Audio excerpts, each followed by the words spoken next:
Good afternoon and welcome here to our final tour event here in the Isle of Man in Douglas, and I'm joined as always by my fellow sidekick Stephen Walker. Stephen, great to be here in the Isle of Man, and already started of course here at 10 o'clock this morning, but it's been a good start. Yeah, absolutely delighted to be here.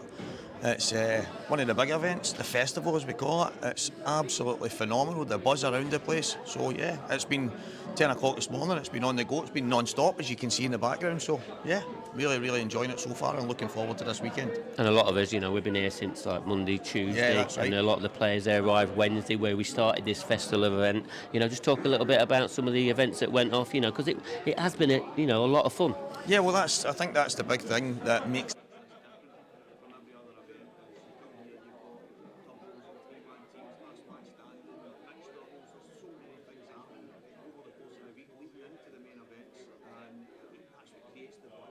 what makes the Isle of Man that bit more different, and as you can see, the place is absolutely buzzing right now. So it's been fantastic up to this point, and it's only going to get better. Yeah, and there's been so much fun about the men's and the ladies. They've all been mixing it together. Playing a mixed event, a mixed team event, and everyone's had a good time. Yeah, I think that's what makes it. It makes it different. We talk about all the different tours and the different places and where you're going, and of course they've got a little bit of a difference when you go to certain areas, but this is what makes the Isle of Man that bit more special, if you want. It's got something a bit more different, and it definitely does get the juices flowing before you get to the main event. So it's been fantastic so far. Yeah, and also let's talk about a bit of last night. You're dressed in this attire with the Lola's party. Just to explain a little bit about that to our audience that probably didn't see that last night.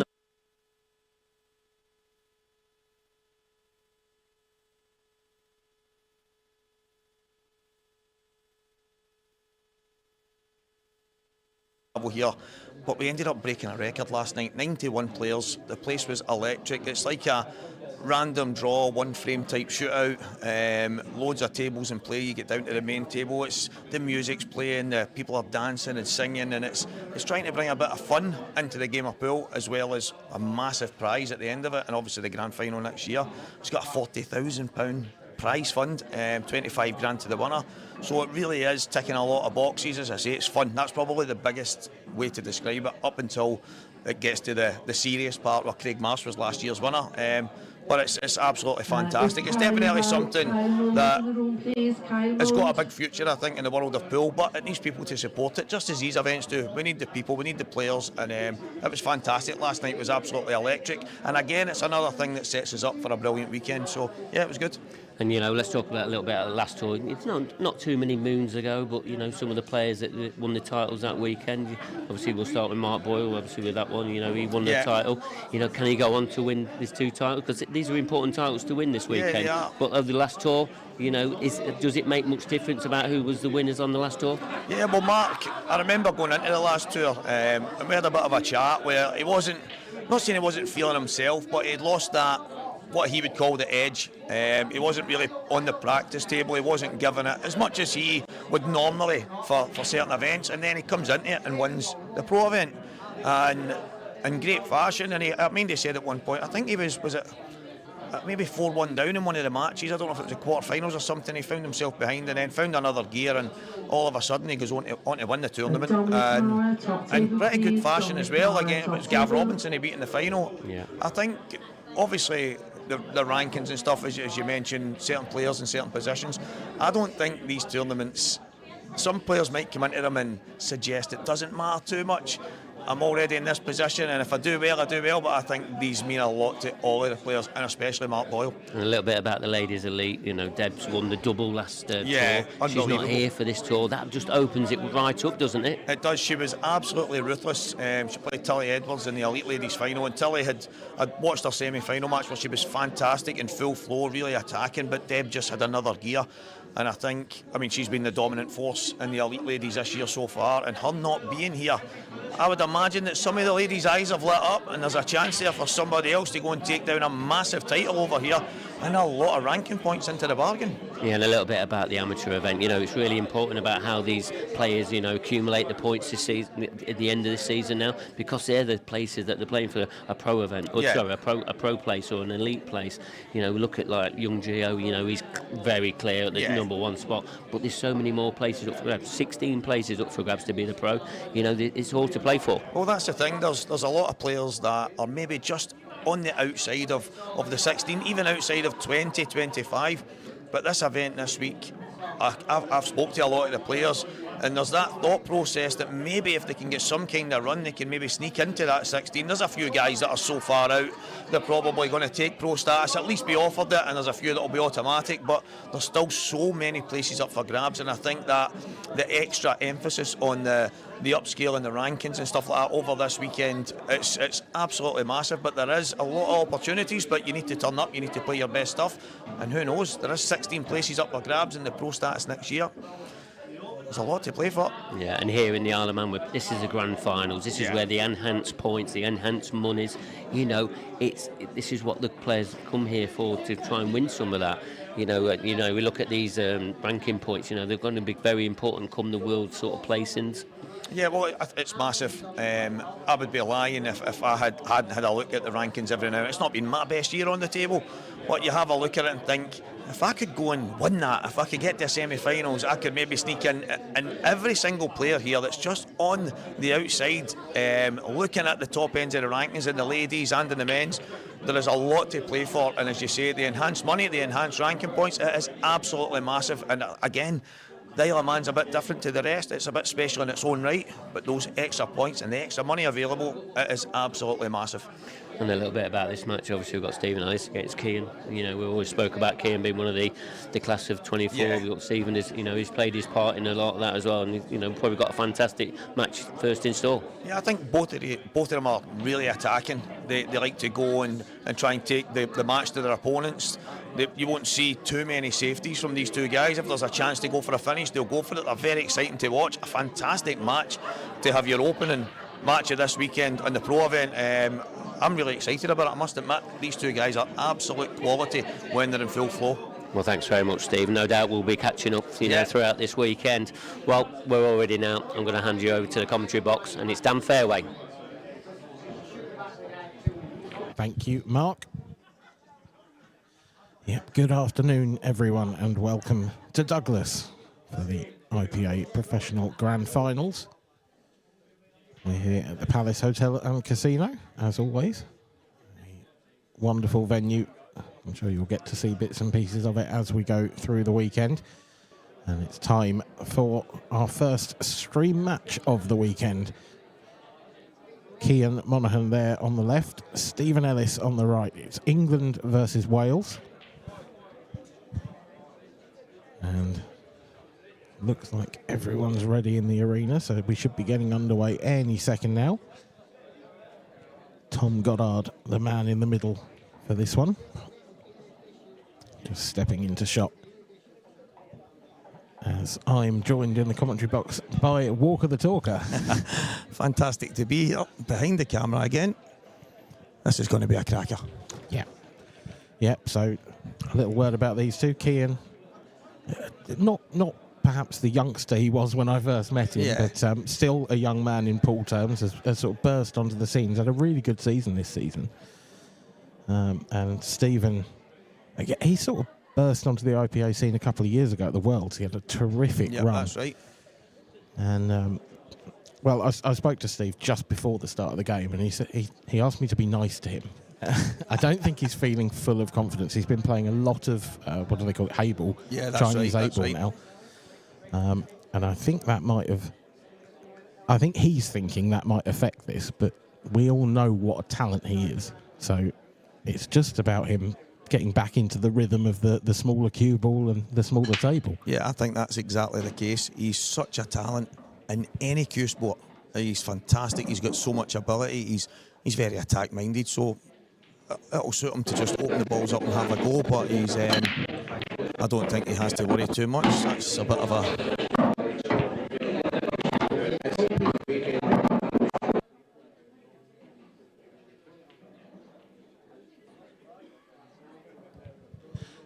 Efren Ellis on the back of his shirt there. The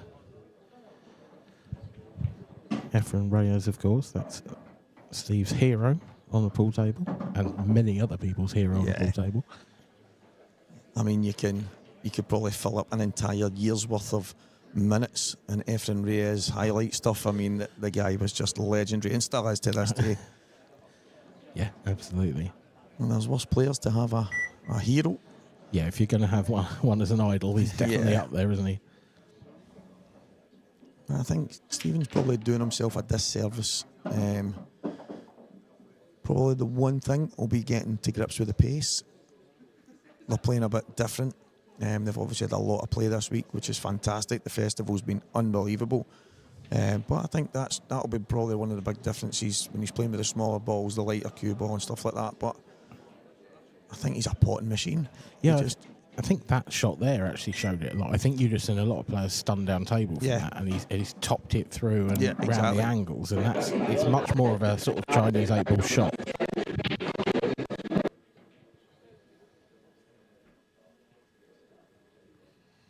Sorry about that, guys, if you could hear that there. I know we could. Got no eardrums left now.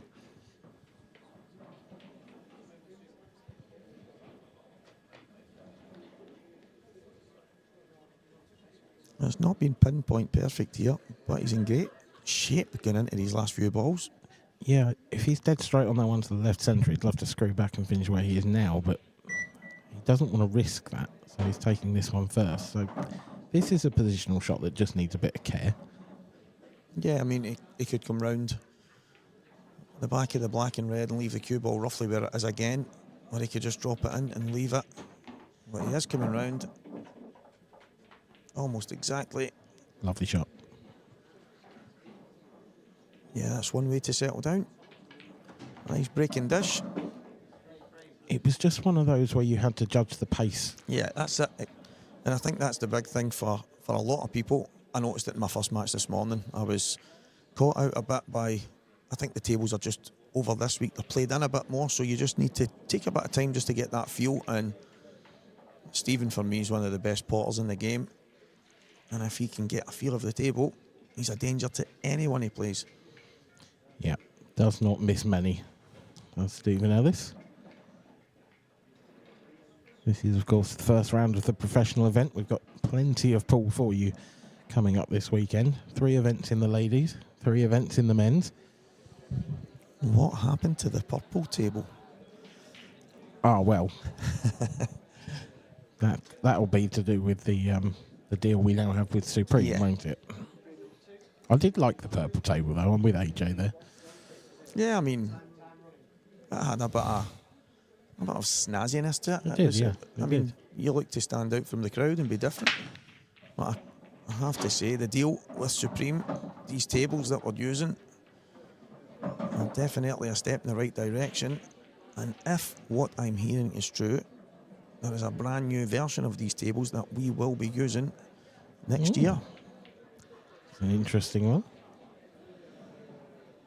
Keane's got a slightly tricky first shot here. This yellow will pass the red. He doesn't want to flick the red if he can help it, because then it leaves it open. Well, he does want to flick the red. He's managed to play it off it. That's a good shot. I think he was hoping to kiss the black there, and it's just came through the gap. Yeah, that's why I thought he was going to play the straight pot. Yeah. Just because. It just sharpens the angle a bit. Yeah, there's a big shot here now.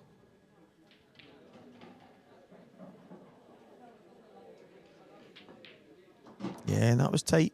We could see the table from where we were sitting, and that wasn't as easy as Keane made it look.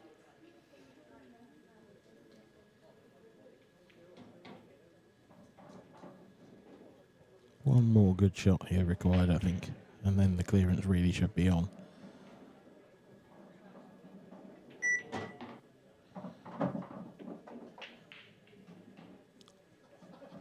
And I think they would all be quick to tell us that that is the standard that they want to get to. Step to the table, get an opportunity, and try and take it as much as humanly possible. Yeah. And that's where Keane's at right now. He'd probably like that cue ball to have finished just an inch shorter, because then he'd be dead straight on this one.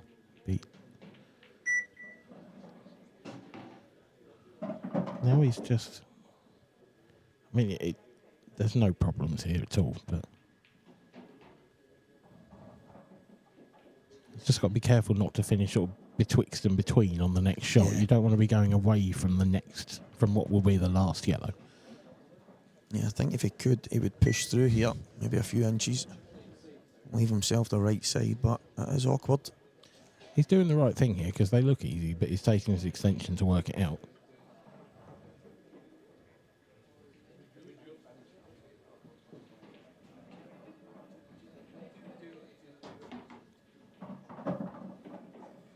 He's overhit it slightly, but I think he can use the red now. Yeah. He wants a nice contact on the red. He's looking like he's going to try and nip the cue ball and take it towards the left-hand side. Is he going to go bottom cushion and out? Yeah, he is. It's clever. It's a much more difficult to way to play the shot, but it guaranteed position as long as he made it.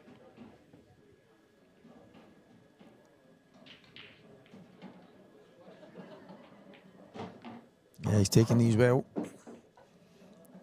A perfect way to hit back.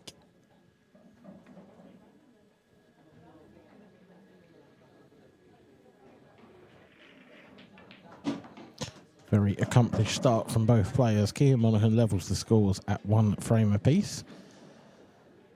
So, Yeah, very controlled finish there from Kean. yep.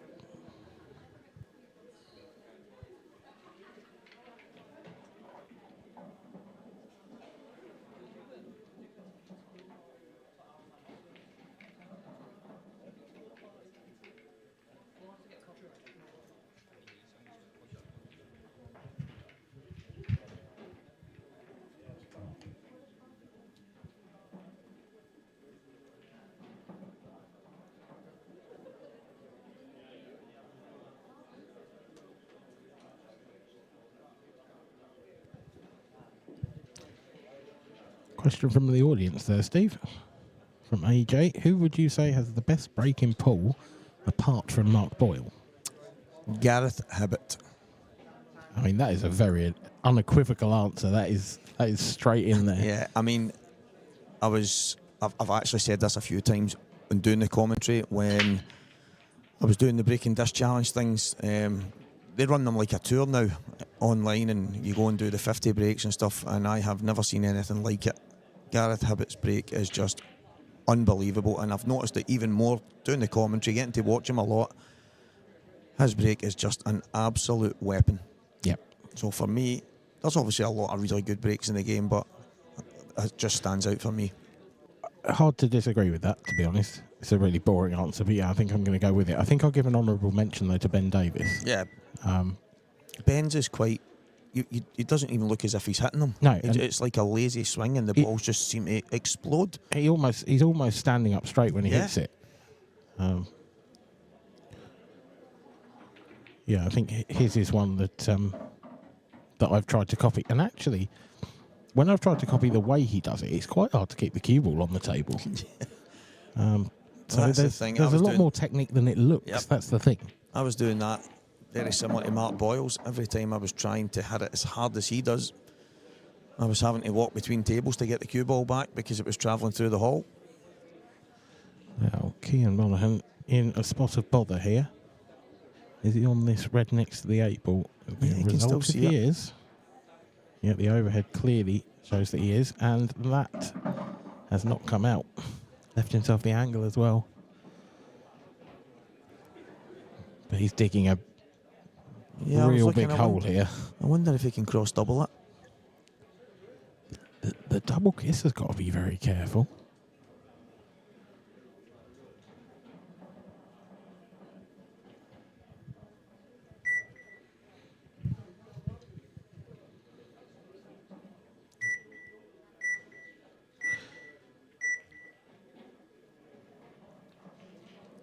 Fair enough. Yeah, I don't mind that. Yeah. I think there was a school of thought that it was all or nothing from there, wasn't Yeah, it? it was. It's not a bad idea sometimes to just give your opponent a difficult shot and let them have a go.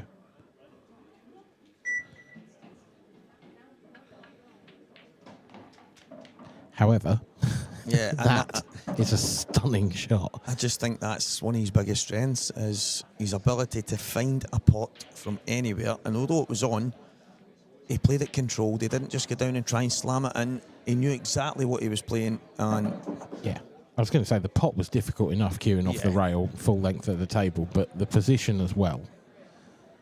To land around the short side of that awkward yellow, just brilliant. yeah, I've said it for a long time. I think if, as I mentioned there at the top, he's playing a lot of different disciplines now with a cue. But he's just one of the guys. I think if he could give his all to one, he would be an absolute nightmare for everyone. But he's loving life, he's loving travelling, and he's doing well. I mean, he's winning tournaments, he's competing at the very top end. So, but I must admit, I enjoy watching Stephen Ellis. He is such a talent.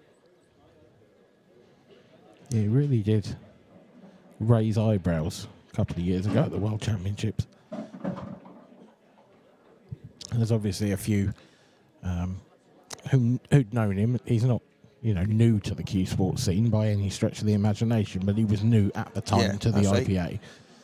And he really just put the cat amongst the pigeons from the word go. You could tell that he was a cut above the players that he was playing. It was early in the tournament when the amateurs were in, and you just knew that he was going to do well. Yeah, I think he's one of the players. When I think the first time I watched Stephen play was on one of the tours in Coventry, and he was in full flow. He was just one of the guys. I felt like every time I seen him get a chance, even if they were difficult, I found myself saying, "These are done." Yeah, exactly. And he just seems to be one of the guys, and whether he's a confidence player or just one of the guys that needs to have a bit of a rhythm, but I mean, you can't give him a sniff. If you leave him a chance at a pot, this is what happens. Yeah, he doesn't come across necessarily as confident in person. He's quite softly spoken and I don't know if shy is the right word, but on that sort of level. Yeah, gentle giant. Yeah, absolutely. And then you get to the pool table and he's just a monster. Yeah, I think that's probably a massive thing. He maybe doesn't even realise how good he is or how good he could be. And that's a frightening thought. That was frightening for Ryan Clark. As we pop over to the other room, we've got 4 tables in a different room here in the Isle of Man, and 3 of those are being used for the professional matches, so we can keep an eye on all of the pros at once. Yeah, Andrew, I've heard people call him Mackay. It's McKee. It is McKee. Yeah, I thought that. You're not the first, and you won't be the last, but yeah, it is. Well, he needed that in-off from Ryan Clark. He trails by 3 frames to 1. Connor Davison over in the far corner there, 2-1 up on Rob Wilson. And the other pro table in there, Rich Swaffield up against Alan Robinson. That one is 3-all. And Keane's dry. Oh, this is a dream, isn't it, for Stephen? He's got I mean, if he can get through, well, he's on the yellow to the top left. Yeah, definitely. Don't know if he's on the one to the top right, but he's got a good chance here. I mean, the reds aren't terrible, but I mean, the yellow's all day long. It's just how he decides to map these out. You would think, looking at the position of the 8 ball, the yellow closest to the bottom right would be his last ball. Because then you can play the 8 into the left centre without disturbing any of the other. Unless you decide to disturb something, that's really the only place the 8 ball's got to go. Well, at the bottom right, I suppose, as well. Yeah, it might go past. So I wonder if he can just nip past. Yeah, he can.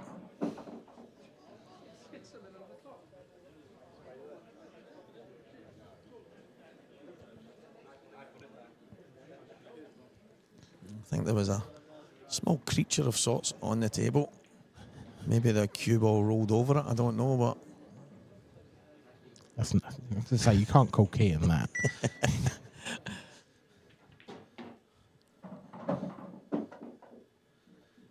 It looks to me like he's going to take the black in the bottom left. It looks like he's going to leave the one at the top to last. I don't fancy leaving the gap at the end, so... I don't see that he's got a huge amount of choice now. No, I think he has to go up now. I don't know if he can... Yeah, he's going to have to go upstairs. Yeah. This isn't too bad, to be fair. Yeah, he's got the perfect angle just to drop down the centre of the table. It's quite a big window as well. Yeah. Anywhere between those two reds is fine. Ideally, he wants to get quite straight on this last yellow. That's good enough. Yeah, he can drop this in, trace aside and play it in to the left middle. He can come round behind it. I think there's more risk involved in that. I think he'll probably play this. He either plays this dead weight or plays it with quite a bit of check side. Yeah, I think that's what he's looking at, where it's going to come off the cushion. But he's decided round. to come round the back.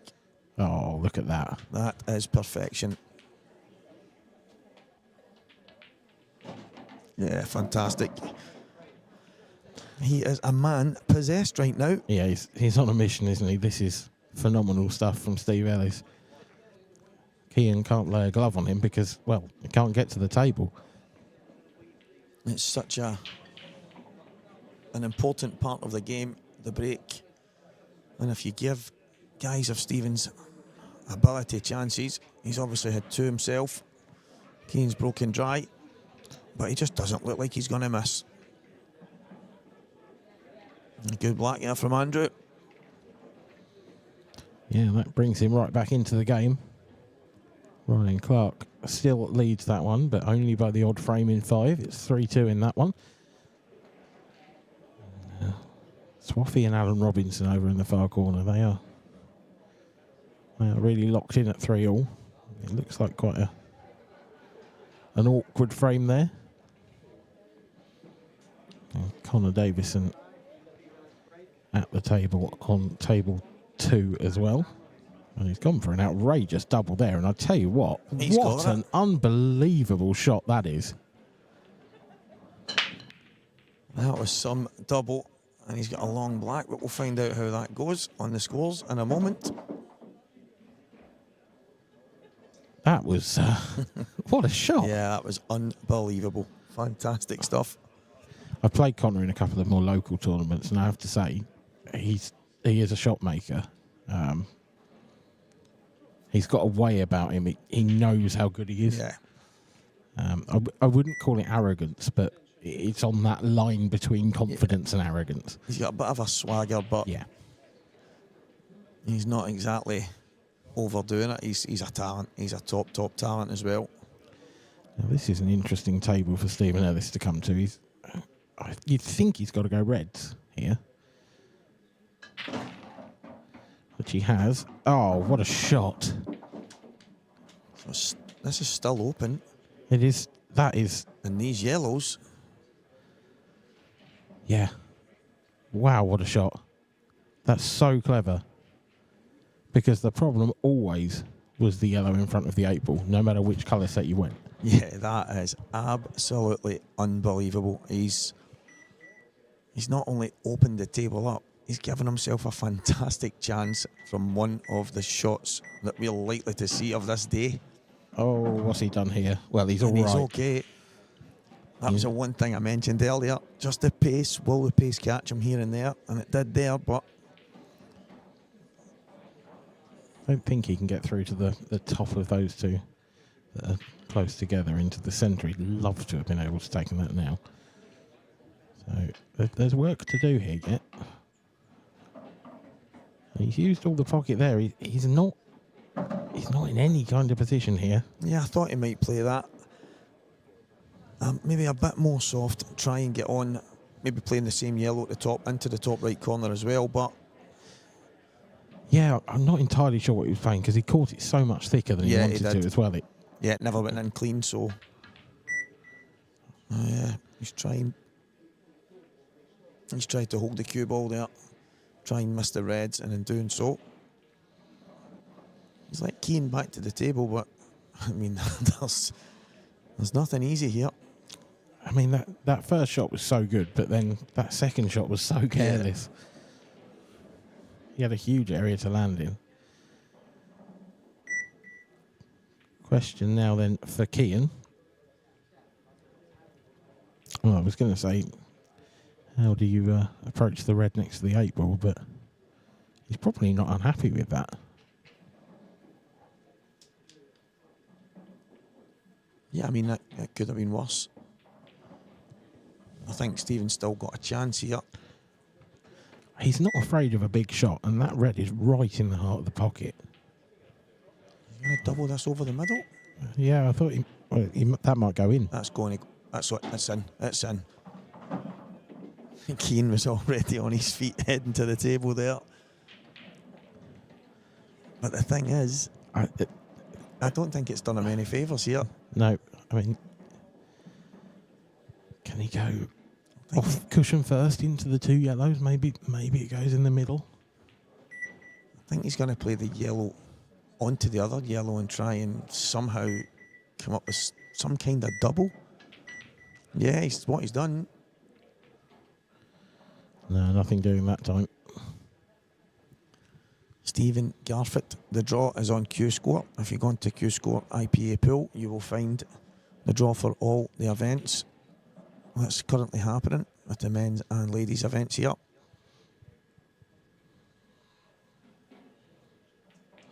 Still work to do here for Kean. There's no obvious way to get that red out. It doesn't go by the black, I'm 99% sure. And I don't really see how he can play a safety and try and... I wonder if he can just put the black on the bottom cushion and try and open the red in the middle, but I don't... He's just tried to nick the red in front of it, but... It's not great, but it's not the end of the world, because I don't really see how Steve can pop that yellow and get on the next one. Unless he queuing off the rail like this. He's got to play this with a lot of side, hasn't he? Great effort. Oh, my word. What a shot. What a fantastic shot from Stephen Ellis. That didn't look possible. No, it did not. Can he just nick behind the red here? Oh, this is silly. He's given the table a bit of a tap there, but he must have been trying to leave it for the double. Yeah, but from where we are sitting, it's not terrible in the middle. No, I think that goes reasonably comfortably. Yeah.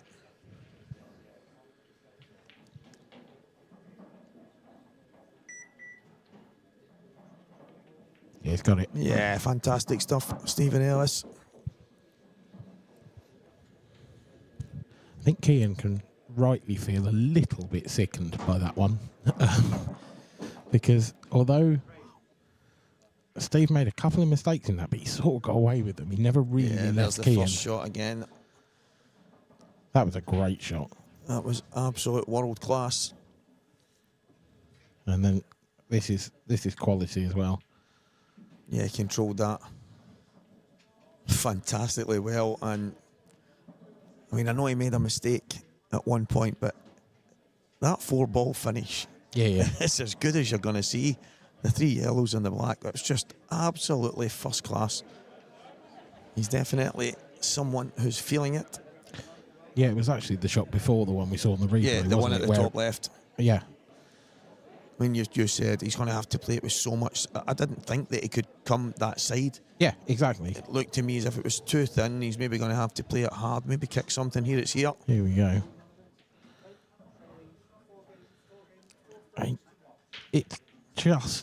It's a dream. Yeah, it's an absolute dream. That was just perfection. Absolute perfection. Oh, Kean's come very close to the in-off there, but a small hand of apology. Tells you he's fine. And with a pretty presentable looking chance on yellows. Yeah, and we can see that yellow closest to the red is in decent position. So, Oh no. Well, that could be worse. yeah, he's got away with that. I actually thought he was playing the one to the bottom left first.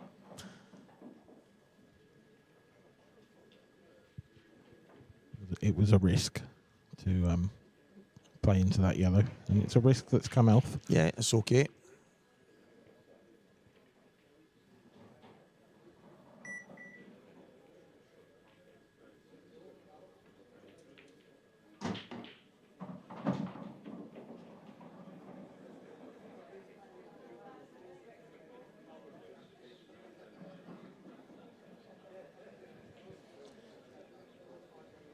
He's got to be careful when he plays the yellow up to the top right. He's looking at it now. So the contact the cue ball makes on this red is key here. That's why he's screwing it, so that the cue ball comes off the side of it and comes up table. But he's got a big double kiss. Yeah, I think he's played it in such a way so that he doesn't end up behind that red. And exactly the same thinking as yourself. He had to play that right.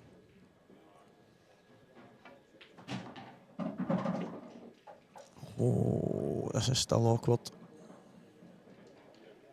Yeah, that's not a great shot, to be honest. Yeah, he's in a bit of trouble now.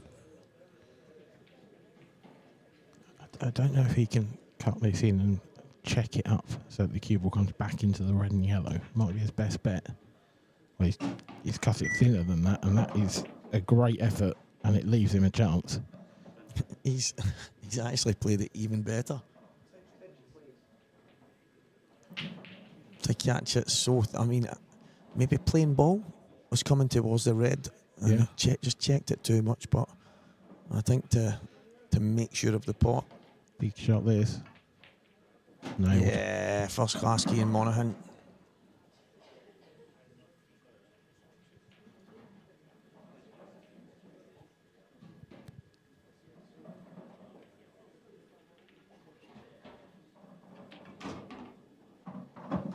Well, there is a way to take frames off Stephen Ellis, and it's to break dish. Yeah, and it wasn't exactly the pinpoint type finish, but boy did he pot his way out of some trouble. And it turned out to be a fantastic finish, and it is 4-2 here. Now, here is one of our sponsors, Raffle House. Win this £2.6 million Hampshire dream home. Well, if you want to live in Hampshire, that's all right. But I'm from over the border in Sussex, so I can't really. No, it looks wonderful, doesn't it? It's absolutely stunning, and I think I'm trying to think what I would do if I won it. Would I just try and get someone local to buy it off me for maybe just under 2 million rather than the 2.6 and head in my own direction? But I mean, what a prize that is. As long as it's got a room big enough for a pool table. Yeah, I mean, give Supreme a ring and and look at that. Bonus draw as well if you enter before midnight on November the 30th. A chance to win a Range Rover as well. Yeah, just a £60,000 car. It's just a bonus draw. Just in time for Christmas. Yeah, just a bonus. Who would you give that to for Christmas? I don't know if I would get to give it to anyone. I think the missus would just simply take it. No, you're not. Yeah. This is mine. Yeah, I can imagine her handing me the keys to the other car and saying, Stephen, there's your car. However do you mean? This is my new car. Yeah, fantastic prizes, guys. Get yourself involved. It's a good opener from Steve Ellis. It wasn't immediately clear whether he could get through to any of those yellows, but he has managed to get one. He's had a look at the yellow, closest to that red, and he had a bit of a shake of the head, so it must be tight going past into the bottom corner. On the camera, it looks like it does, but it does look tight, doesn't it? Yeah, I think it's a bit more tight than Stephen would like. Well, if it goes, he's taking it now. Yeah. And he's deliberately left a slight angle so he can just nudge the red out the way. We're playing this into the bottom side of the bag. Yeah. Easy. Is he Nice moaning and about? controlled. You don't need the heart of the bag if you play it at that pace. Again, not absolutely straightforward now. He's going to nip this one back. I'd love to be able to avoid that red. I don't know if he can. Oh. Miscue. Miscue and covered the pocket at least. Yeah, it was a bit of a strange one because you could see the minute he's made contact with it, it wasn't right. I think it's, as I said, he was trying to get so deep into the cue ball just to nip it back past that red. And when you're getting that close, it can be quite tough. Sort of playing right on the edge of what was achievable there.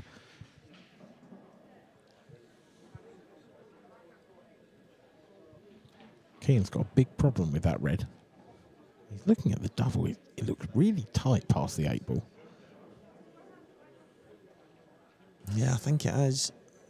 I mean, I think it goes, but it's one of them. He's going to have to. Yeah, I don't know if you've got a full pocket. You're sort of going towards the near jaw.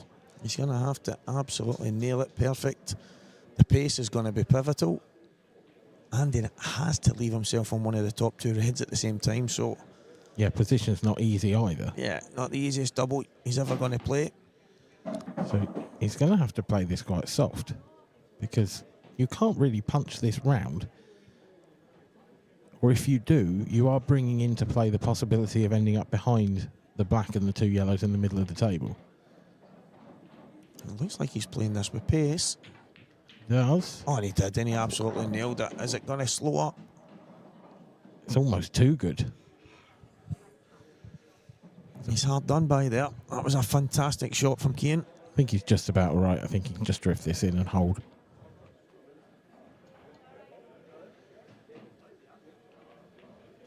Oh, has he hit it? Has he hit it? He hasn't. Nothing like. Didn't even get close. Yeah, it was thin. Yeah, it's ended up a lot more thin than he would have liked. And to be fair, he would have maybe had to swing the cue ball round the table to get on that. Looking at it now, but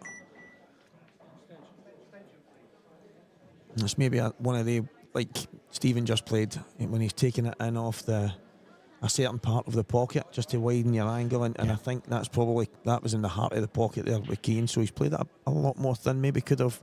I think that's exactly it. I think he was just trying to play it that bit thicker. Yeah, it's not actually. The truth is, you probably hit that ball a millimetre thicker, and it makes the pocket quite comfortably. Yeah, exactly. It's really fine margins.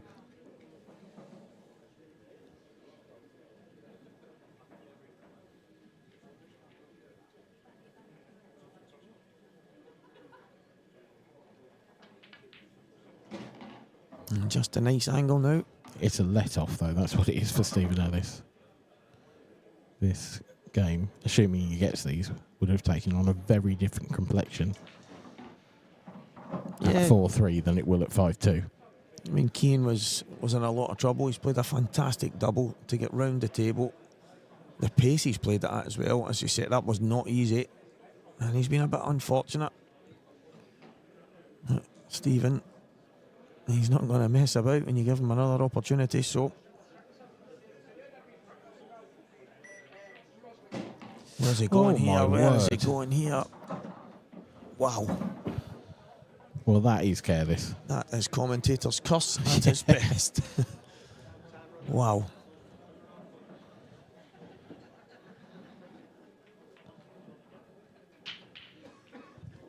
That is just a huge surprise. And again, I'm surprised. That's a couple of shots he's played where he's kind of running rather than like what was it, the first frame when he could have just stunned down and he's ran off the cushion. He's trying to run off the side cushion again. Yeah. And it's just a stun down the table. Yeah, there was no need to play that in that way whatsoever. We've spoken about the different disciplines, and maybe that is just the different discipline showing. Well, that's. I remember one of my mates who plays a lot of 9-ball, and we were both just having a hit one day, And he went, the problem is, Stevie, when you're playing like normal English pool, you screw a lot, you stun a lot, whereas on these bigger tables with the heavier balls, you run off the cushions. And now seeing Stephen play a couple of shots like that, I think it is because he's playing a different type of pool with the heavier balls and different tables. So there's no doubt in that's affected his choice of shot. Yeah, of course. I mean, it's the throw, isn't it, that really gets... I think that certainly that shot showed, because the cue ball is smaller and lighter, that it throws off the ball a lot more before any action. Yep. You know, so if you're topping, it goes a lot wider before that top then takes, which is an advantage and a disadvantage depending on the sort of shot you want to play, I suppose. Exactly. Yeah, it's one of the frames where 1 minute Stephen had it, then Cian had it, then Stephen had it. Then and the standard both of these guys have played so far, I suppose they're entitled to throw one of their frames in. I think so. And Cian's went to the toilet, he'll be the happier.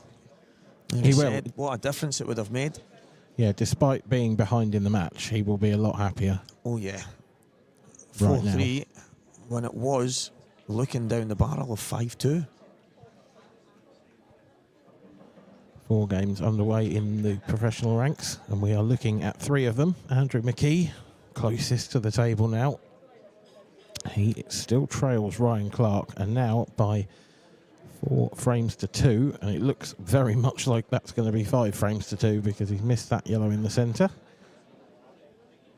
On the table furthest from the camera, we have Rich Swaffield up against Alan Robinson, and Rich, well, they're at 4 all in that one. Rich at the table, and Connor Davison and Rob Wilson on table 2. That's the one to the right of your screen there. Connor at the table, and that is 3 all. So it's all to play for, really, in all 4 of these matches. No one's running away with anything so far.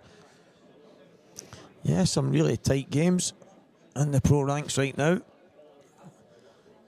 And we are delighted that we can bring you the kind of coverage we are. As you can see, the 4 tables there.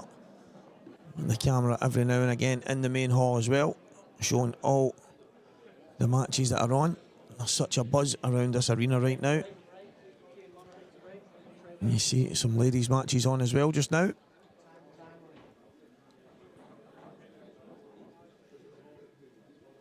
But what did that steal do for Cian Monaghan?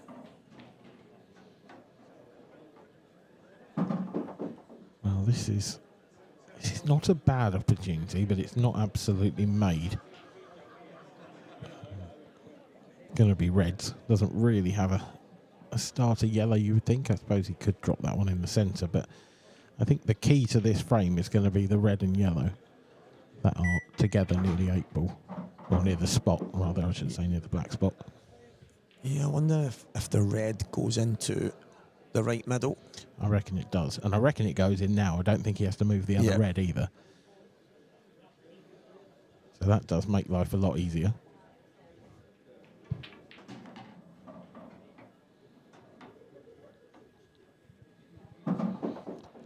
Cian's come a bit straight here. He's fallen victim of that throw again that we were talking about. He wanted to be higher up the table so that the cue ball was naturally drifting down a little bit, and he's not. So yeah, he's going to have to jack up if he's going to play the one in the middle. It looks like he's changing his mind. I think he can run through between the 2 yellows and take the bottom left next, but he doesn't fancy that by the looks of it. Yeah, so... Well, that is the ball he's taking next, but he wanted to be straighter on it. However, he's got down to have a look there, and he doesn't look entirely happy. I don't think he's on it. He's got a thin cut to the right centre. But, again, he's got to get back on that one.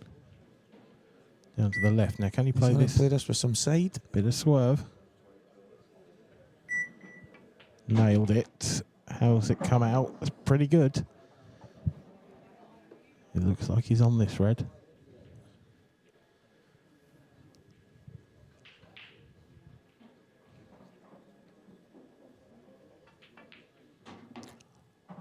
Is he on it? You lucky boy. Yeah, he is. Cian Monaghan, you lucky boy.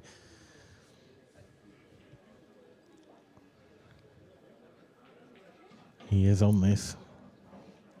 And he doesn't have to do anything with the cue ball. Yeah, just straight across to the yellow. It's absolutely perfect.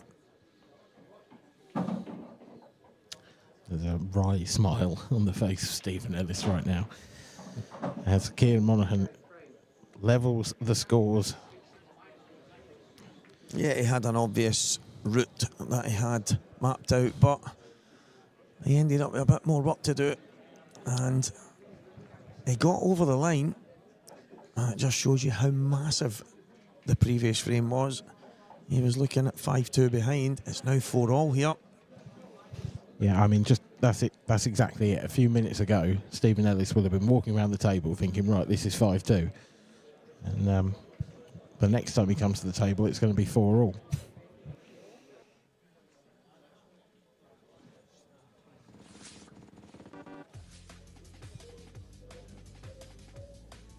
And some of the best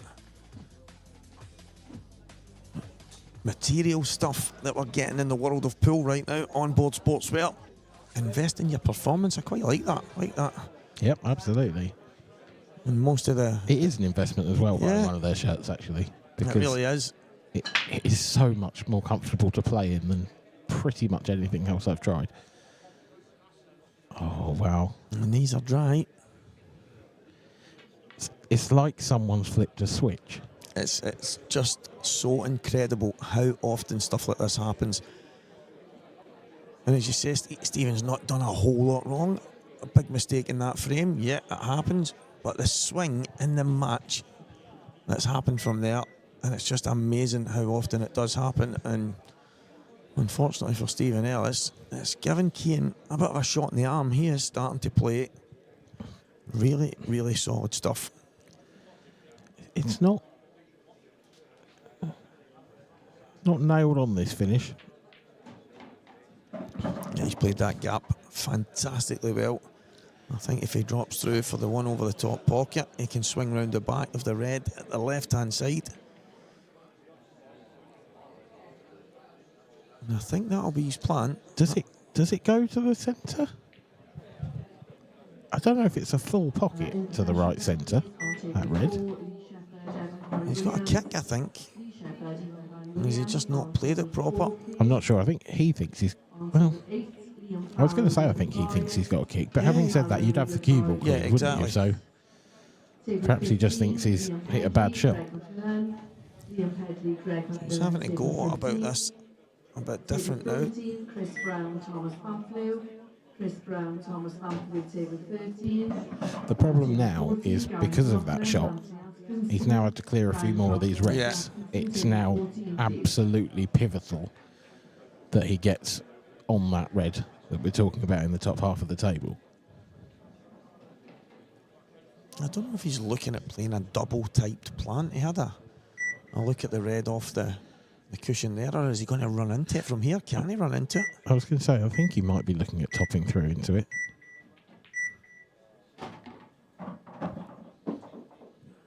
I'm not sure. I really can't tell. He's not entirely happy. That little sarcastic tap at the table tells you that much. It is so hard to see whether that red goes past the yellow into the centre. But even if it does, it's a really, really difficult ball to get on. He's tried it. Needs it to slow down. Oh, well, I mean, it must go. But it's thinner than you'd like. Yeah, it must go. I don't think there's any doubt he's played on it, so... But can he control the cue ball here? No, he can't. Yeah, the answer's no.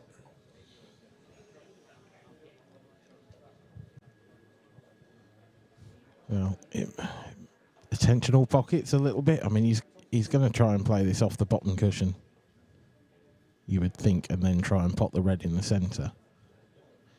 But he might give it a bit of extra pace just to... Yeah, if he catches it thick, it might go through the gap into the top corner. Exactly. Oh, he's really And got... off. Oh, my word. Oh, I thought it was there. Just for a second. I thought it was there. Good afternoon, Ruben. Hope you're well, mate.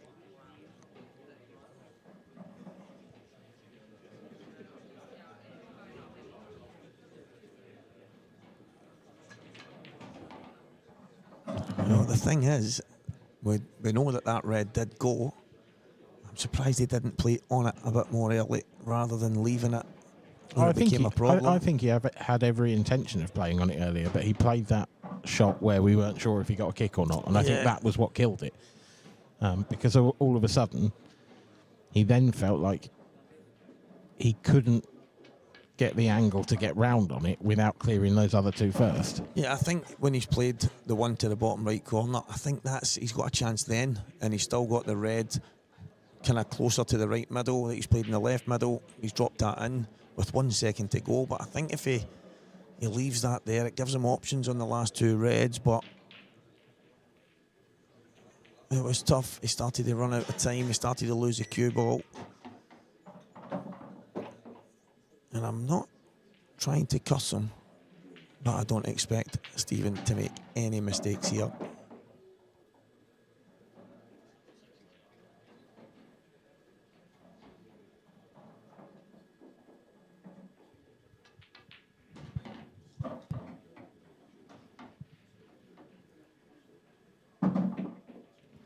Doesn't get any easier for whichever of these two wins.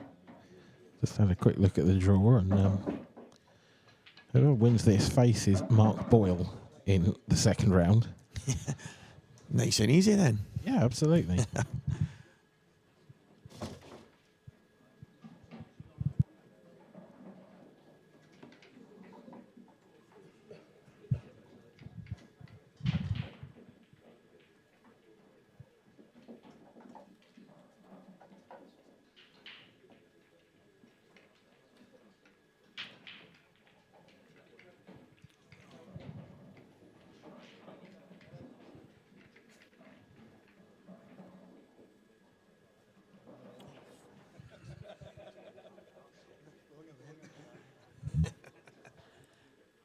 He must have a bye. Sorry, we are just trying to find out the Matt Steeper score, but there he is. He isn't playing yet. He will be playing Jason Hill later on. That's the reason why I was looking elsewhere, because I'm looking at the next games obviously aren't on yet. So yeah, I had Matt back down with the amateurs there. Sorry, Matt. He probably wouldn't mind.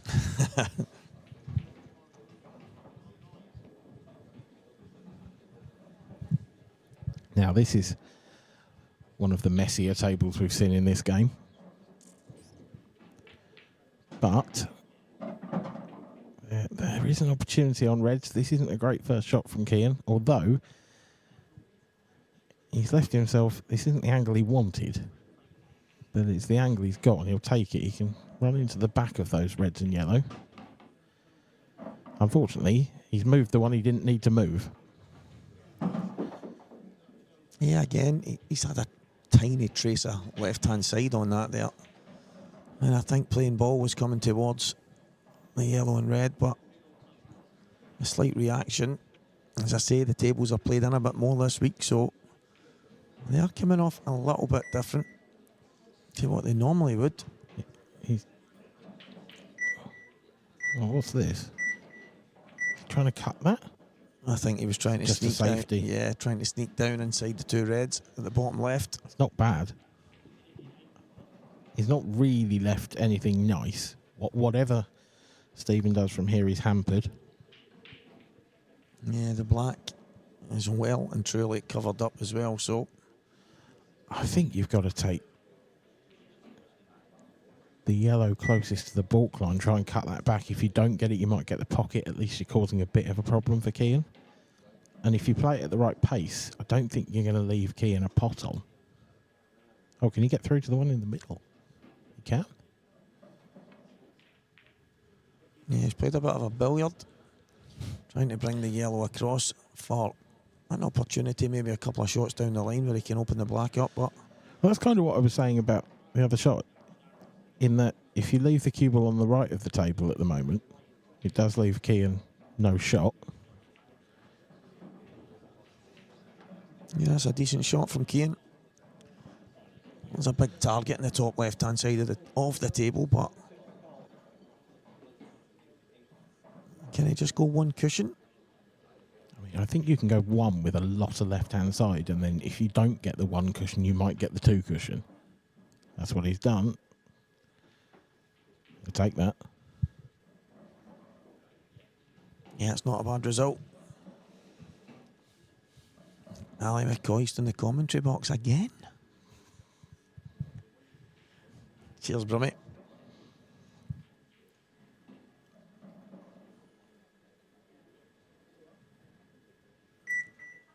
I've got to ask, are you a Rangers fan? I am not. Okay. So is that an insult? Is it like... I mean, it's a strange one because obviously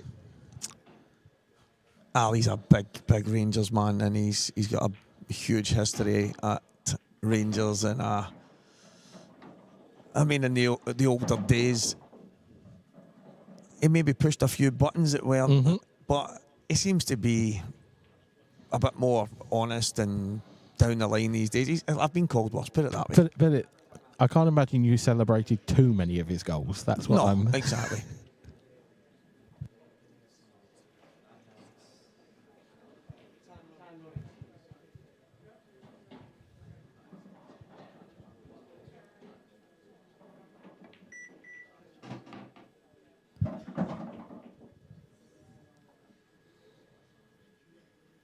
It's a lovely shot from Kean. Don't actually know how to speak. No. We are very close to the tables, guys, and the players have... And We got told off. yeah, That's we've what been told happened that the players can hear us speaking, so...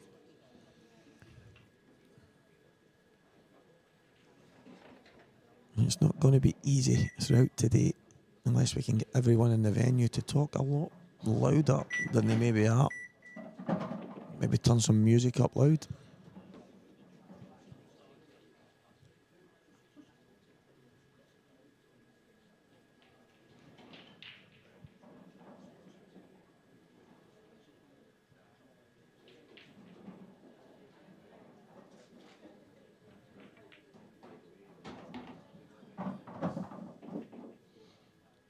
That 8 ball pass to the right centre. I don't know if it does. It might go off the yellow, but I think he might have to take this long up to the top right.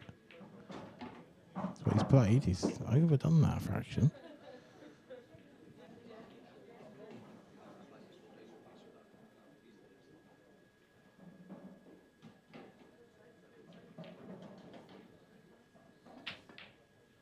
Yeah, good black. Terrific shot from Kean Monaghan. 5-all. So it's essentially a race to 3 now. Let's have a look over at the other tables. Andrew McKee. Oh, the cameras haven't helped him. Every time we've switched over, I feel quite bad.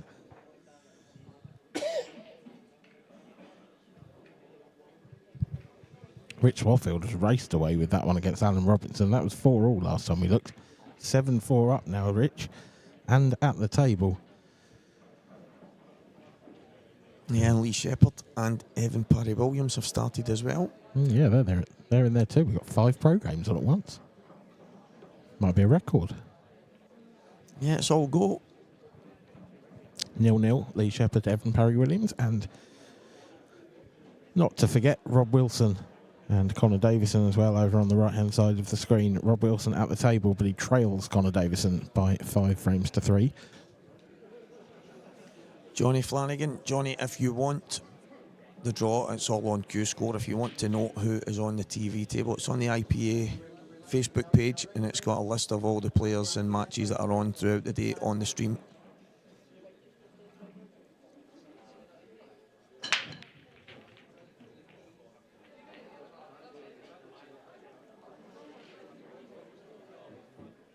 Well, how's that gone dry?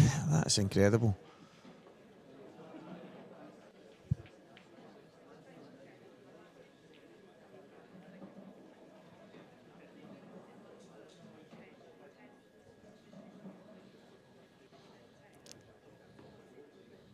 Is he going to go reds? It's a messy table, this, isn't it? They're all quite clustered together, but there's not a huge amount of traffic, I think, if you take it in the right order. I don't like the red next to the 8 ball. That's my one issue with reds. I think he might go yellows just because of that, but he has looked at this red a few times. He is going to go reds. I mean, once it's clear, that red next to the 8 ball will go up to the top right. Yeah.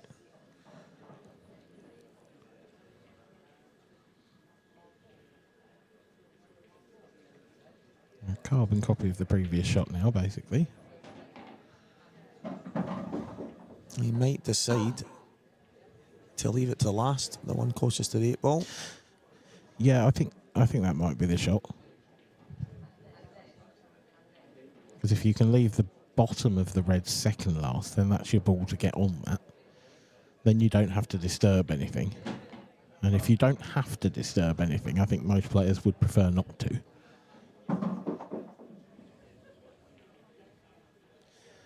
Having said that, he's kind of between angles here on whichever red he's going to take next. He's got quite a lot of angle on both of these two.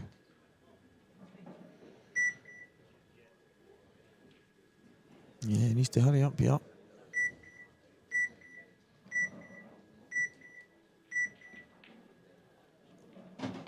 Really using every second of the time available to him.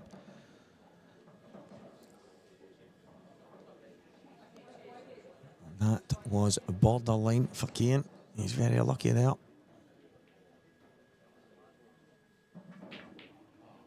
Wow. He's going to fluke it.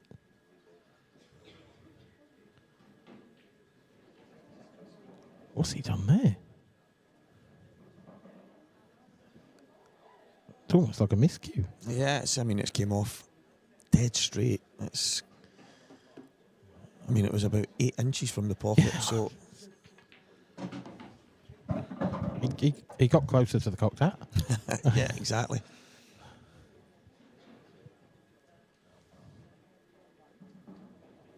And a massive chance for Stephen Ellis now.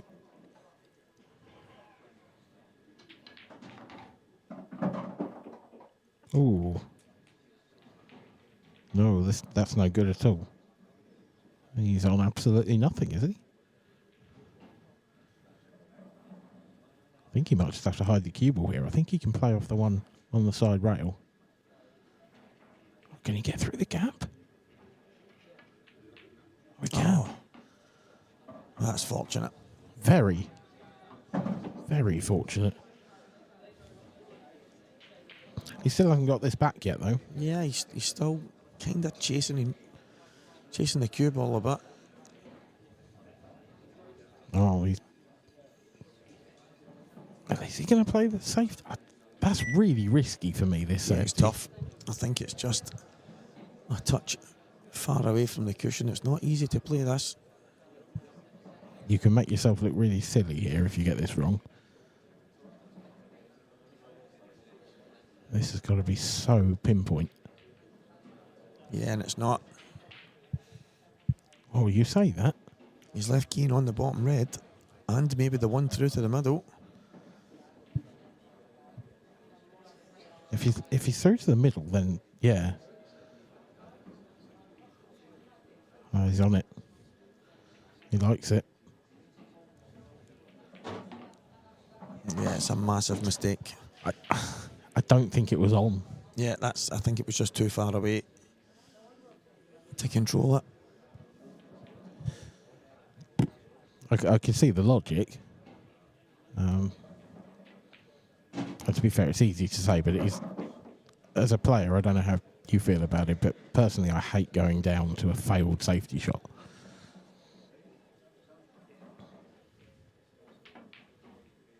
That's a great shot as well.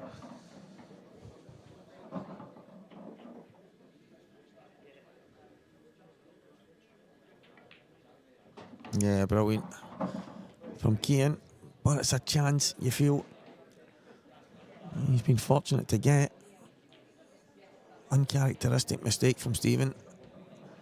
The fudgy type shots, the safety type shots aren't his biggest strength. No. But that, I mean, it wasn't. I didn't think it was on. I think to get that right, you have to have so many variables absolutely perfect. And it was just, there was so much it could go wrong, and it did.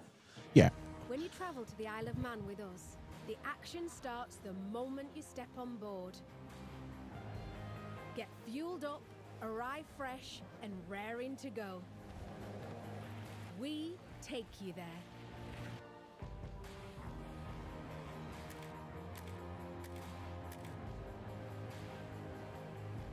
Book now with steam-packet.com. Table 12, please. Daniel Barlow. Daniel Barlow, table 12.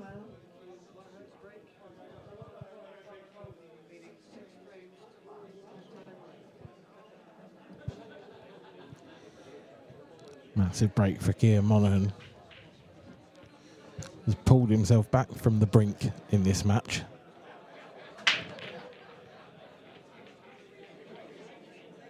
Oh, he's got a kick in. Got a kick in. He's got to take reds. Yeah, he's no choice here. Absolutely has to take reds. The good news is, I think all the reds go.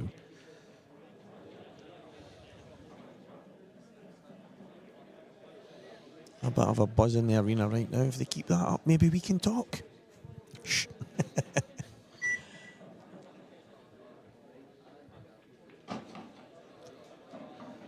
So Keir's big problem here, you would think, is the red that's in that cluster of yellows, because although it goes to the right centre, getting the cue ball into a position where you can get on it is not easy.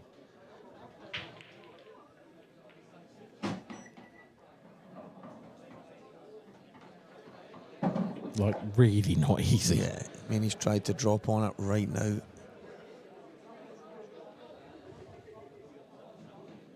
Problem is, the more times he tries to drop on it and fails, the less opportunities he has.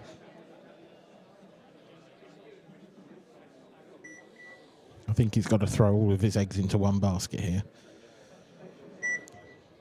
And maybe work his way around these three reds and just try and leave himself the absolute perfect angle in a couple of shots' time to get there.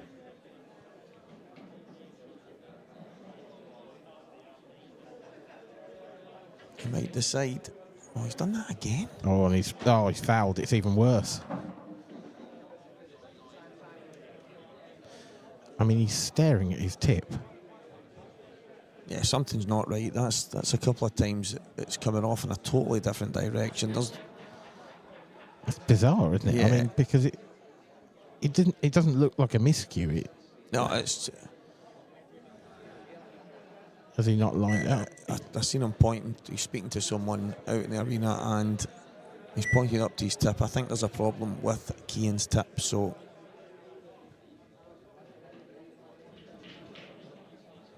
We're giving the benefit of the doubt then. Yeah. I mean, once or twice a mistake, but that's a few times now. One stint in the middle, two at the top left, and they're going in a totally different direction from where you know Keane's aiming, so... Yeah, he's not that bad. Yeah. He's class, I mean. If it was me or you... Yeah, exactly, that's it. We might be blaming what's up, but the likelihood is there's nothing wrong with it. On table 16, please, Andy Taubman and Ian Egger. Andy Taubman, Ian Egger, table 16, please.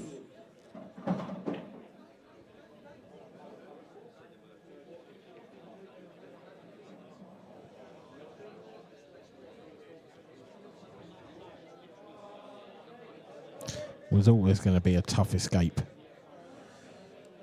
for Keane, this frame. It was always going to be tough to get round them. It wasn't a nice lead from the break. But the miscue and the foul has certainly opened things up for his opponent. That was Stephen 2 straight here. Or can he just about pinch it and get it up? I think he's got a fraction of angle. Might have to play this with a little bit of side. Yeah, it's plumb. Yeah, fantastic stuff.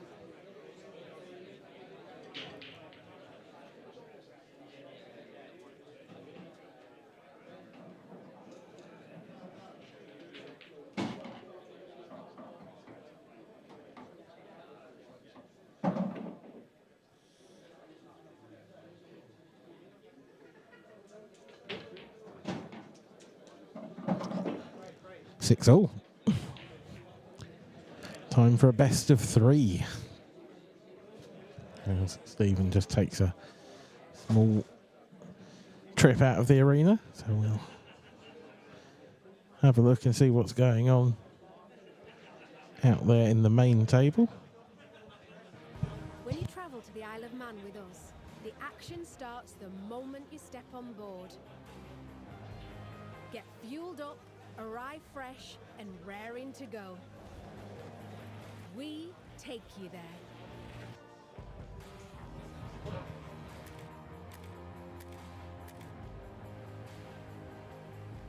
Book now with steam-packet.com. This is our isle.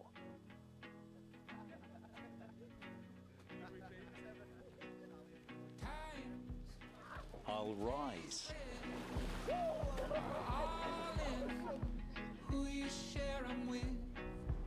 I'll dive.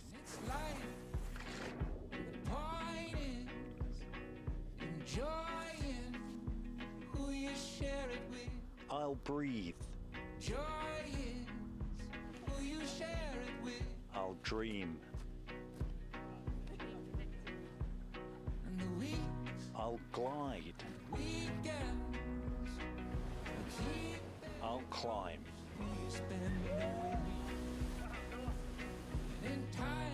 This is our calm. This is our wild. This is our past. This is our welcome. This is our story. Shore and Chinya Eye. This is our biosphere. This is our ordinary.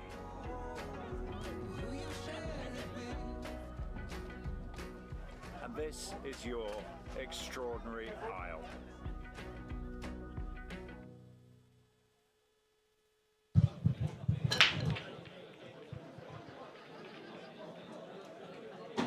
The yellow does drop.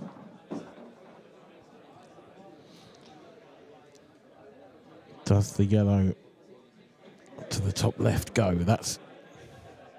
Yeah, I think it goes in the top left, and I think the one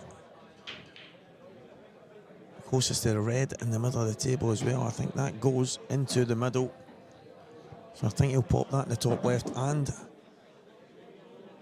the one into the right middle. So I think this is a big opportunity for Stephen Ellis. Yeah.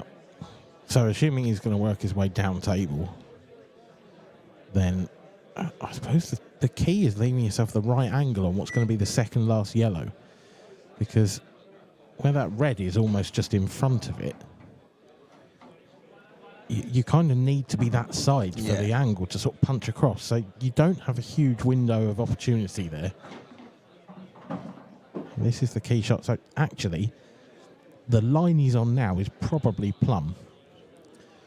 So if he could screw back somewhere directly on a line now between that yellow and the cue ball, he'd be very happy with that. Yeah, I think he's just going to nudge the red out the way. So he should be okay here. Yeah, he's got the options now.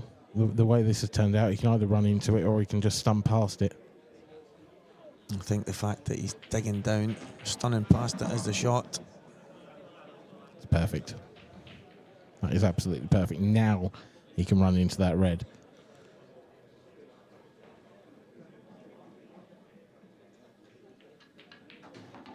Yeah, good finish, Stephen Ellis.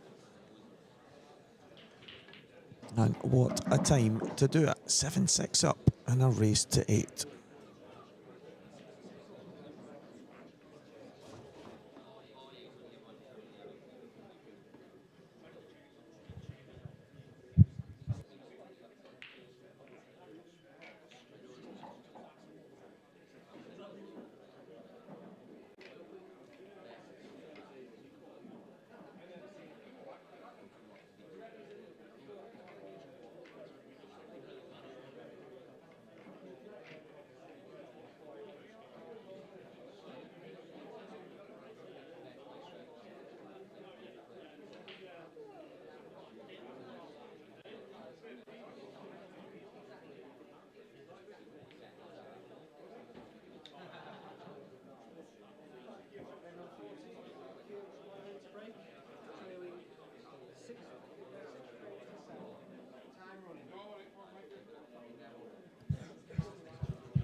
That is a disaster of epic proportions for Kian Monaghan, and he has thrown himself back into his chair and pretty much thrown his cue down with it. The absolute worst time for a break like that.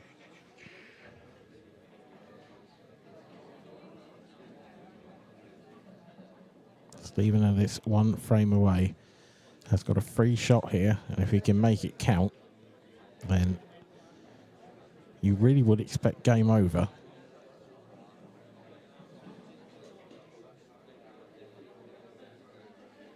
Yeah, that's the one thing in Kian's mind when he's breaking there. Do not go in off. Don't go in off. Don't go in off. Ah. His worst nightmare. Well, That was the only snag for Stephen. There was so many problems on the table to solve all at once. I think it's probably the only type of result that Keane could have hoped for there, because, as you say, there was a few things. He's tried to open them all up in the one go, and it was never going to be easy. Now, yeah, he's going to go reds here because he's got those 2 reds down by the bottom left. He can play that plant and throw the cue ball round into the cluster. But it is going to rely on a bit of luck. But if he can do it off the plant, then he should be leaving a red over that pocket as a guarantee. He's going to try it now. It's even better. If that top of those 2 reds goes past that yellow next to the cue ball, then that's come out really, really well. Yeah, I mean, from where he was, he's now got a chance. Still not easy. No, it's not straightforward at all. Well, if you were to hand him this chance after where the balls were sitting a moment ago, he would have taken it, but he's not got it. Yeah, it is a race to 8, guys, for anyone wanting to know.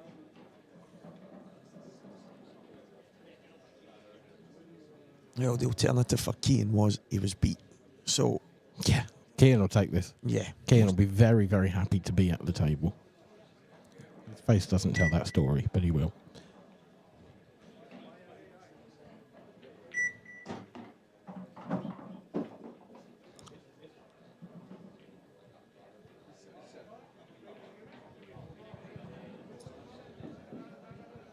That red really is well in that pocket. But the yellow's in the way for the skill shot, isn't it? Really, you want to be Yeah. directly behind it.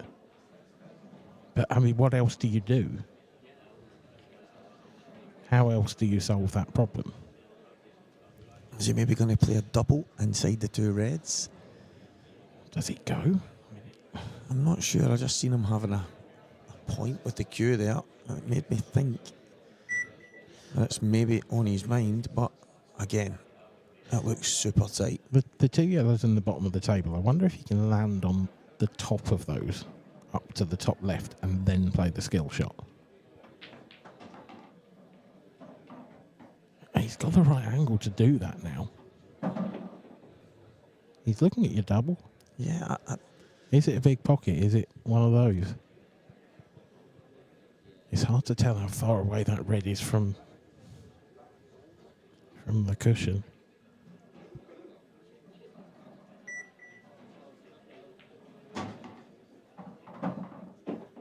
Well, this is it. This is the moment. If this goes in, then we're going to a decider, you suspect? Yeah, it's tough to control. Has to keep the cue ball at the same time here.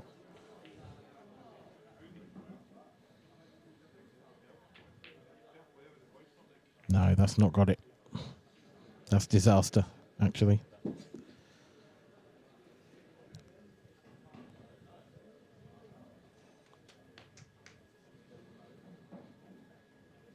What do you do now if you're Steve? I mean, I think I'm playing safe here, to be honest. I think I'm just putting the cue ball down behind the black, maybe. You can see that one to the top left. Yeah. And behind the red would be even better. Fantastic. Well, that's as good as it gets. And is that one of the final nails in the coffin of Cian Monaghan in this match? Now, it should be, but even if Steve's got ball in hand, next shot, there's just possibilities that things go wrong in that bottom left corner.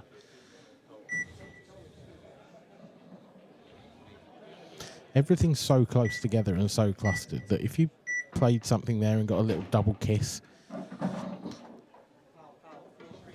Yeah, I think he can just play the red off the cushion and just knock the yellow away, leaving the plant into the bottom left corner. So yeah, from this angle, it's not so bad. I think if it was ball in hand and you had to be up the table somewhere, then, well, as I say that. He's just lifted it. Yep. That's a surprise.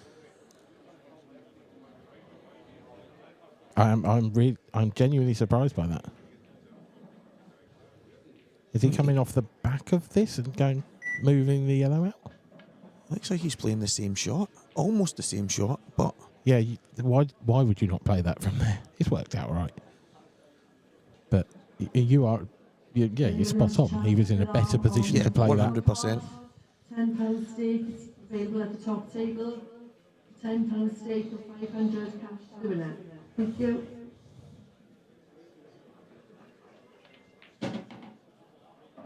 And it's now just a bit of composure. Stephen Ellis should be in the next round.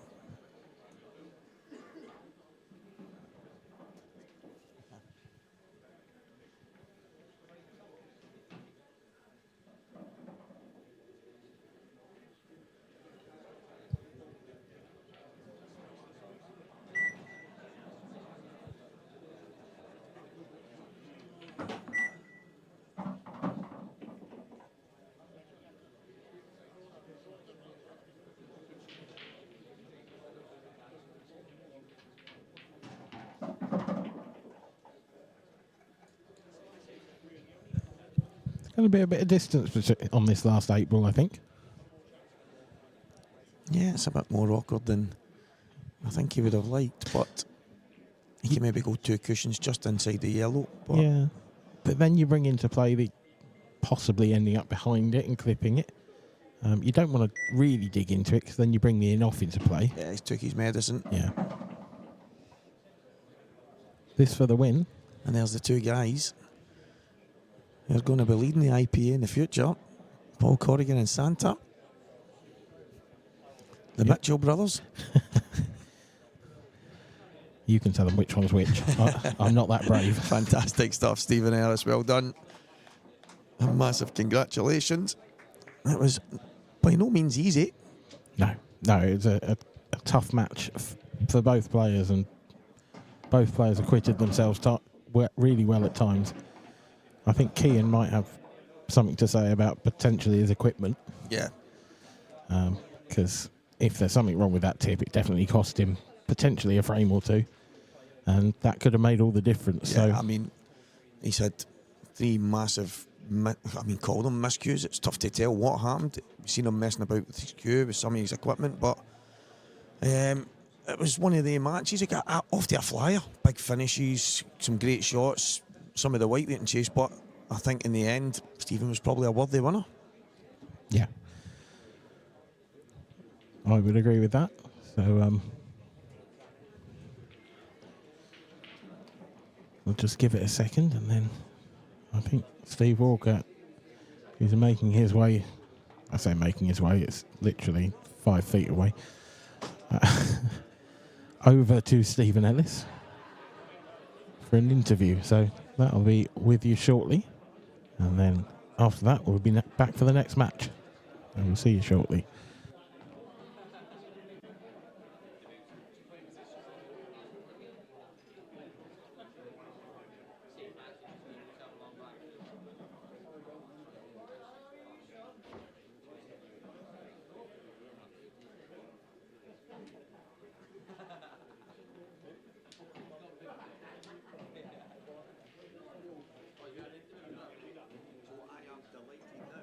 Be joined by Stephen Ellis if he gets back here. No, that's all right, mate.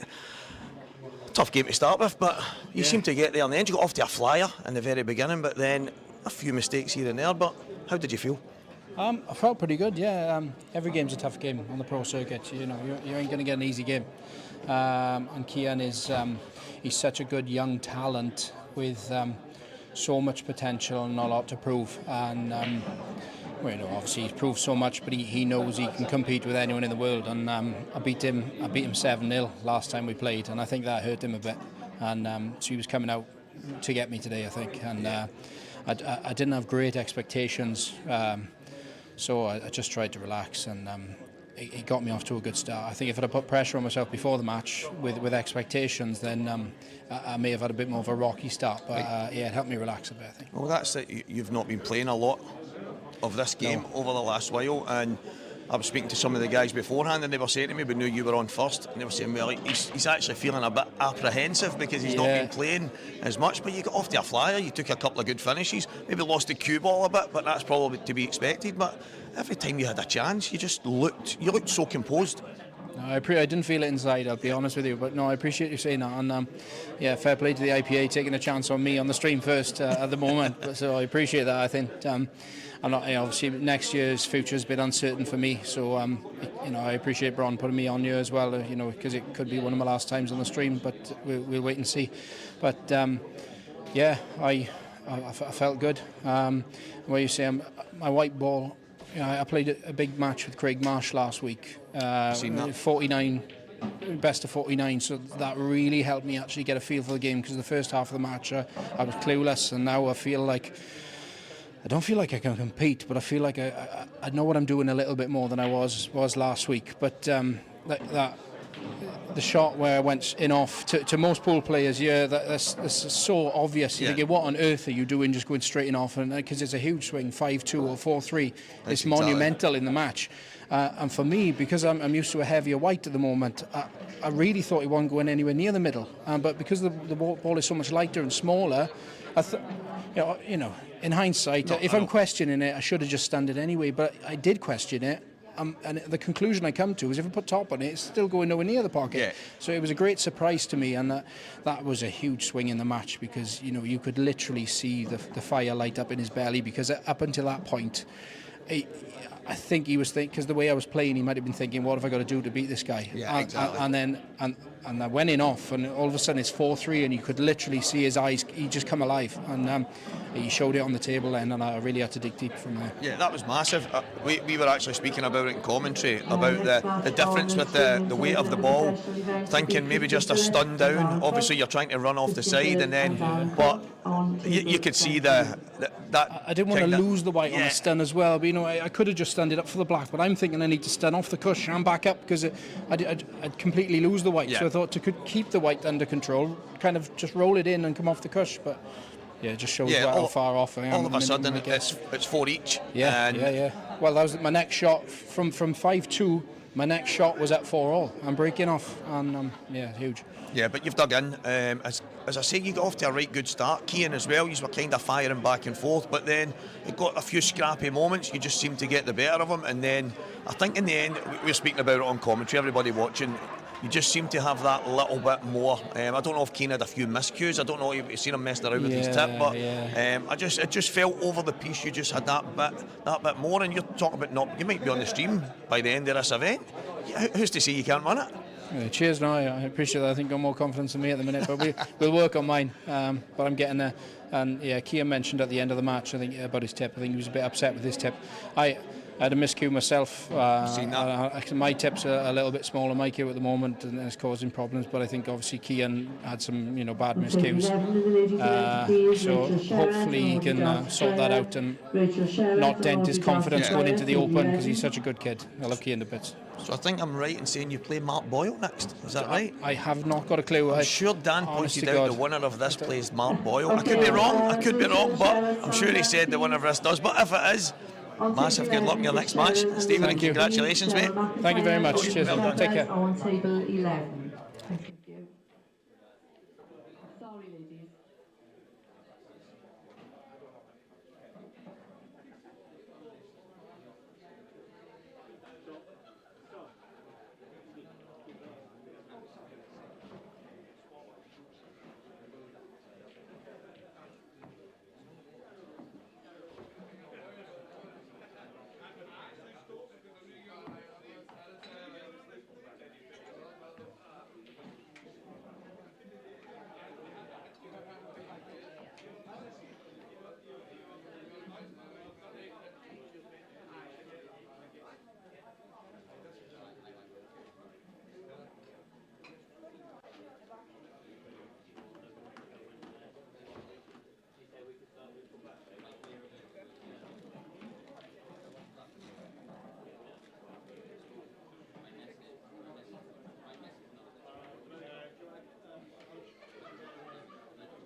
Welcome back, ladies and gentlemen. I will be stepping on to the stream table in a moment. You can still see the matches going on the outside, but I'm delighted to be joined by Mr. Mark Pickworth for this one. Now then, how we doing? You okay? Yeah, I mean, I've been worse. Oh, yeah, I mean, it's nice to be back at a pool event and that, and, you know, bringing all this coverage to you back at home. And as ever, Ali McCoy. Oh, it is. Oh no, it's not. Stephen Walker. Well, we're always delighted to have Stephen here joining us and bringing this excellent coverage to you. Yeah, I'm looking down that draw that we've got in front of us. Some massive games this weekend. Yeah, there is. I mean, it's a great first match as well. Just first of all, you know, I thought that was going to go down to a decider in the end. And I'm glad I was right in my information that Mark Boyle does play Stephen Ellis. So Stephen's victory has given him the luxury of Mr. Magic himself. Yeah, I wasn't on the head to you, you know, when you did mention to Stephen. I was like, yeah, you're right. You was doubting yourself, and no reason to doubt yourself. But yeah, we might be a bit quieter. We're a bit closer to the action than we should be. Try and change some of that tomorrow. Christian Phillips, who he's been in great form over the last year. Now we're hoping to end 2024 on a high note. Yeah, dry break though. That's not going to help doing that. Didn't seem to get the best contact, but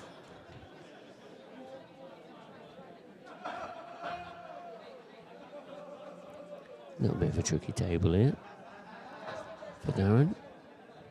You know, and Darren, you know, is a great professional player. You know, he's not. He's had some great results this season already. He'd love to get another one here over Christian. Yeah, these aren't easy.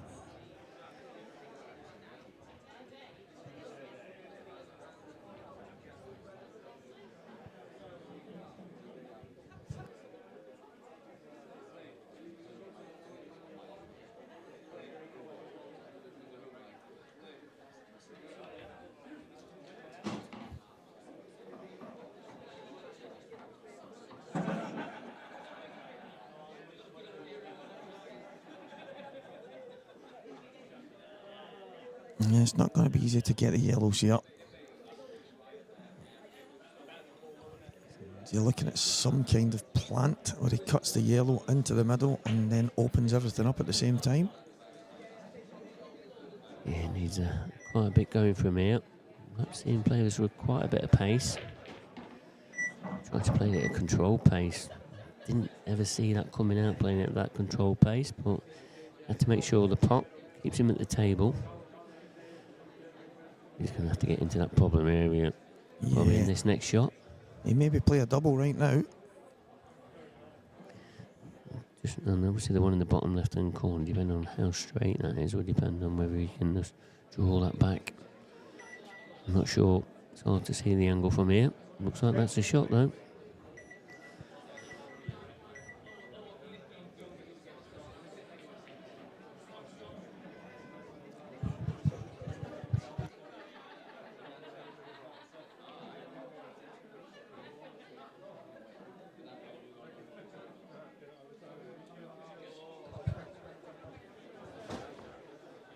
Just been left with me at the moment. Stephen's just knocked out the arena. There's Darren though, gone for that shot. That sense, not come out too bad. Can he get to the one down the bottom? I think he can.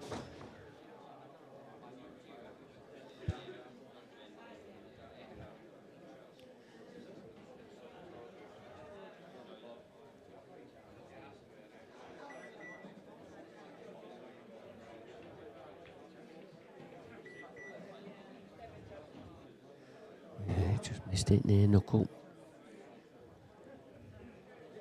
Handed the table back over to Christian here.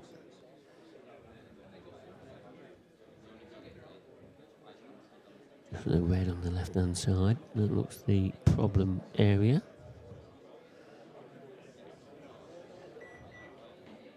On table 7 in the ladies, please.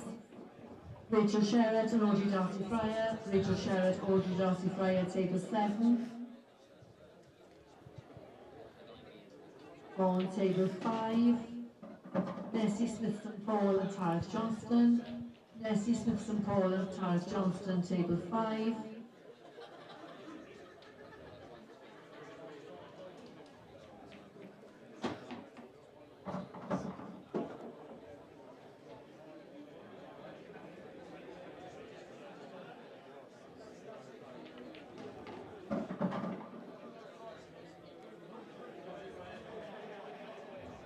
Now you should be seeing Christian Phillips here taking this opening frame.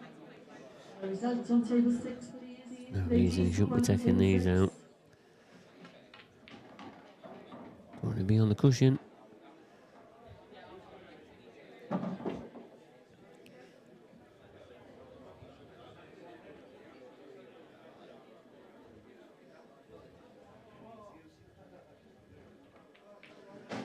Yeah, just landed on that cushion, just stopped him from getting any sort of cue ball action on it.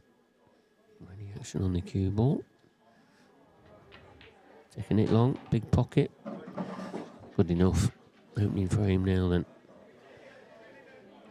See Martin's asking on the chat what the first prize is. And Barge Master has just answered that. So yeah, it is 10k to the professional winner. All the details of all the prize money, that's all on the website, ipapool.com. You can see all the breakdowns on there.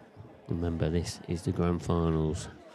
So the pro, the elite, and the amateur. You know, they have got enhanced monies, enhanced ranking points. This is what makes it interesting to come to this event here in the Isle of Man. All the extras on offer.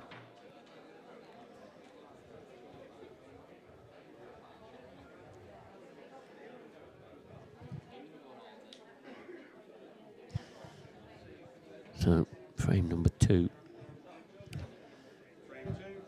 Obviously, just looking in and out of a room. Mark Boyle, he's just starting on the in his match. This is frame 2. Darren Cook to break. Cue ball was struck into the top pocket, got stopped, and he's popped the ball, so he's at the table. This is the chance he wanted after missing the last chance. Wasn't easy in the last frame.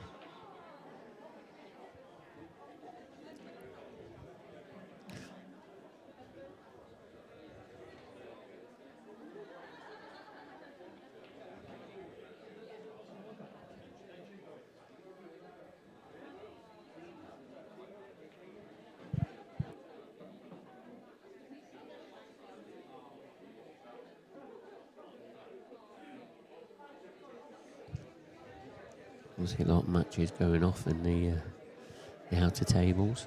If you want any of the latest scores, they're all on our website or Facebook pages, also social media pages. All the links are on there. Anybody wanting to know any latest scores, just click onto them. We do use Cuescore.com.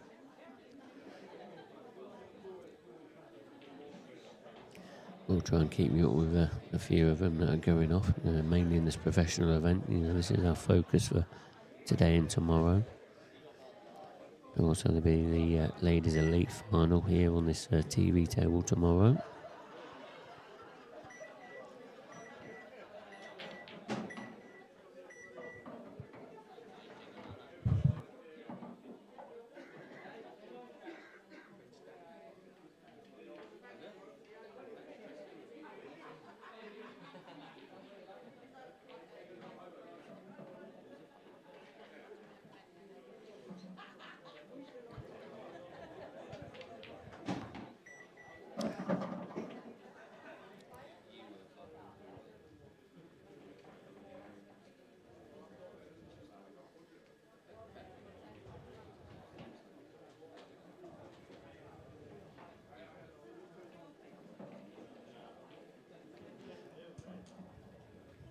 The latest score, Connor Davidson, he's leading Rob Wilson by 7 frames to 6.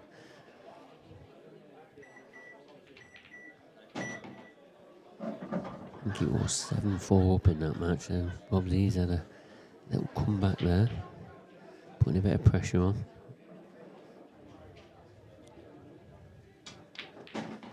Another shot there from Darren. If anything, that's come a little bit too far.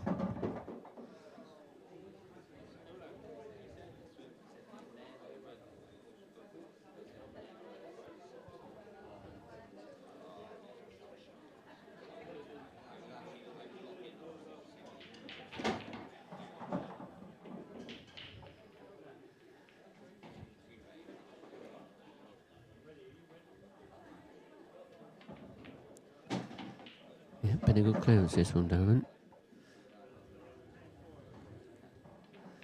That levels the match up, 1 frame apiece. Good break and clearance there from Darren. Broke okay. Mr. Magic. He's getting some practice in, I think. Doesn't need the practice though, does he? Well, that Connor Davison match is finished there. Look, you just see Rob Wilson and that Connor packing up the queue, so I'm assuming Connor's won that 8 frames to 6. I'll let you know. Lee Shepherd in the top left-hand corner. He's 6-3 up against Evan Parry Williams.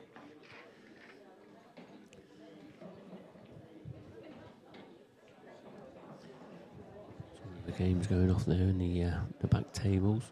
The ladies amateur event that's well underway.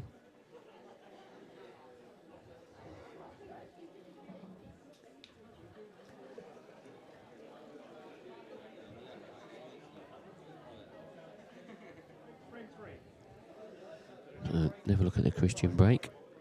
Try on the first one. That says 1-0 there, but it is 1 frame apiece. Frame number 3.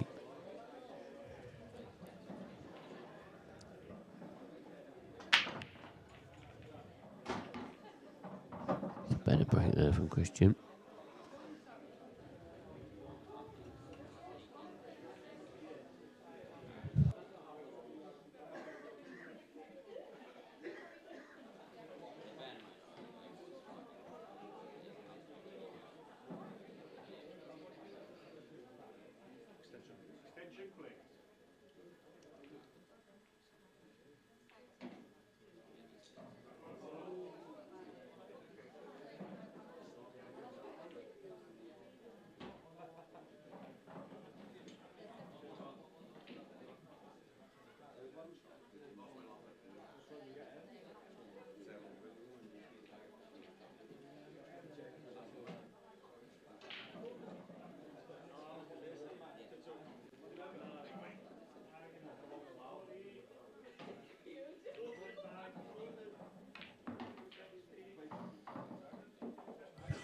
Gotta say, God, he was unlucky there not to make any contact with that yellow then.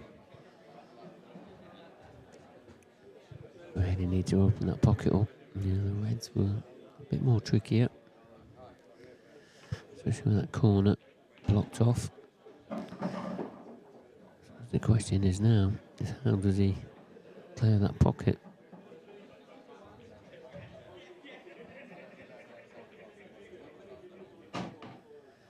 You still feel like he's going to take these on.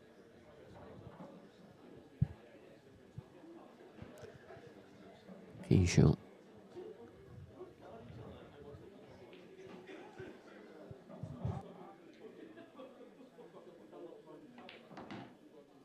Has he come far enough?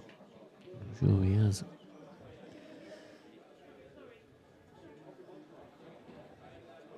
I think he can get a cannon on the red. Does the red pot? Is that what he's looking at?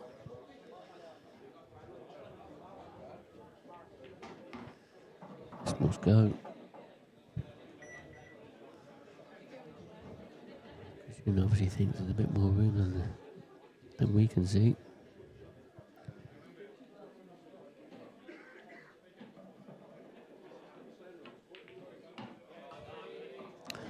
It does go. And just think he can just get this black off the cushion. Great clearance from Christian Phillips. 2-1 he now leads.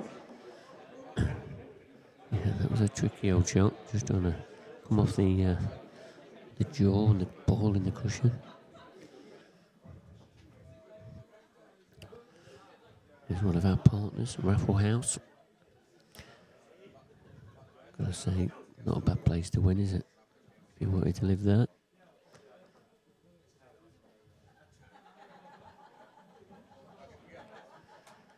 Obviously, gamble responsibly. If you do wanted to take part in that. But this is not just the dream home. There's loads of other prizes available. It's quite a well-established business, Raffle House. Plenty of prizes up for grabs as well. Yep, they support our tour. On table 13, please, Joe McAleer, Dave Sanderson. Joe McAleer, Dave Sanderson, table 13. The last two frames have been 2 breaking clearances. There's Darren Cook, frame number 4.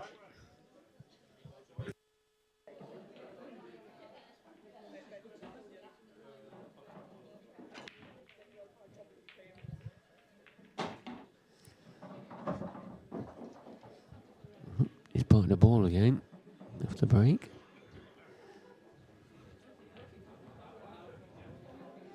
But the area around the black is tricky.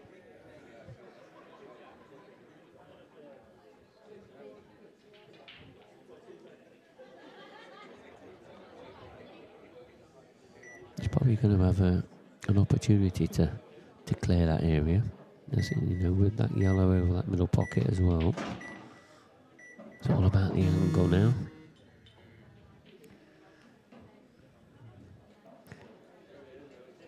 Special event, please, on table 1. Mark Boyle, Stephen Ellis. Mark Boyle, Stephen Ellis, table 1. Matt Schofield and Paul Harkness, table 2. Matt Schofield, Paul Harkness, table 2. And Craig Marsh, Ryan Clark, table 3. Craig Marsh, Ryan Clark, table 3. Referee, can you please ensure that all tables are padded in the next room, please? Thank you.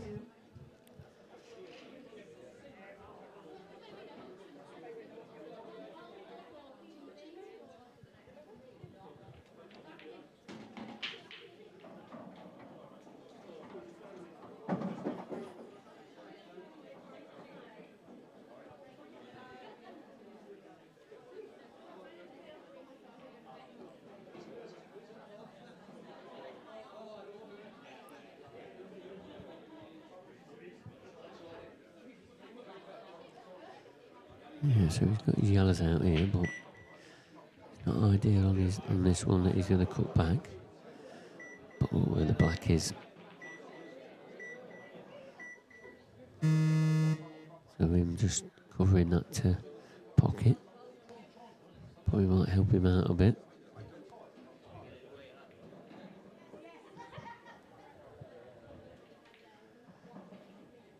Yeah, because Christian, he's got a little bit of work to do here.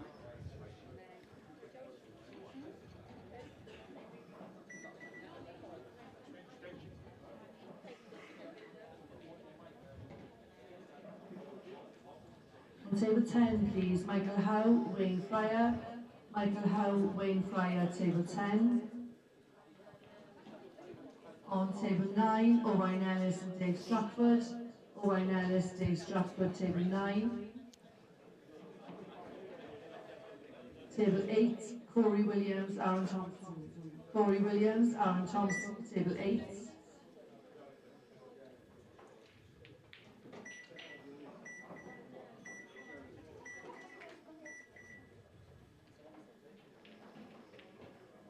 Yeah, just made a little containing shot there.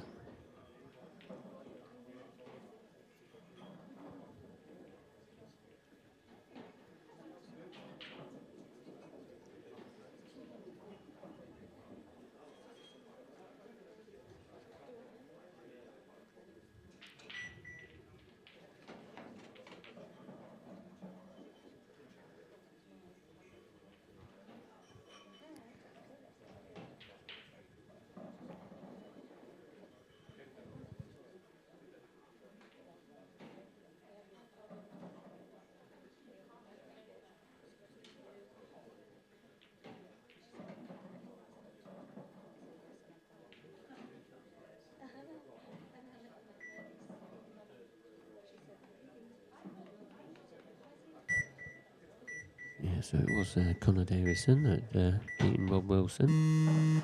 So he's won that match by 8 frames to 6.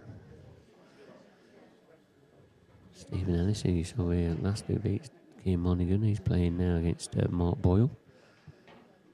So plays in the last 16.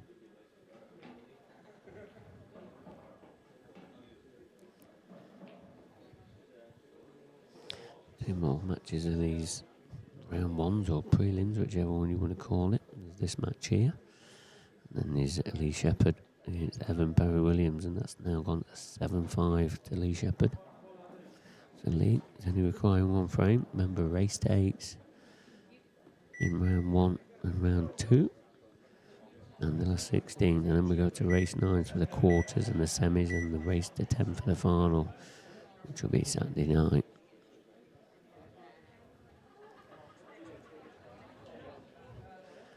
So what can Darren get out of this? It is super tricky.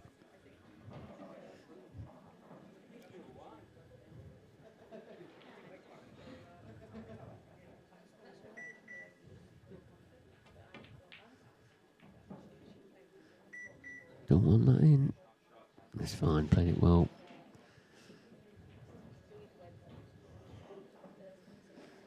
I do feel though he might be in a bit of trouble here.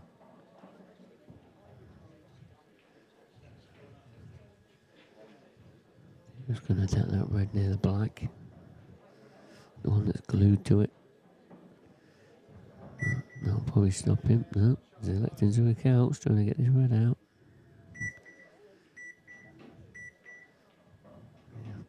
Clever shot.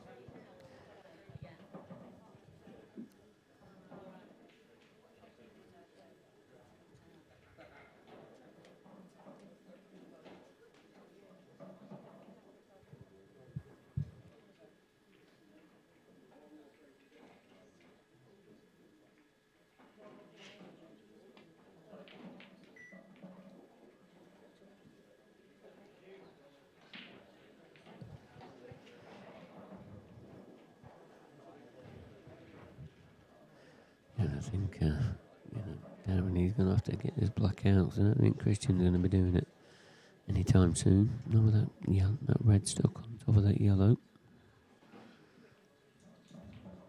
Waiting on table 10, please. Michael Howe, Wayne Fryer. Michael Howe, Wayne Fryer is on table 10.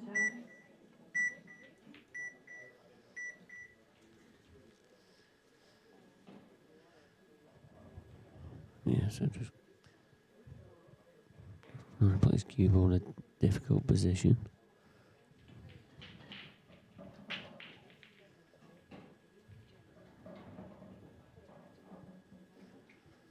Yeah, apologies that I've gone super quiet. A bit close to the action.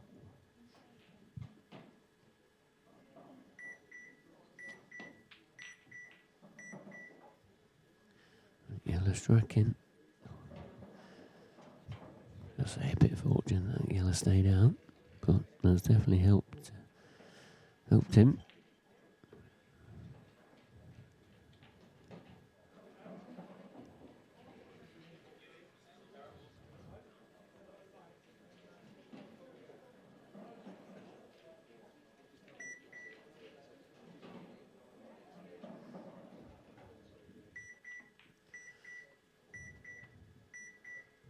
Christian just trying to block it up even more. So what can the dazzler Darren Cook get from this? I do feel like he needs to try and get the black out first. How does he do it?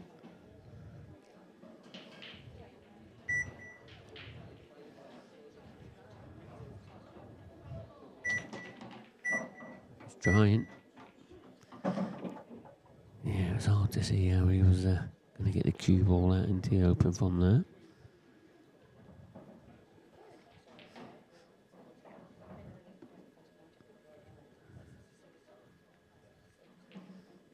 You've got to say that this is a must hit.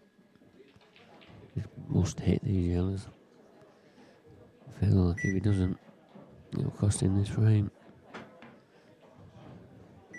It's tracking. That's a good shot. Very good. Now, what about this black? Does it go past? No, he's looking at there. Does it go? I think it does. I think this is a shot. It's a chance. Gonna have to drift this cue ball up in a. Well, he's only got a little small window where he needs this. One good shot. Cue ball.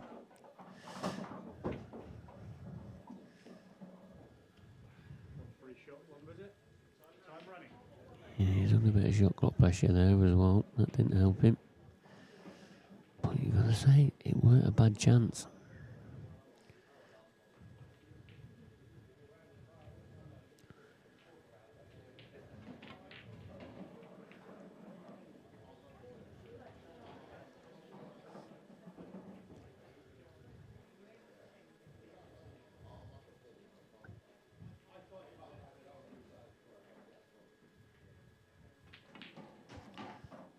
Lee Shepherd 7, Evan Perry Williams 6. Is that going to go to a decider?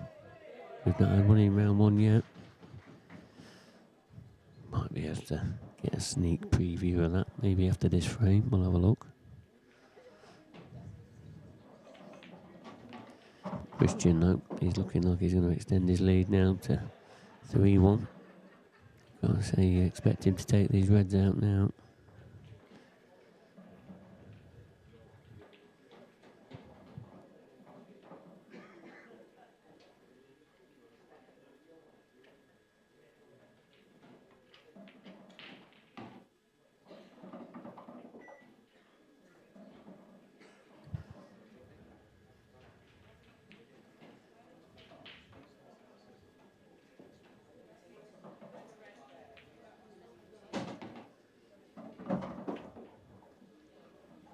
Table 12, please. Mick Warner, Jamie Hall. Mick Warner, Jamie Hall, table 12.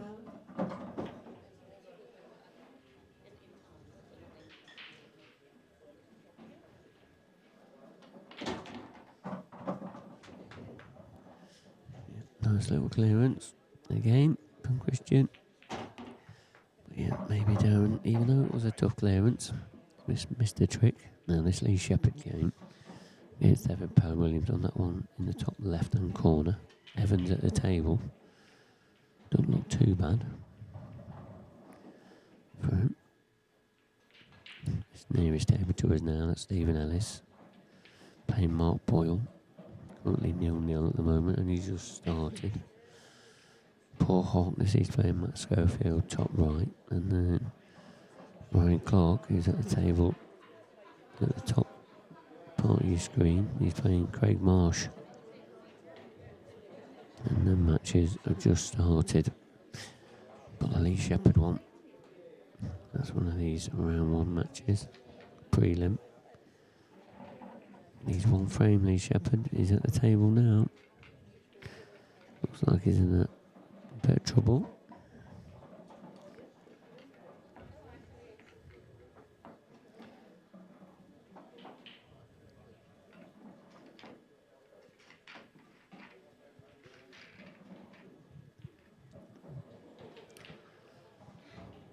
Looking at that, if Evans on these yellows, which he is this a chance? It's a cue ball, Evan. Oh, he's got away with that. He's got away with that one.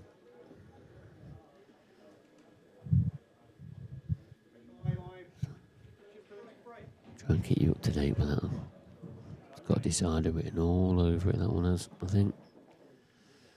Frame 5, Christian Phillips to break. He's got a ball. All these reds, they've all got pockets. Has he got an opening red? Can he get through to that? I think he can. The one on the bottom half of the table. One on the left hand side of your screen now.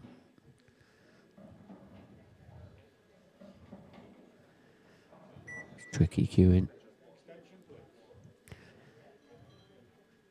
His easiest opening pot is on a yellow. The yellow, that's above the black on the left hand cushion. It's horrible. Does this red pass the red? I think he does. Yeah, good shot. No. Got to say, this is a good chance now. Go 4-1 ahead.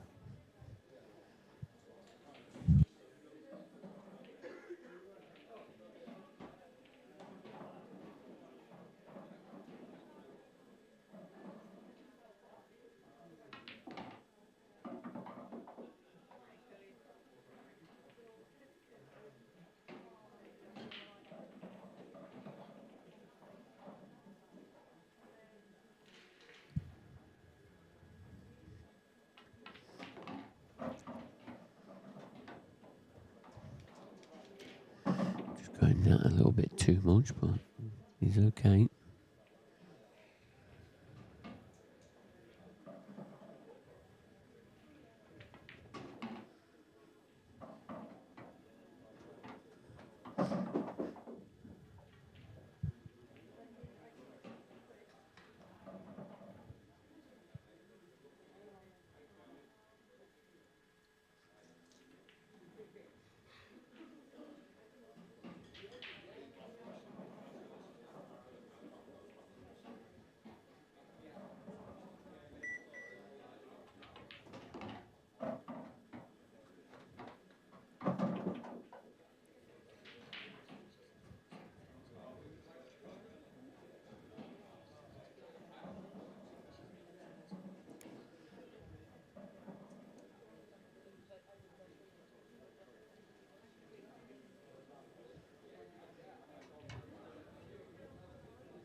He's got track on and off the top cushion. Getting a little bit closer to this side cushion. But played this to do a good pace. Left a simple black now. To the left middle. 4-1. Christian Phillips now leads. Has that gone 7-all or is it? I think it's finished. Yeah, it looks like it's finished. Looks like Lee Shepherd has. Yeah, he has cleared up. So everyone was on the yellows. So it looks like that's finished now. So Lee Shepherd. Not got confirmation of that yet, but it's looking like Lee Shepherd is safely into the next round. Yep, that's confirmed to me now. I can see that on my screen. So 8-6, Lee Shepherd beat Evan Perry-Williams. And Lee Shepherd goes into the next round. Plays Craig Brown. North East Derby.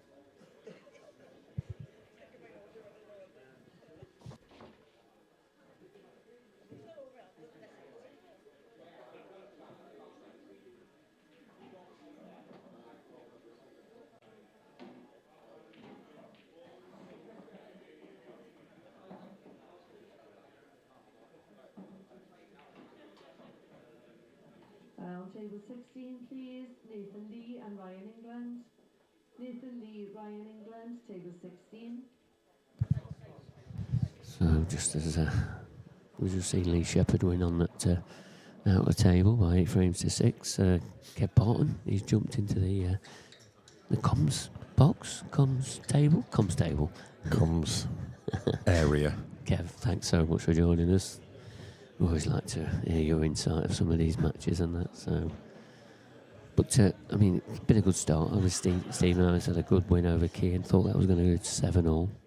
There's some tasty matches in this first day's play, isn't there? Yeah, there is. And, that first match between Keane and Stephen, what a way to open the show.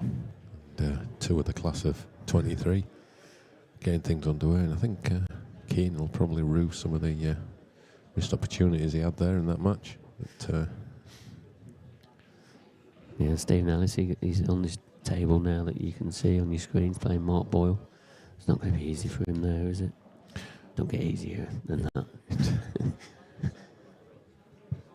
Doesn't get any tougher than playing Mark Boyle. I think the player's just about ready to start frame number 6.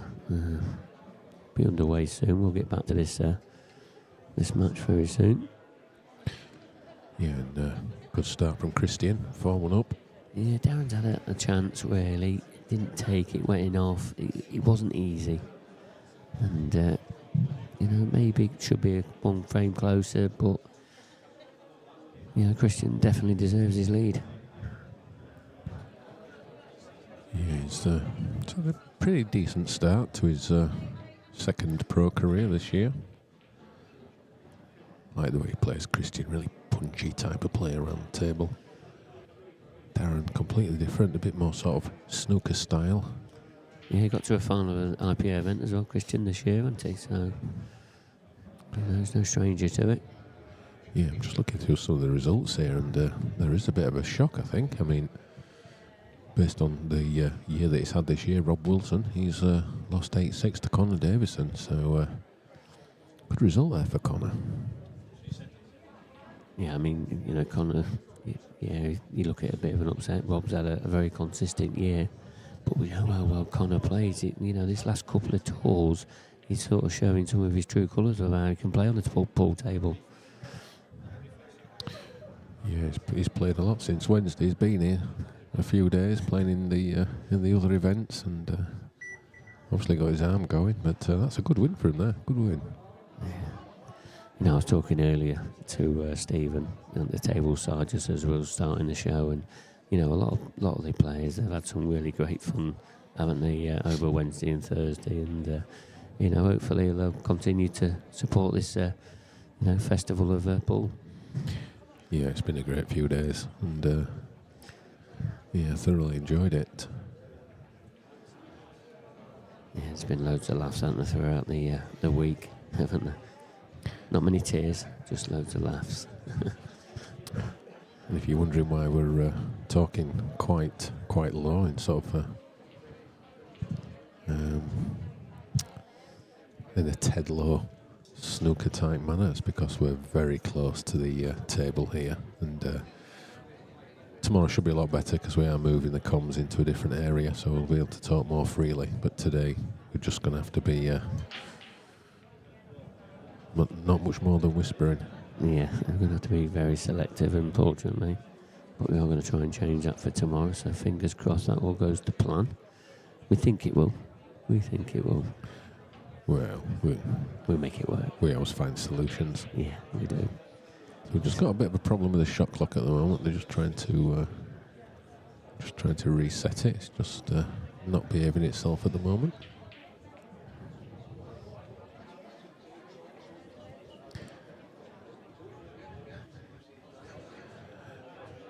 So, obviously the news has come out today that I'm no longer the chairman, although I wasn't the chairman. I did step down a couple of months ago. But the posts have now been filled. It's just a matter of time and just to get the formalities done. So, I've taken a step away for a lot of reasons. Not just one. Probably 5 or 6 reasons, and just gonna be got some new challenges on the horizon, some new projects, and what I do know is the IPA is in great shape and it's in great hands going forward. I've done 13 years. I think that's enough for anyone. Yeah, it absolutely is. But no doubt that Kev, you kind of said you're going to pop in at some point next season. We'll get you back on the comms. Well, only not for long, but you have to get off the golf course first. Yeah, it depends on what time of month, doesn't it? Whether you're on the golf course or not, doesn't it? But I'm sure we'll definitely see Kev back at some point. Yeah, but as one door closes, other opens, and. Looking forward to a nice holiday at the end of this month. Recharge the batteries, and got a few things planned to keep me occupied in the new year. Better not tell the wife yet though, because she doesn't know. Yeah, I think that's the thing though, Kev. Obviously, you can say that you've walked away or whatever, but you've pretty much planned all of next season already. You've put the foundation in place for next season. You've not just walked away and left everything. Everything's all going ahead for next year, and all that is it's going to be easy for someone. Yeah. I mean, you know what we've built up over the last 10, 12 years. You know, it's got us into the place where we are today, and you know, the important thing is to have a great team. You know, that I've been fortunate to be surrounded by a great team who make my job a lot easier. Or did make my job a lot easier, and yeah, thankfully, all of that team is still going to continue. So they're still going to be around and keeping the IPA machine working in the best way it can. And you know, Paul and Santa, who will, you know, be sort of leading from the front. They'll be bringing their expertise and their knowledge and, you know, their views of the world to you know, to the IPA to you know, to keep it moving forward. Because one thing we all know, you can't stand still in any walk of life. You've got to keep pushing. And yeah, I'll be hoping to help in that in some ways, but you know, in the background nowadays. Yeah, I think, like, you know, going to be sort of call that an advisory role or whatever it is, because you know, over them 13 years, as you mentioned, you know, you don't, you know, get that many stripes on your arm without sort of making so many relationships throughout the years.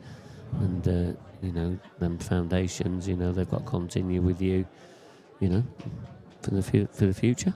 Yeah. And you know, even today I've just been busy sorting out the Isle of Man venue for next year. Well, yesterday and today, and hopefully we'll be able to announce that pretty early next week. But what a venue we've got lined up for next year. What a venue. Yeah, another great addition to the IPA calendar, isn't it? Yep. So that'll come out next week, as well as the information for the Worlds should be How be is out that next white week as well. stayed out? Wow.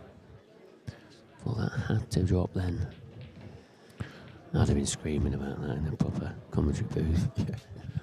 So yeah, thanks a lot, Alf, for the positive comments there. There'll be plenty more as well. I know there will. There already is.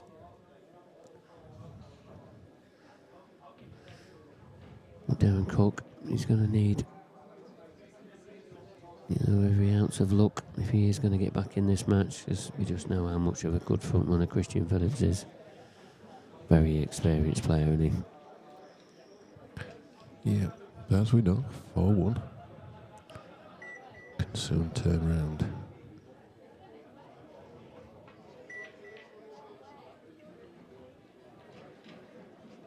And here's a great chance now for Darren to narrow that gap straight away.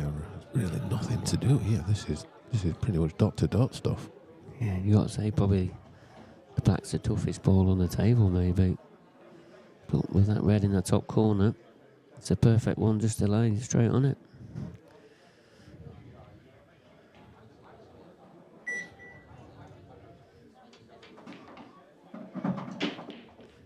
This is a must-get chance for Darren Cook now. He has to take these.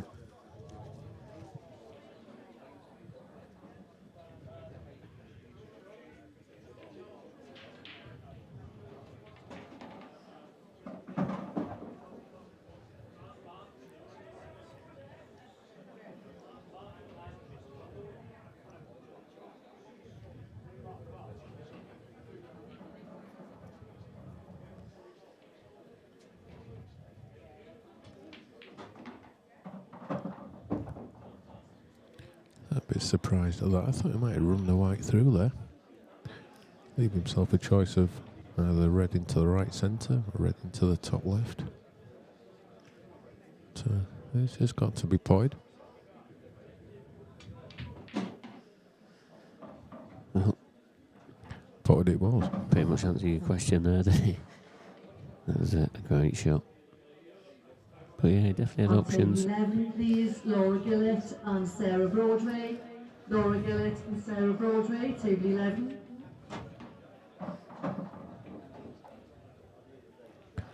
I played Darren last year in one of the events, and whilst I think I won the match, I mean, I did play well, to be fair, but you could see the talent that this guy's got. Just the balls didn't break for him, you know, nothing off the brakes and stuff like that. So some of the frames got messy where I could, you know, drag him down to my level. But this kid's got a lot of talent, Darren Cook, I tell you. Yeah. We've only seen just a little part of him at the moment, but no, I think he's come good over the last couple of tours, and he's getting a bit more established, etc. Yeah, I think there's a lot to cut from Darren for the next couple of seasons. Could be a slow burner, but he's got the tools. On the northeast, and you know, it's like a hotbed of pool, isn't it? It really is, and he's in good hands up there. Yeah, won't be short of practice partners, that's for sure.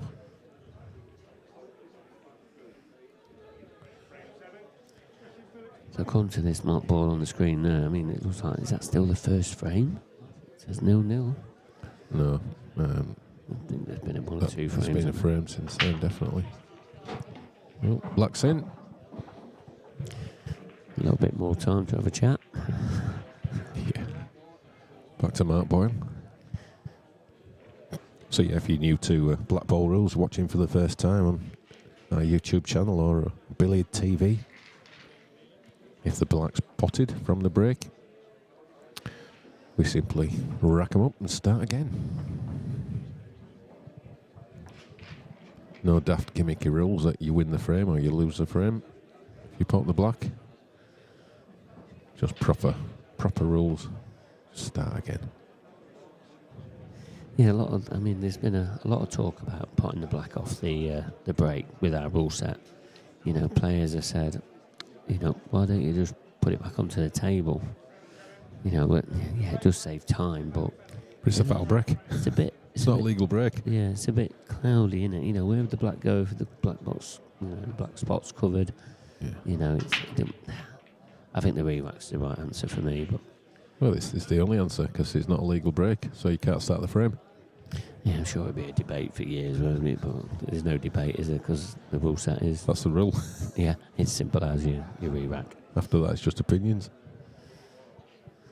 How about this one for a break off? That's unbelievable, isn't it? Not sure how they've all got there. Has that red been upsetting Pete? It's all the balls.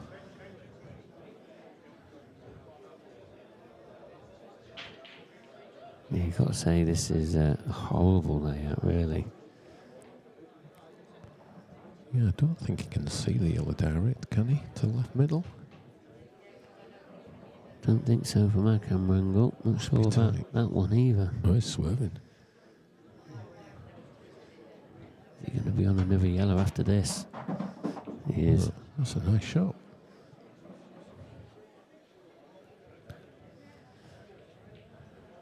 Needs to just ruffle these up in the middle just to free him up. So the question is how can he do that? Don't want this cue ball to get too far away from his work.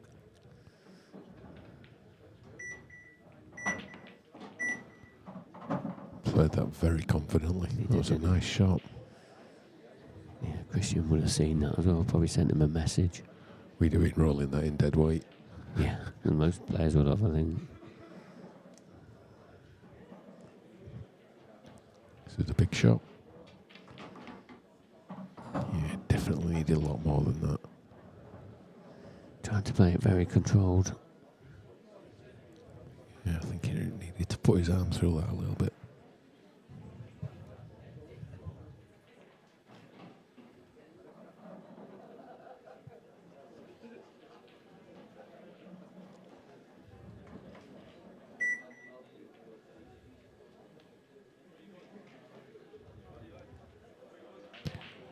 So he turns the table over to Christian.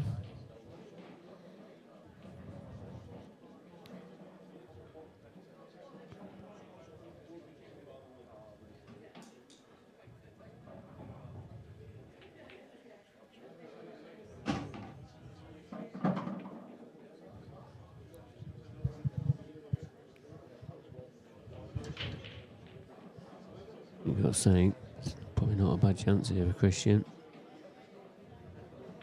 Just running these through. Take both of these reds in the top half of the table into the middles. Yeah, and the red that's in the middle of the table, I think that just goes in the bottom left. It certainly goes in the top right.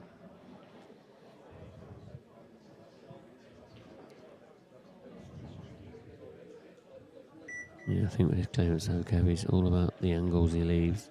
It's imperative that he leaves them, you know, the right angle every time.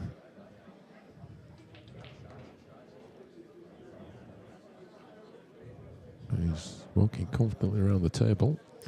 Yeah, his body language seems to be okay on this one. Just run this down the table now, I'm presuming. Yeah, got through that, very nice. Got that forward momentum on the cue ball.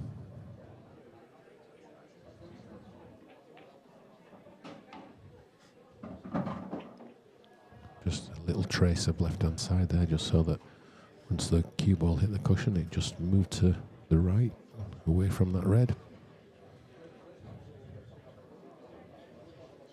Yeah, not only doing that, it gave him a good angle to bounce this on and off the cushion. Just left this nice and simple finish now. Yeah, I think you can run this through. Just glance off the yellow. Yeah, just run it through. Perfectly played. This is good stuff from Christian Phillips.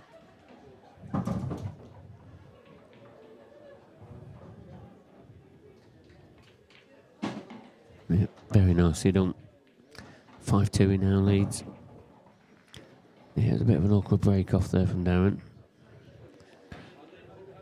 Yeah, he started the clearance off very nice, and then just when he needed to give it a little bit of welly, he just was a little bit lacking in the power department. But a nice clearance there, well worked out clearance there from Christian.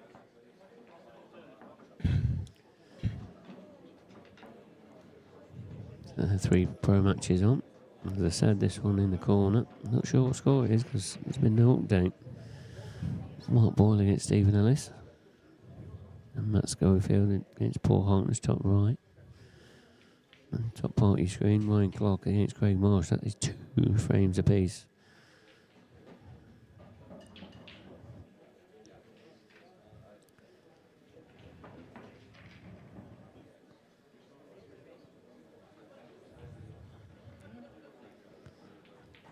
So if you're just joining us and you're wondering why the commentary is having to turn the volume up, that's because we're very close to the table.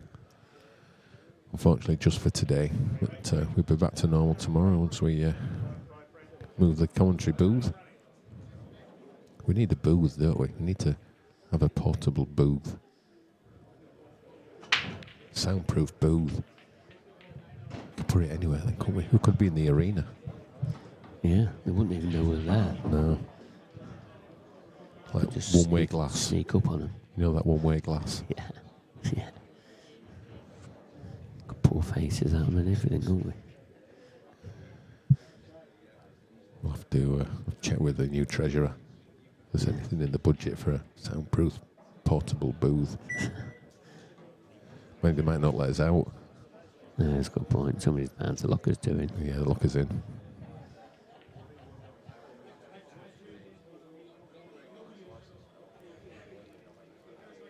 So, first chance to Darren. Decent chance.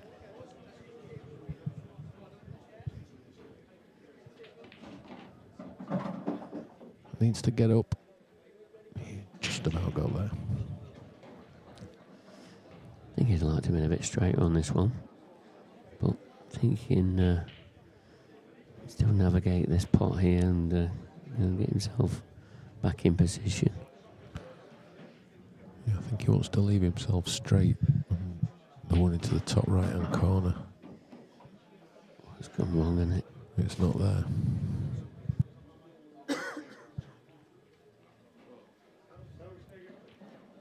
So on the comms, myself, Kev Barton, with our lead commentator this year, this weekend, Mark Pickworth.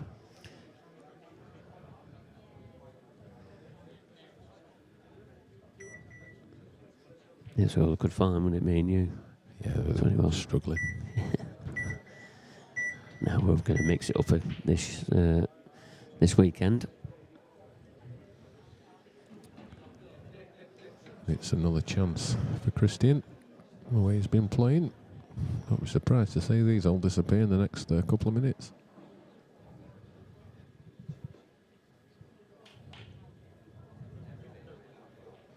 Yeah, I think that this is how this match has gone. You know, about the way that the balls have turned out for Darren. You know, they've always been a bit of a tough out. Yeah, I like Christian's man around the table. He's always been quite consistent with that manner as well, hasn't he? Yeah. Is he short of pace there?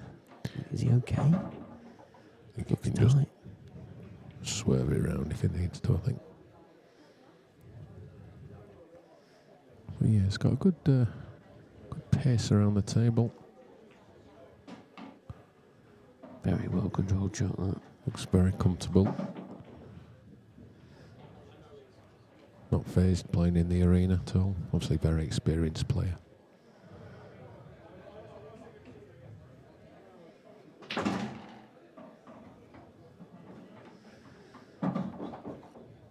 Yeah, let's get the cue ball out there. Not done too bad with it either.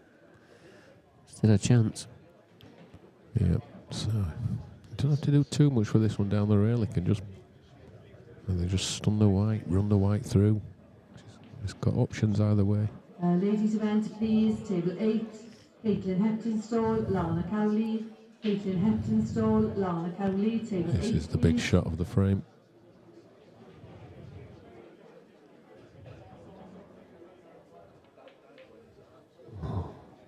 I butchered that a little bit, didn't he? Yeah, didn't cue that one very nicely. Yeah, that was a surprise. Darren, he's got a chance. These are the chances at this level you've got to take. You've got to punish your opponent. This looks thin. Played that as well as he could, I think. You'll be happy with that outcome? Yeah. Definitely happy with that. That cutback didn't even look on from where he was. That was a better shot than it looked.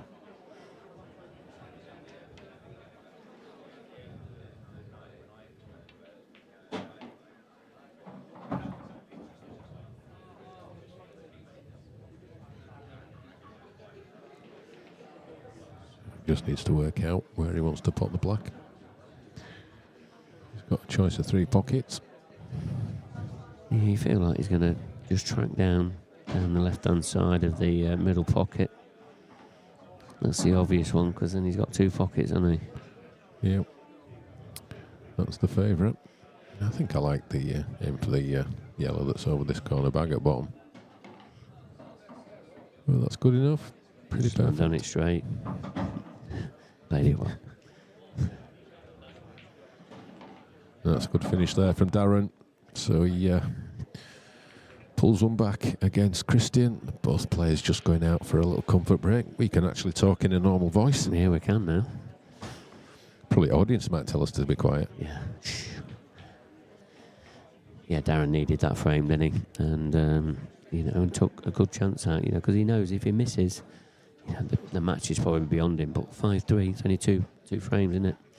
So these are the matches that we've got coming up. I think we might have just edited these a little bit now, haven't we? We've lost the bottom match, unfortunately. Harry Peart, Mark Farnsworth. Just down to timescales, really. I mean, with what we want to make the changes for tomorrow as well. So we just took a little bit of pressure off us in this TV arena. But there's still plenty of action to come, trust me. And there's some great matches still yet to be come your way. Yeah, next match is a tasty one. Chris Boren and Scott Anderson. That won't last long, will it? They're fluent players, aren't they? Yeah. That should be, I think, pretty evenly matched. I think that's Chris has been he's been in some pretty good form this year since the Worlds when he got to the final of the seniors. got beat by Mark Boyle, but his results have been pretty good this season. Yeah, and Scott, he's always, got some great ranking points as well. He's had some good wins in his IPA career as well. So it's 50-50.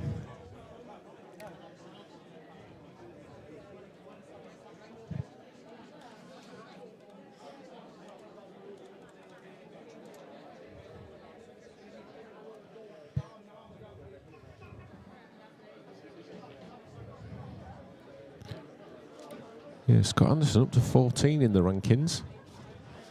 Yeah, he's got a little bit of a gap there between 15 and 16 as well. So if he's consistent this weekend, he'll be in top 16 for the Worlds. Yep, and Chris Bowron at 19. So you can see it's a good matchup. Yeah, they're all fighting for points as well, aren't they? I said that at the start of the show with Stephen regarding the ranking points. These enhanced ranking points in this event. They're so important.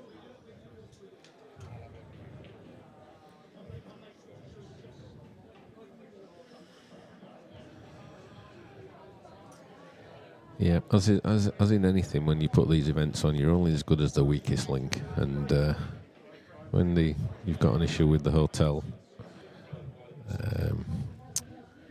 that impacts on us being able to start at 3 o'clock, then unfortunately that's what happens. So it was something that was completely out of our control. But yeah, if we had started at 3, we might have been okay. But some things you just can't control. Yeah, we'll do the best we can though. Make sure that we'll give you some brilliant action. And we're not just on today, we're on tomorrow and Sunday. Yeah, and it's free. Oh yeah, it is. It's free. Oh, as is well. it? Yeah, it's free. It's definitely free. I thought we charged for this. Yeah. Better go back into this quiet voice now. We'd have had to give a refund if we're not started at 3. Oh yeah, that's all right. Yeah, free stream. It's always nice when it's free. So, frame number 9, Darren Cook, he's at the table. Oh, just hit their knuckle. We do know, on this cloth, sometimes not very forgiving, is it, you get that near knuckle? Yeah, if the cloth had been new, that could have probably slid in.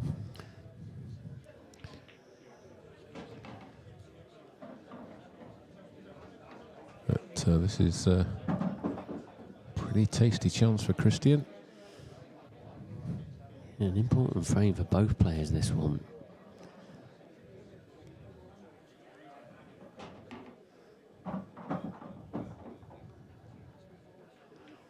I think Darren knew how big a shot that was on that yellow. Did he give him a good chance?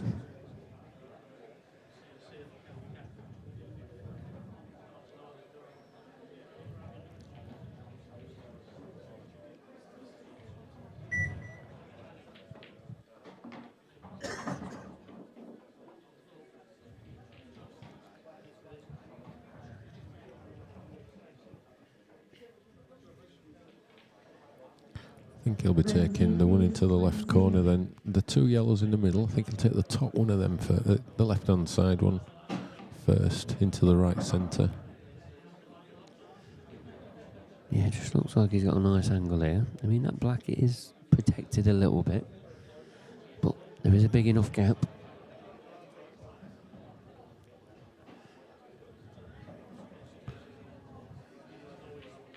Oh, the bottom one went. Yeah, I actually didn't think that one went either. Didn't look like that from our position. Anyway, in it goes. CPM 47 reckons Clint's the favourite. We'll talk about that maybe at the end of this frame.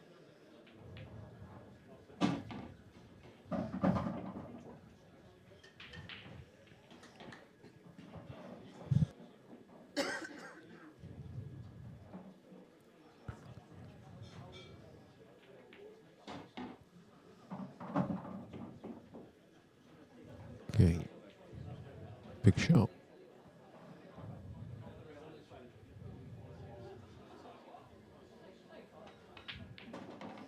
Absolutely no mistake there from Christian Phillips. Yeah, another solid clearance there from Christian. Opened up that 3-frame lead again. So what do you reckon? Clint's the favourite? What are you basing that on then? CPM 47. Yeah, it'd be interesting that. Because I've not really been in the winner's circle recently. Not like the man on your screen now, Mark Boyle. You know, won the last pro event. Got to the semi-final of the open event as well. You know, so that's what you call a little bit of form. Yeah, and he's had quite a little bit of form for about the past 2 years. And that's why he's the number one seeded player. I don't think he's going to get caught.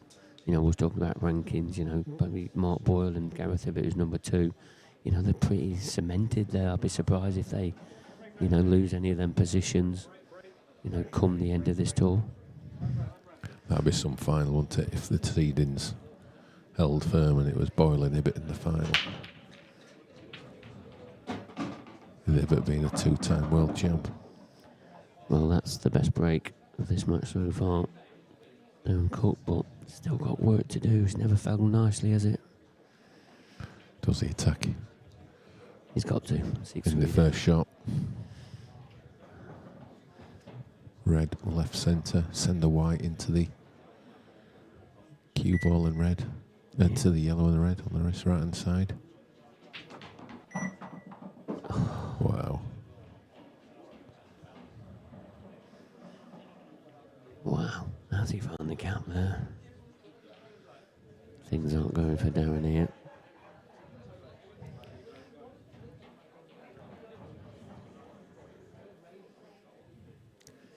CJ asking what's the money like for winning these. The question must come out every 10 comments. Have a look through the comments, it's all on there.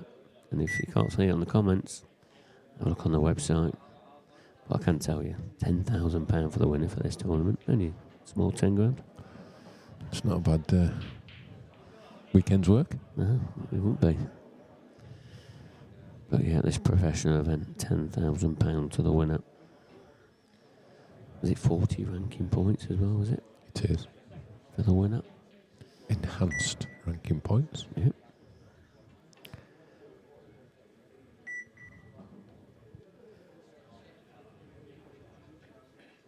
I think he's put that yellow on the bottom cushion.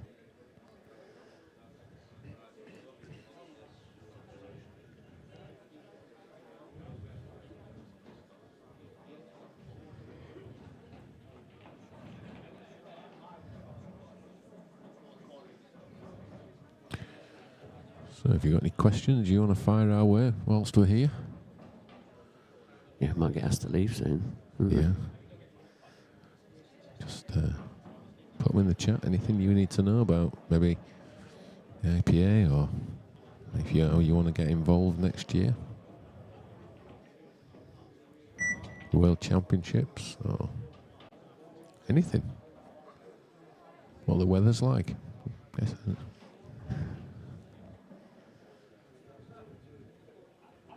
Don't be shy.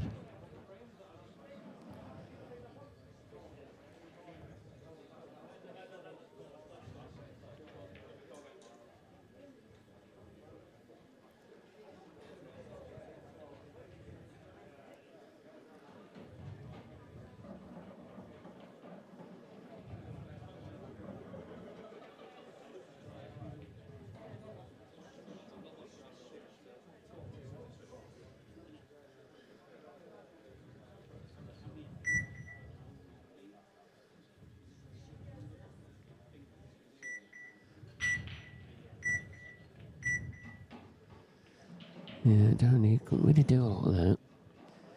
Just a containing shot, be a bit patient. I suppose Christian's in the same boat.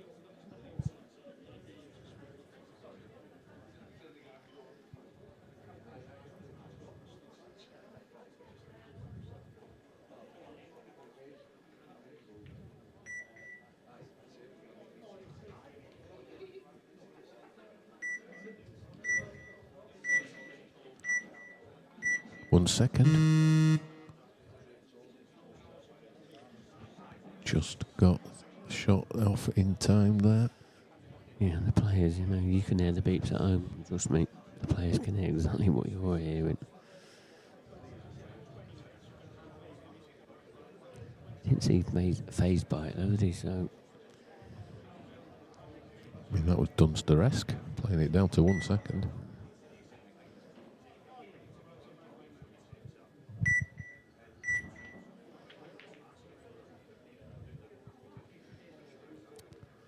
Right, well, I don't think Christian can hold back anymore now.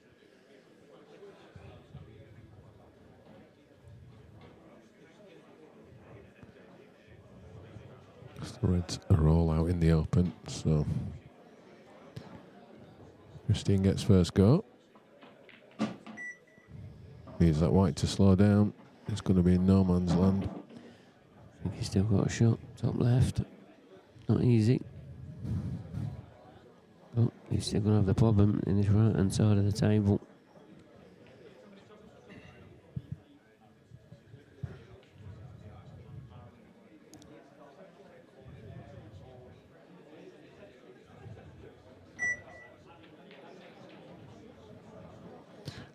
It's forced the mistake. And now this is a pretty good chance for Darren. Try and pull one back.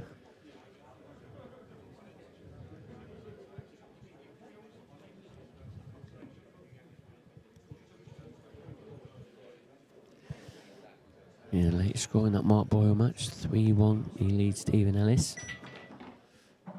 Should be able to keep a close eye on that. That's a lovely little shot, that is.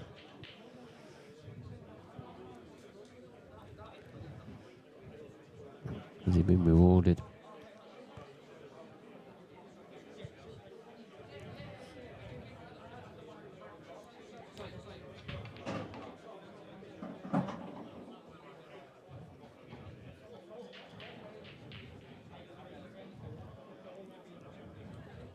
Yeah, don't look like Darren Cook's going to go away anytime soon. He still thinks he's still safely in this match.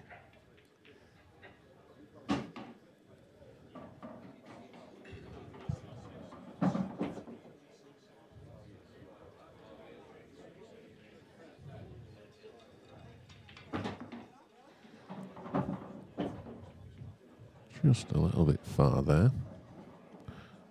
Slightly hampered, not too bad. Ooh, not got a full pocket there, has he? Nicely cued though. Playing some good stuff, these two. Been pretty solid, haven't they, when they've taken the finishes out? Yeah, in it goes. So Darren gets the frame on the board.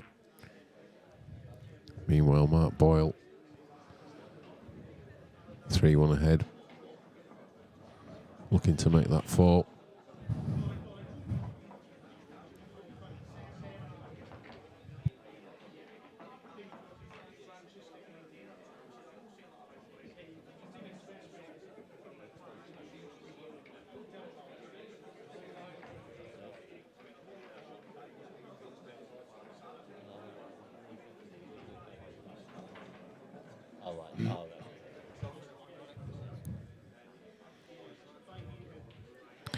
So, 6 frames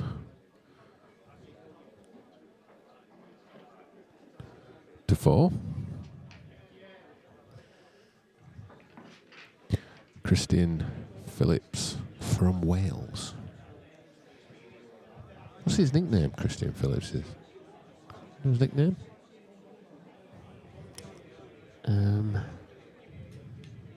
I can't remember.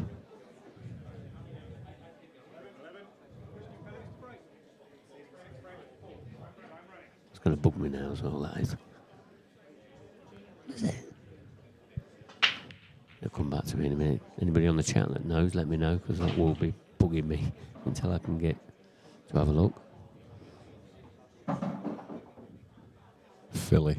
It's probably something like Yeah, Philly. it is, yeah, that's what was in my head. It's on the back of his shirt, look. Oh, right. There's the evidence. I You turned around earlier. do thought up of that one. Someone's helped him with that one. He needs something better than that. Yeah, it does. Don't tell me Darren Cooks is cookie. No, is it on the back of his shirt as well? Yeah, we needed to come round this way. Wait, you forgot what it is. Dazzler. The Dazzler. Tell you what, this match is heating up. The Dazzler protects these out. He's getting back into this match. He'll only be one frame behind.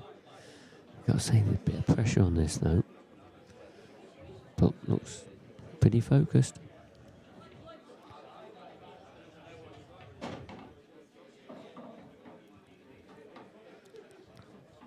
Just a little bit in betwixt and between with that one. It's got a nice angle. Just try and put this in the bottom left and then send the white across. Choice of the two reds. Did he hit it? No. No, he didn't really hit it. Yeah, never had the direction of going into the pocket, that. But a little bit of insurance, but we know these blackball rules. With all the combination shots, can soon change around. Like this one. Very well played there.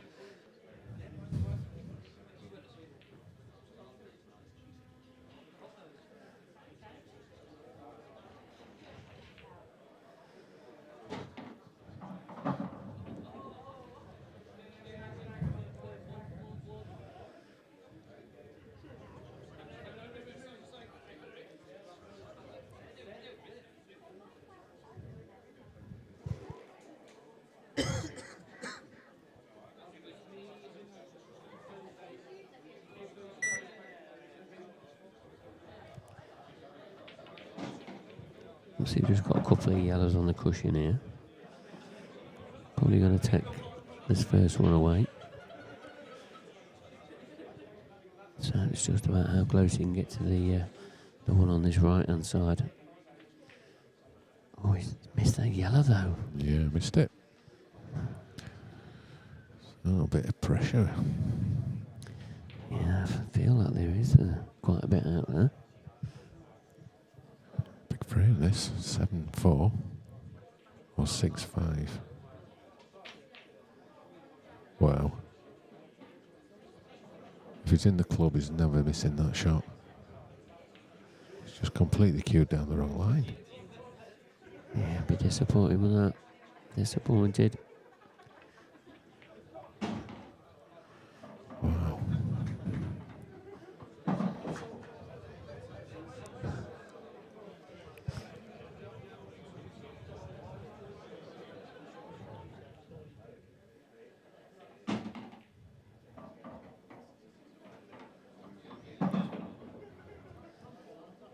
Got the cue ball in as good a position he could have.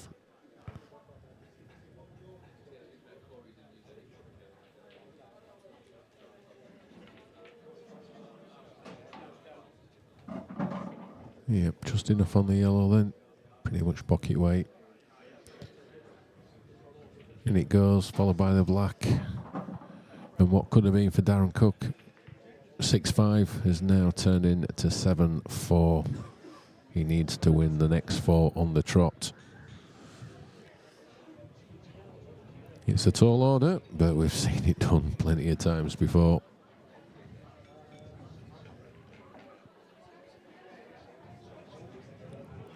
And just a word about our sponsors and partners for this event.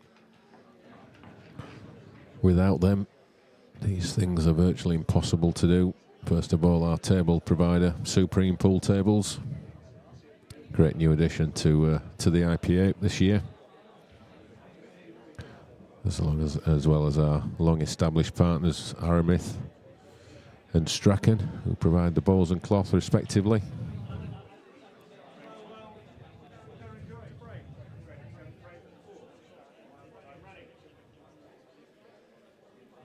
So Darren to break. It's a good old crunch. It's a good split. But a little tricky. It's usually the case, isn't it, when things are just not quite going your way. Yeah, and I think he'd have loved an opening red. As the Reds do look a little bit easier. Just first glance. He's forced into these yellows. He's got to stun across as well. Yep, that's okay. So, yellows it is. He's got to play faultless pull, and even that's not guaranteed him to win this match, innit? That's right.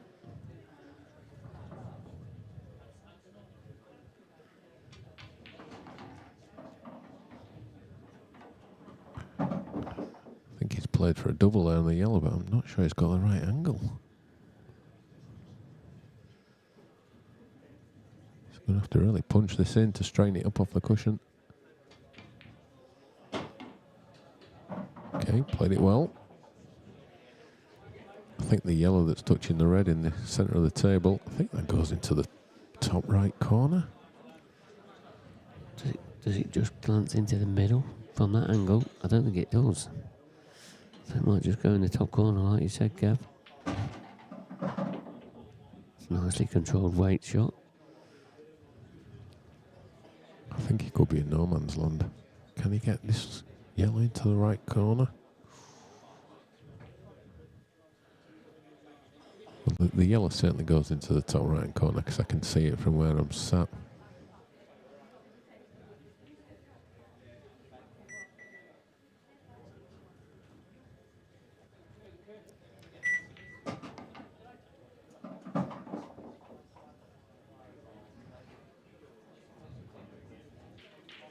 So it's going to come down to one good positional shot and pot.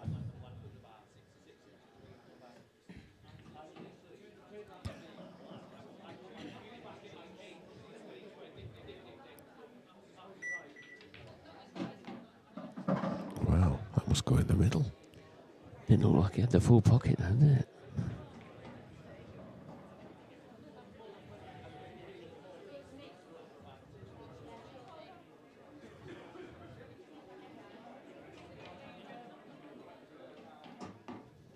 Is he on it? Is he on the black? He's had an anxious look. It's tight. He's on it. He's on it. Just. A little bit of a twitch on that one, but it's gone in. Yeah, I think he had to play that with some side, but the pace he played it at, he was okay. Well, there's one frame back. 7-5. So, big break coming up from Christian. All Darren can do is hope and pray that he gets a shot. Meanwhile, on the other tables and the outer tables, Mark Boyle 3-1 up against Stephen Ellis. Matt Schofield trailing Paul Harkness 5-0. And Craig Marsh just ahead by the odd frame against Ryan Clark 4-3. Yeah, maybe that's the one that's going to go all the way. We've not had a deciding frame yet in the pro event. We're due one. We are due one. It's only the second match. Yeah, I know. We always like the last frame deciders, don't we? Love the drama. Yep, and we usually get treated to a fair bit. Okay, big break here now from Christine Phillips. Ball down. Ball spreading. Whoa, look at these. What a chance. Take your pick. Yeah, you'd love these, wouldn't you? I think it's yellows. I think it's yellows for the match. This is a good chance. Very good.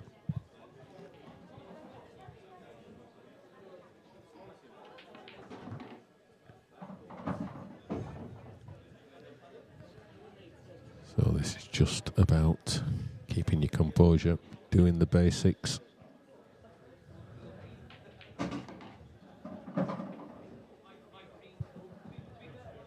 It's pretty good.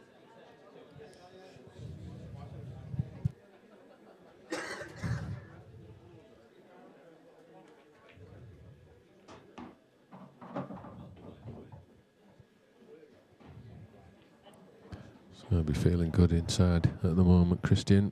this chance. He knows it's a great chance. He's just got to really not do anything silly. This should be done.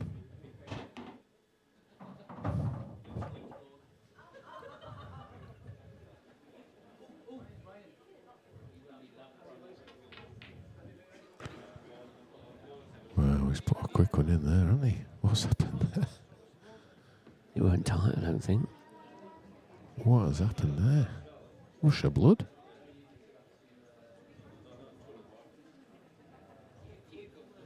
Well, I'm still in a little bit of shock. Didn't expect that one. Darren has really got to punish him now. Big first shot, this. Clock's ticking. Nicely done. He's still going to have a nervy one into the top left-hand corner. Yep. I think he might be tempted to run up for that after putting one of these. No? You see, everyone sees it differently, don't they? That's a lovely thing about this game, isn't it?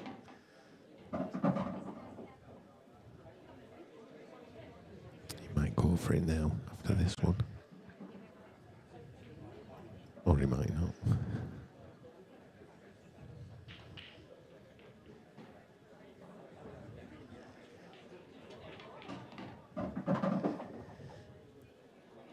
Yeah, called it, Kev.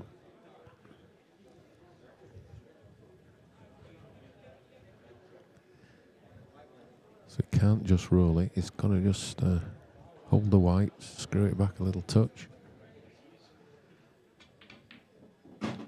Wow. Well, he used all the pocket there, that's for sure. Yeah, weren't the most confident of pots, but it's down.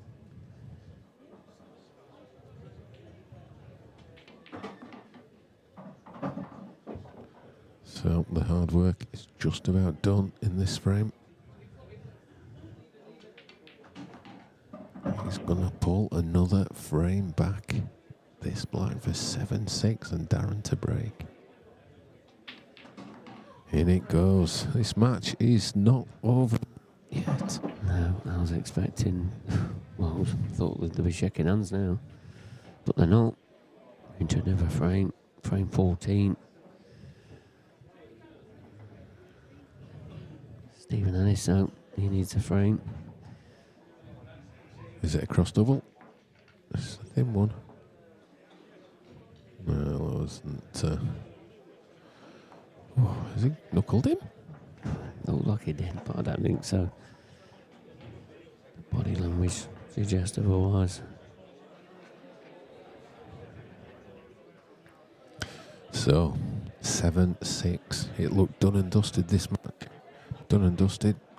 Christian Phillips. I mean, how do you explain that miss, Mark? Well, I didn't see it coming, and it really didn't. And how much now is that going to be playing in his mind? Because that was a great chance to get out of this match and into the next round. Yeah, and he's looked so composed in the match. It was like the last thing expected.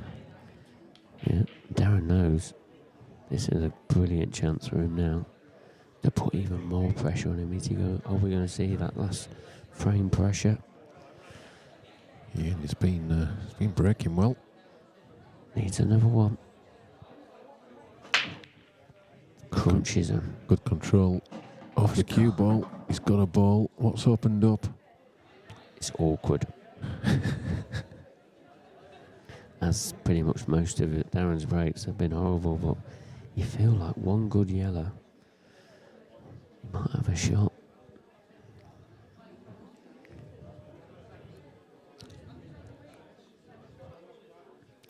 Does he pull the trigger?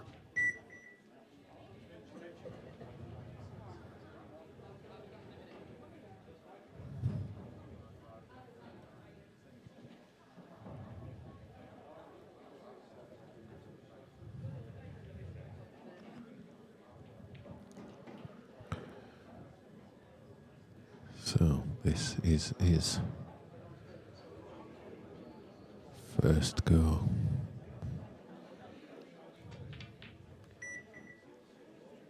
Missed the opening pot again. He's missed a few of them in this match. Yeah, there was a bit of twitchy there as well, bit of elbow in that shot. I think with this frame though, it's a scrappy one. It's not easy for either colour set. There's some work. Could be twitches all over this one. Yep, could be Twitch City.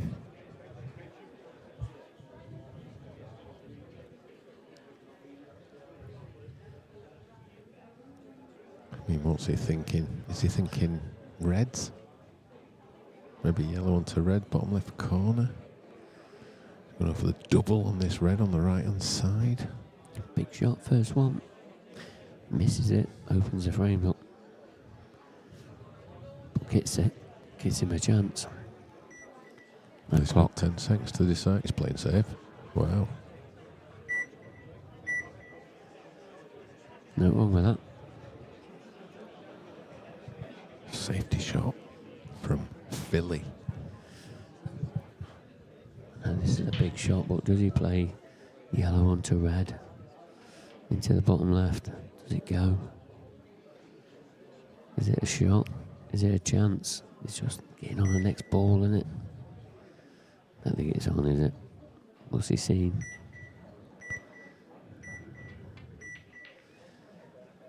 I think he tried something like that. Yeah, tried the plant.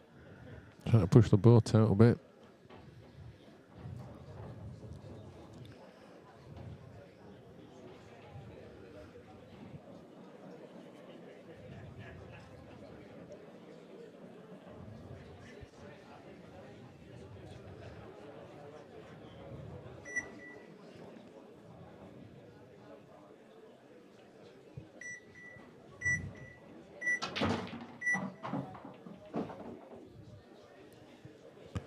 Well, that's what time pressure does to you.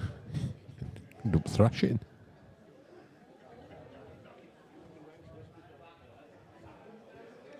Yeah, that red did go. And now it's gone very awkward.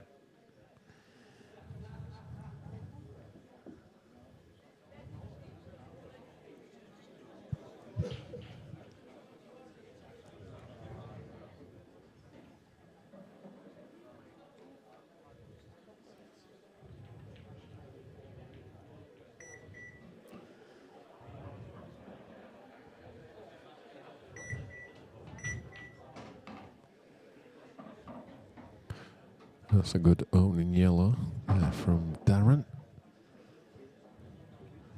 Yeah, even that red's over that bottom pocket on the left, in the bottom left-hand corner. The yellow on the bottom cushion can open that up. They're just trying a safety shot here. Trying to cover the pocket and hide the cue ball. Not a bad shot. Yeah, it's a pretty good effort there.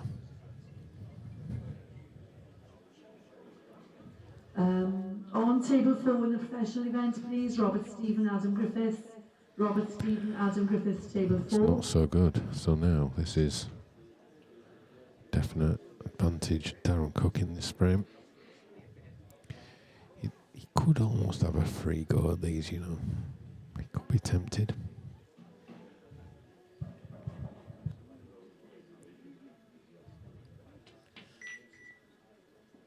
It's a nice shot.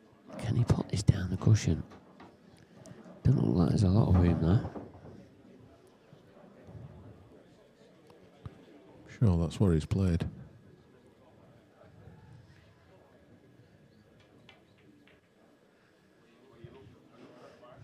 Yeah, just a developing shot. Didn't have the potting angle. As you said, Kev, definitely an advantage down Cook in this one. Unless Christian can hide this cue ball and glue it behind the red.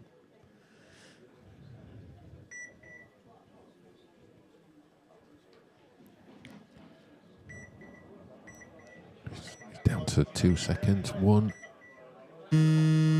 Just got that off in time. Wow, he had less than 1 second.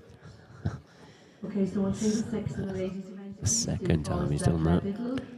He was definitely less than 1 second. He's having a little chuckle with that referee there in the background. That was as close as it gets. With without actually creating a time foul.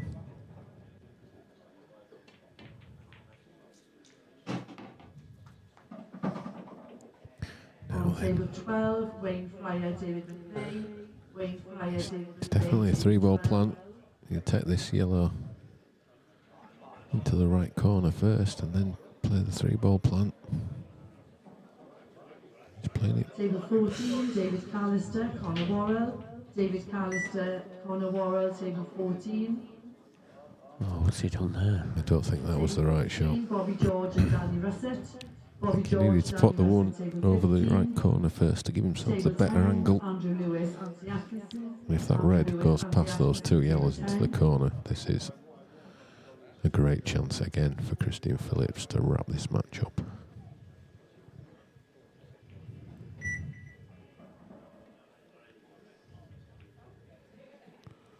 On table 13, Ian Well, Egger and Thomas Lamplew. Ian Egger, Thomas Lamplew. You've got to play table them with more 13. pace. Yes, I mean, Darren's handed the advantage back to Christian and he's not taking it. I think this middle yellow goes of the 3 balls. I think this is time to go for frame and get that decider that you've been craving for.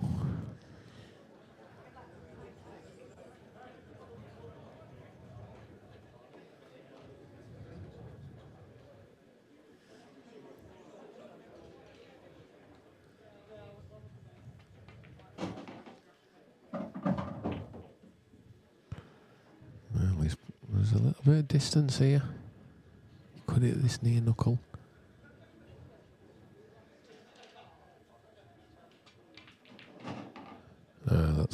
He's cued that well. Yeah. Played it very well. Got himself a nice angle now. Just spin this round. 2 cushions. Back into the same pocket. It's a little bit short. I think he's okay. I think he's a bit hampered. He's a bit hampered. Ooh, this is a nervy one.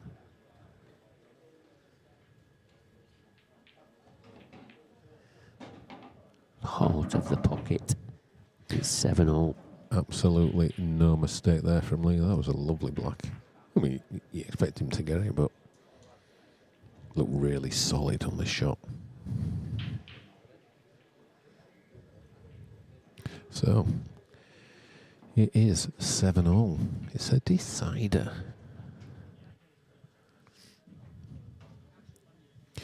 And just a word there from our one of our partners, Raffle House. You can have the chance to win the £2.6 million dream home in Hampshire. You see that on the website, the gallery. Oh my God, what a house that is. There's some dream houses on there, aren't there? I know, I'm in it. I'm in the draw. I think you can either subscribe or just get a one-off payment, but you know, just spend what you can afford. You can do it from £10. But you could be in with a chance. Oh, he's pointing the black again. So the referee racks the balls up again. But back to the dream house. And if you enter before the end of this month, you've also got a chance to win that quite smart Land Rover car. And a couple of good things about Raffle House. One, you don't have to take the house. You can take the cash alternative. And 2, part of your subscription or payment goes towards a charity of your choice, and you can see the charities there, and some fantastic charities. And don't need to cost a lot of money. Just I say, have a go, get yourself involved, and someone's got to win it. It's not like the lottery where you've a 1 in 50 million chance of getting the jackpot. With this, you have got a real chance. But back to the break. I was But about it's to gone predict dry. this. I was about to predict that. Because he had a really good break. But the black dropped in. Now he's dry. Advantage. Darren Cook. Which at 7-4, we never saw that even possible.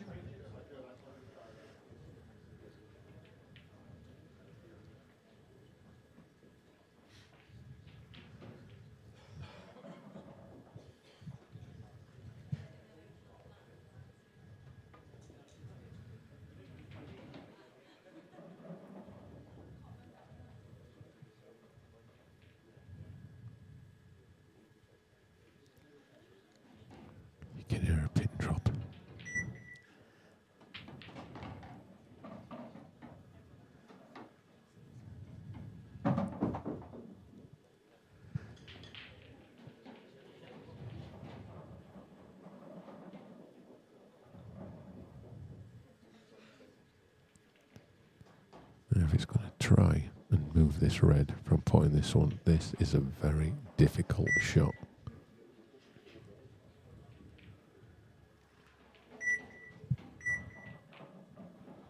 Which is why he didn't take it on.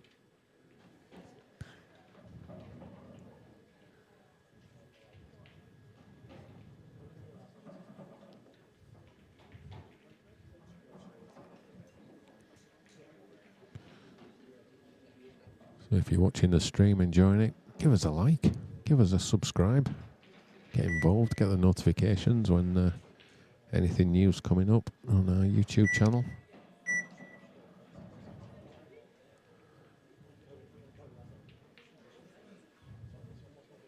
Just click that little thumbs up symbol. If you want to share it, give it a share as well. Let's spread the word far and wide.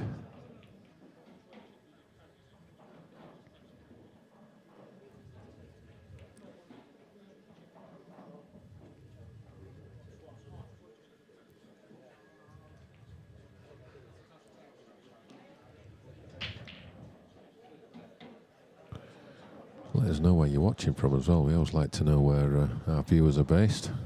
We get them from far and wide, that's for sure. And some maybe not so far.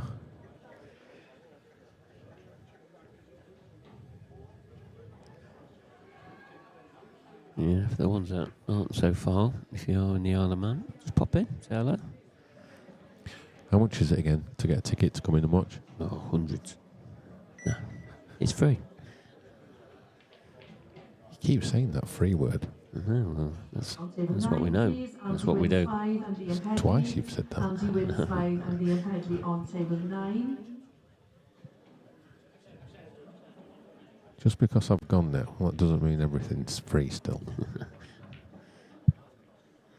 New regime. It's always been free. So it has. This is a very untidy frame of Paul. I couldn't even tell you who's favourite in this one. Well, I think I like reds just because of that little centre pocket situation. But, you know, he might have a sniff here, you know.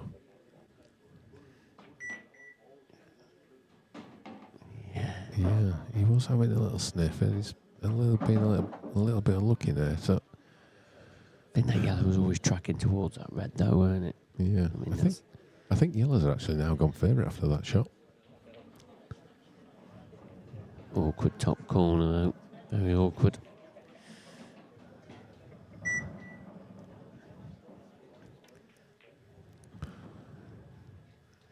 Wow, barge master on an oil rig in Abu Dhabi. Yeah. And he was, he's asking for longer stream hours because he wanted to see every match today. And if you're on an oil rig, surely at work. Yeah. Are we allowed to say that? I hope he's concentrating on what he's doing. Yeah. Well, fair play to you. Very fair play, Barge Master. Really pleased that you're tuning in as well.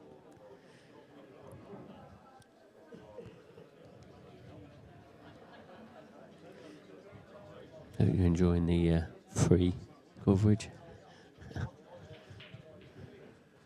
Yeah, Sohail, what a tough frame for the match it is. You're going to have to certainly earn it.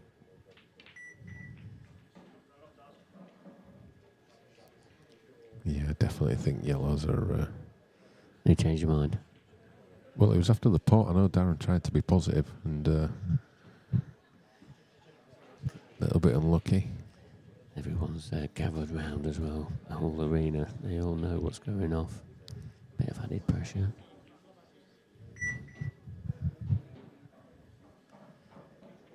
Well, that's not going to reach. Oh dear. It's not going to reach. That was a very, very tense shot. Barge Master says he's off shift. Well, I hope your manager thinks that. He's got to tell us that, hasn't he? Yeah, he's got to.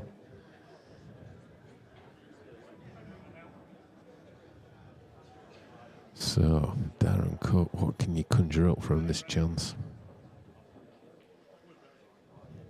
So much work to do here. What can he develop with one shot? He's got to hurry up, whatever he's doing. That clock is Oh, I don't ticking. like this. I don't like this. Okay. What next, sir?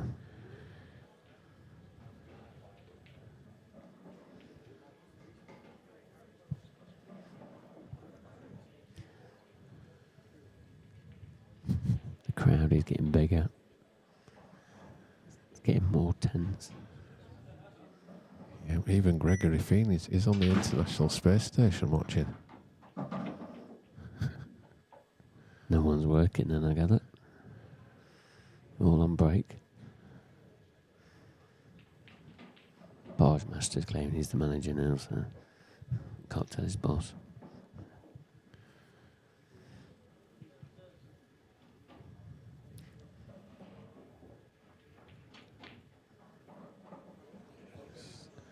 Short pace. Yeah. So, Good idea, isn't it?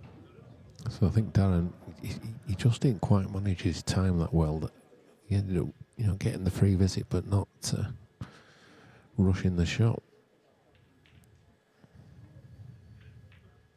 It's black and it's blocked. Yeah, you know what? I know that shot's all right, but I'm not a fan of it, to be honest.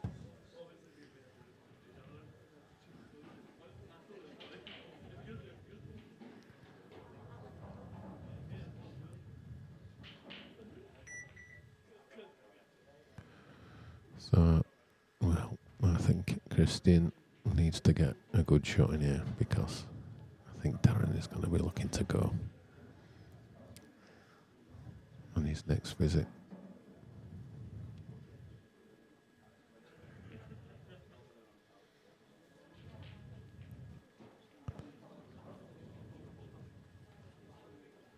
Yeah, I mean, he stopped him going from this shot, but, sooner or later, Darren, he's definitely going to be pulling the trigger. Just don't want to keep any of his reds tied up. Tom's in the room, can you have the top table, please? Tom's in the room, can you have the top table, please?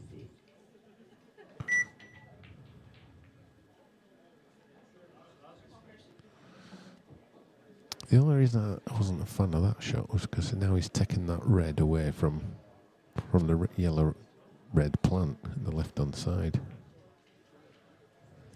I mean, that was obvious what he was going to do there. So Yeah, it's like this is just turned around a little bit now. Christian's a bit more of a favourite for this frame. There's a couple of reds tied up, but we know one big shot. We can just swap this around. yeah, but out of his 4 reds, 3 are tied up. Yeah, there's odds against. He needs to just get him away, but he's going to open it up for Christian to have a go soon. So he's got to be careful and balance his attack with defence. But that's pretty good there.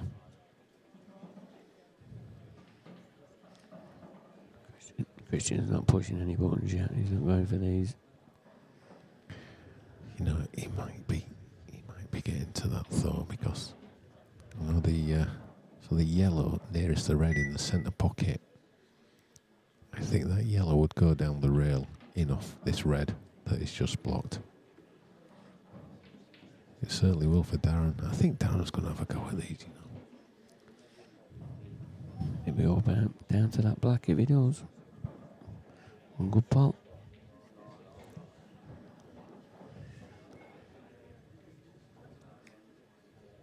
Biggest shot of the match. They're going to drop. Has that not dropped? He did put his shoulder into it a little bit. So now is it Christian's turn? Because I'm pretty certain that yellow would go off the cushion, off the red, in the pocket and release the yellow that's tied up.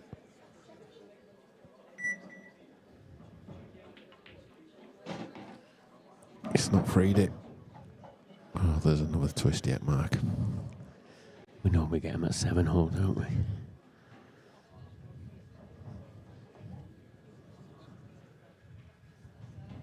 I think there's even more people that's just gathering in watching.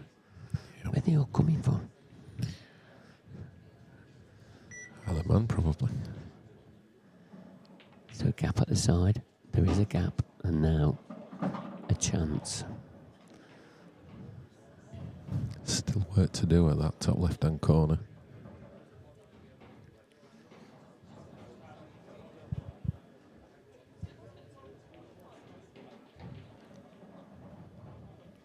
Referee Darren Maidman watching closely.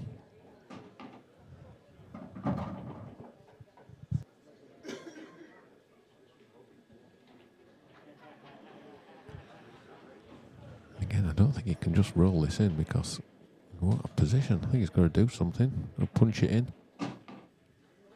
He's not on it. So he's got a 3-ball plant. That's not easy. He could play a snooker.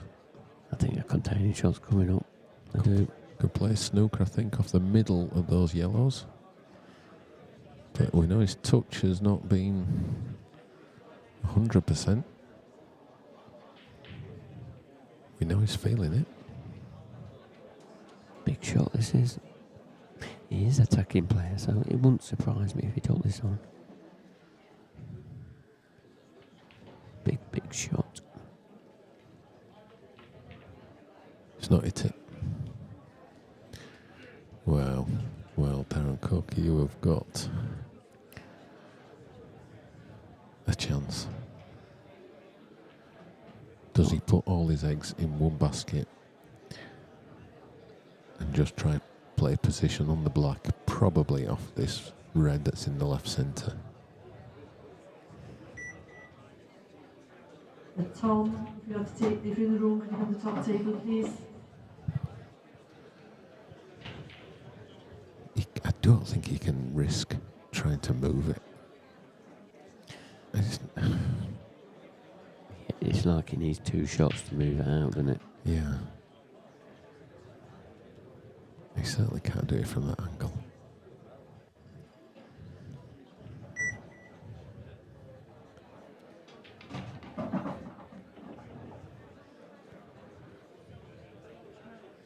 So what's he going to leave? A double? Double for game? I think he leaves himself a shot. I think he'd be silly if he clashes into it now. Yeah, if he runs into it, he could make the black worse. Just take what you've got. It was 7-4 down. This is a free go. Yeah, like this. He's made his mind up, which is good. So he's thinking clearly. Anywhere there will be a shot. Is he getting it, folks? What do you reckon? He's as good as he could be. That's pretty good. That's a good attempt. Now what he can't do is just play this slow. He needs to hit it firm. Doesn't want it to slide. But punch it at the right speed. And it goes. Oh, when he's hit the knuckle. And look where the black's gone. But, fair play.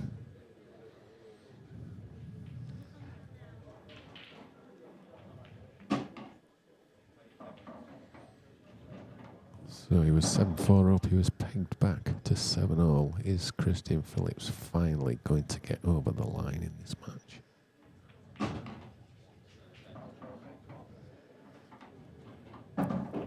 Just put this right hand side, the white anywhere, the bottom right hand side of the table. Just something like that.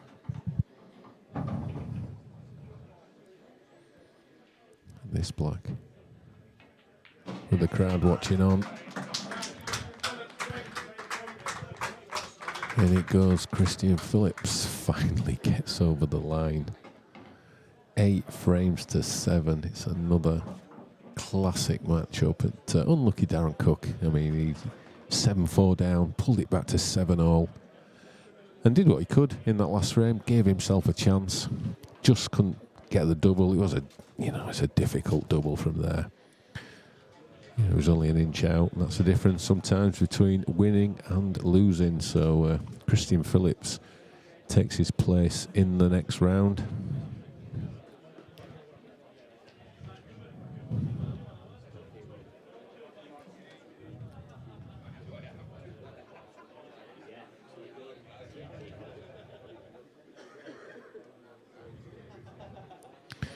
And in that next round, he will play Gav Robinson. He'll be playing around 6:45. So should be another tasty matchup.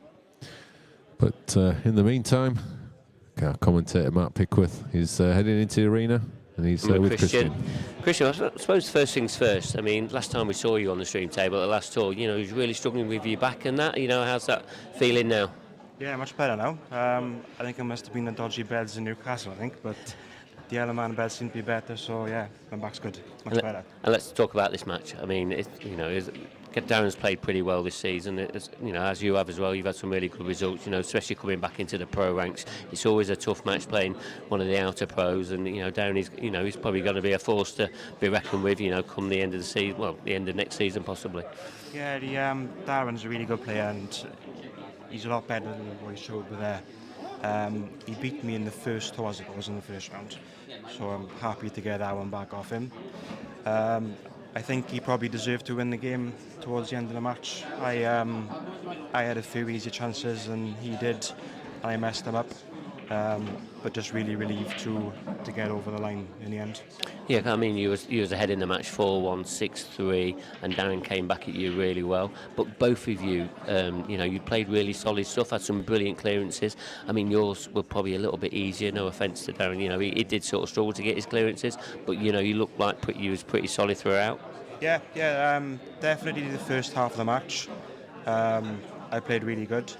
But it's just the same on me. I don't know why, but I seem to just switch off halfway through the match, and I can't really put it down to why I do it, but it's just the way I play, unfortunately.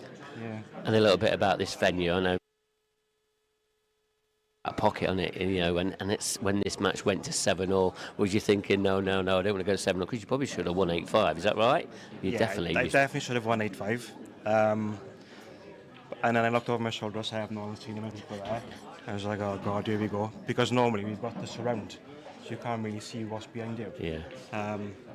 But yeah, it was a good crowd for the Titan frame, to be fair. Yeah, and there's quite a mixed reaction, because obviously there was quite a bit of support for yourself, but also a lot of support for Darren, which is also very good. Yeah, I could hear Lee Shepherd in the background. But yeah, it's all good. Good support for both of us. That's what we want. And I think next round you've got Gavin Robinson. I'm pretty sure about that. You're looking forward to that one. I mean, Gav's been in a little bit of form as well. Yeah, as long as he doesn't start talking to me, I don't mind, to be honest. But apart from that, yeah, I'm looking forward to the game. Well, thanks very much, Christian, and you're into the next round. So, thanks, Christian. Good luck. So, I'm going to have a few words with Kevin. I mean, I'm not sure where that deciding frame came from in that match, but it was nice to see a 7-all and a great atmosphere as well. Yeah, well, we love a 7-all here at the IPA, don't we? We're being treated to so many great ones, and that was a fascinating match, and fair play to Darren for the coming back at 7-4. Gave himself a chance in the last frame. That's all you can do. And a bit unlucky not to get the double, but it's fine margins between winning and losing, as we've seen. So unlucky for Darren, but Christian matches on. Yeah, we're on about just this venue here, because we've never really had the fans so close and near enough in the back pockets. That definitely has some pressure, especially at 7-all. Yeah, you could see it in both players. There was it means a lot. It's the grand final. It's £10,000 of the winner. There's a lot of pressure on. The guys want to do well and get those ranking points as well.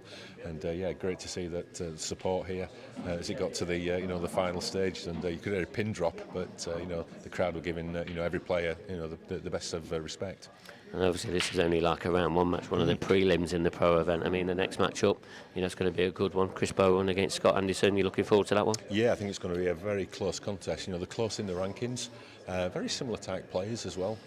Chris has been in some good form for the last sort of 8-9 months, and Scott's been shooting up the rankings as well. I think he's up to 14 now, so top 16, which is a great achievement for him, and he wants to keep that going and head towards the top 8. So a lot to play for both guys.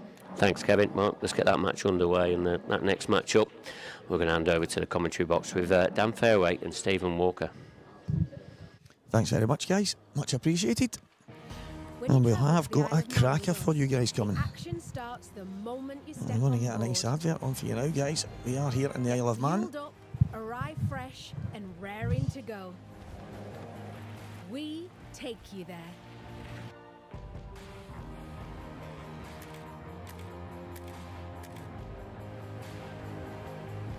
Book now with steam-packet.com.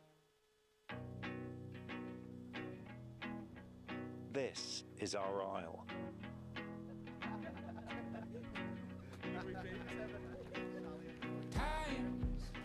I'll rise.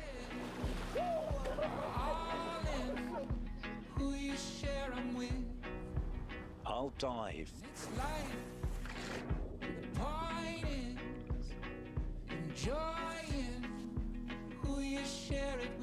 I'll breathe. I'll dream. I'll glide. I'll climb.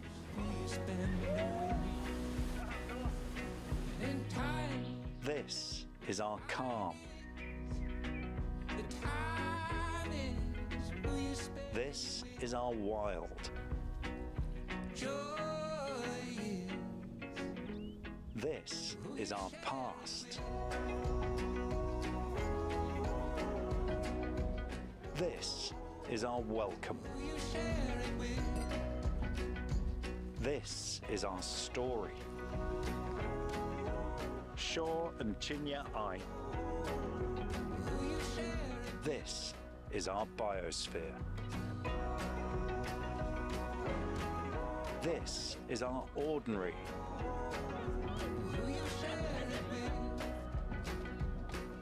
And this is your extraordinary isle.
Yeah, that's it.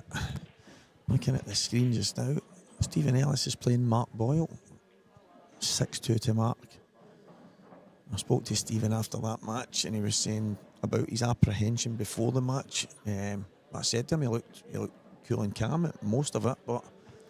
Yeah, a couple of losses of composure in the middle of the match, but he did well to get over the line against Keane. But it does... I mean, he'll do very well to get over the line from 6-2 down against Mark Boyle. Especially with shots like that, that's all she wrote in that match, I suspect. There's work for Mark to do there, I have to say. Yeah, he's not the kind of guy you want to give a big start to. By the way, next up on the stream, on our main feature table, if you like, Chris Bowron and Scott Anderson. England v... I don't know, how many countries does Scott Anderson play for, is it? Well... Like England, Scotland, Wales. Has he got a Northern Irish great-grandma? Has he? Well, his big thing when it all started, he came to me and asked me what he had to do to play for Scotland. Right. And I said, well, it would help if you're Scottish to start with. And he said, well, I am. I was born in Scotland. I started off life in Scotland and then I grew up in England. And I went, okay. Well, you can play then. I says, well, that would work. Yeah. He went, but I played for England at World Rules and apparently I've got a ban.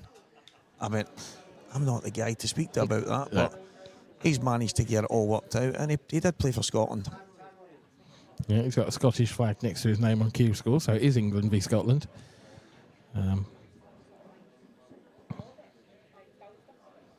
A small corner of Scotland that happens to be in Leicestershire. He did tell me he was trying to get a job north of the border. Apparently he runs pubs or something along those lines, so I'm pretty sure if there was... I mean, if you're going to run a pub, then Scotland feels like a good place to do it. Exactly. So. And he is first at the table. A dry break rather, from Chris Bowron.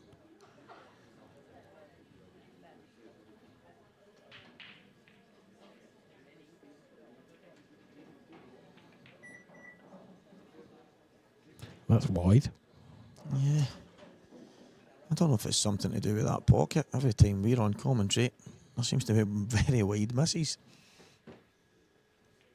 I mean, it wasn't easy, but I think he's just misjudged the angle of the shot.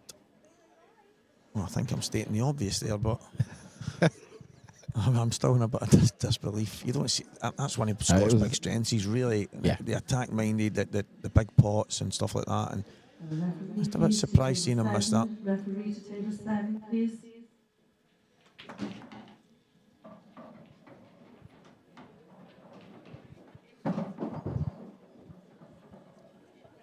It's given Chris a great early chance, to be fair.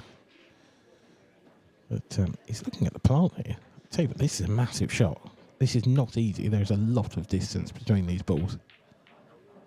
Yeah, that wasn't easy.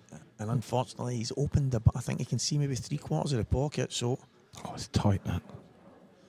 I think he can maybe take it in off the bottom jaw. I think you're right. I think the problem he's got, he doesn't want to play it now because you want to drop that in quite dead weight. Actually, looking at it, it's a perfect last ball. Yeah, that actually is. So if he can navigate his way around the rest of these yellows and then leave that till last and finish anything close to straight on it.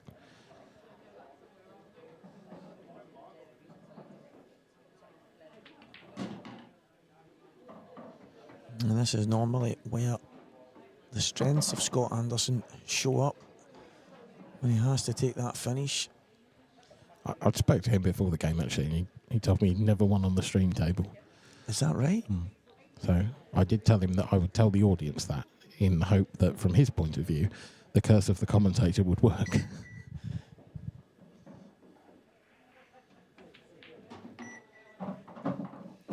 Well, let's hope the laws of averages can change one day for him, and it might be today. Yeah, they've got to at some point, surely. It's too good not to. Yeah.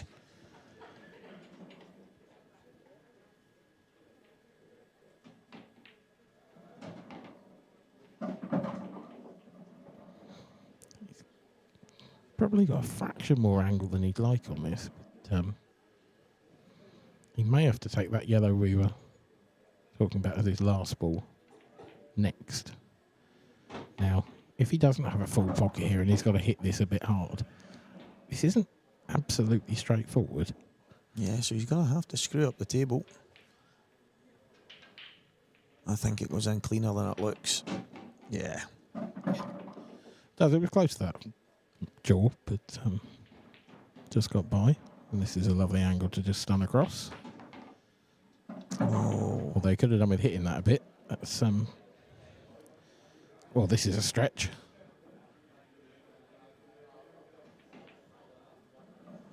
Oh, cue ball's close as well, but it hasn't got the legs.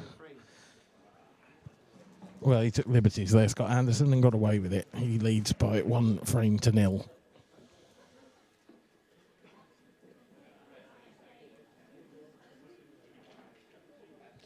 Now, Stephen Ellis is back at the table. He's still 6-2. Yeah, so it's still that frame. Which, I'll be honest, is a slight surprise.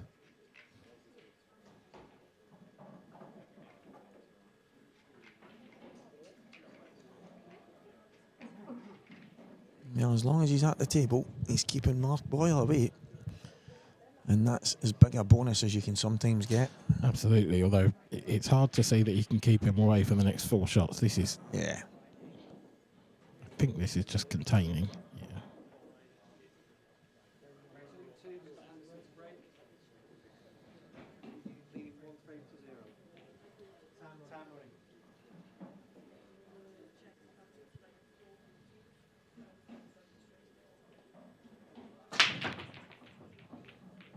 That is a hammer blow of a break.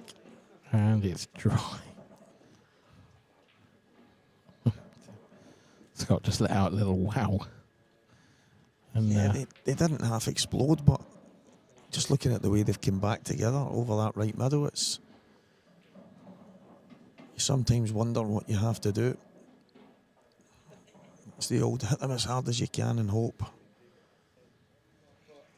That's my shot, every shot.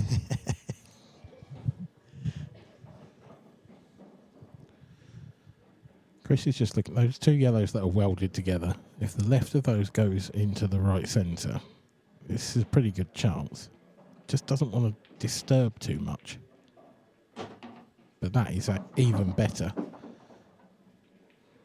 All the yellows have a pocket now. Yeah, that was very well controlled. And Chris is now in a great position. Just has to map them out.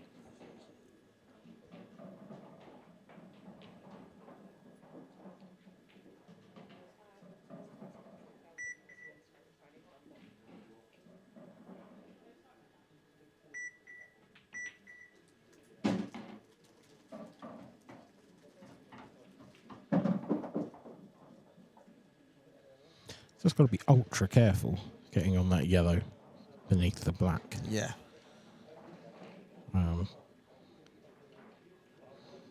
If he can leave the other yellow, because he's about to play one of them, to the right centre until last.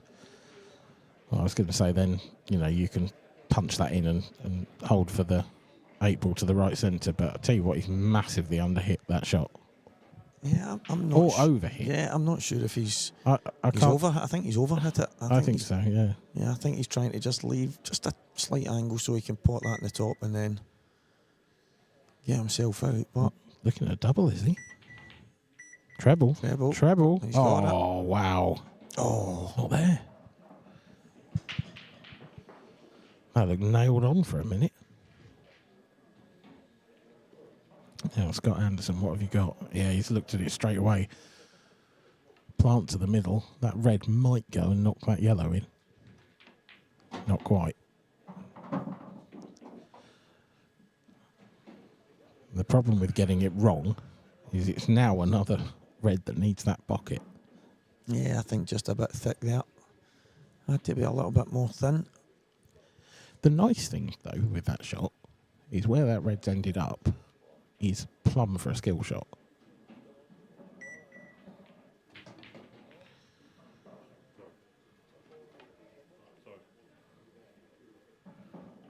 Well, Scott's apologised there, quite profusely actually, to Chris. And I'm not entirely sure why, because I'm pretty sure he can see that yellow over the pocket. Yeah, I'm right behind it, and you definitely can see it.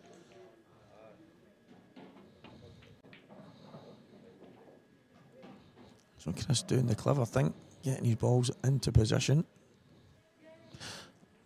One big shot here for Scott. So he's got this red over the bottom left, and then the red over to the left-hand side towards the middle of the table.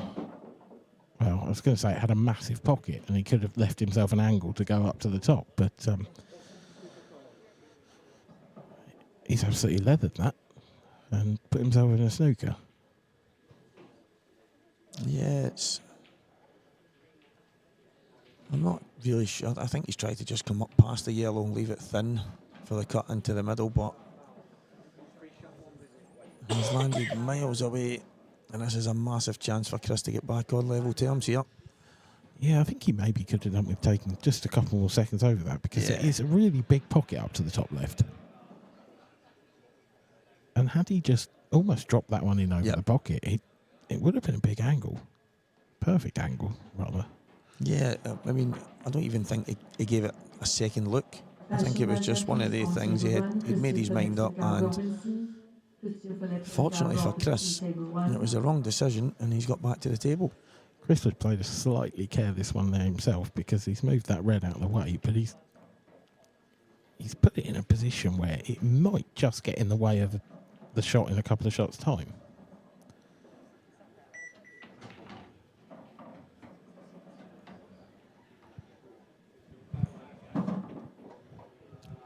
I think it's just about right, but when he plays that yellow in the middle of the table, cue ball's going to be travelling towards the other yellow. If he leaves himself too thin, he might not have the level of control he particularly wants. Yeah, I think he's okay. Yeah. Yeah, I think he can probably screw this into the red. Just hold it.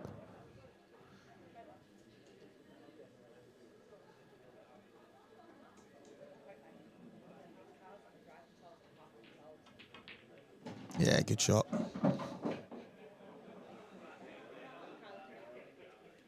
Tough to predict this one, isn't it? Yeah, I mean, I was speaking about Chris probably an hour before this match, and we're talking about how I think at the World Championships, he had just a fantastic event.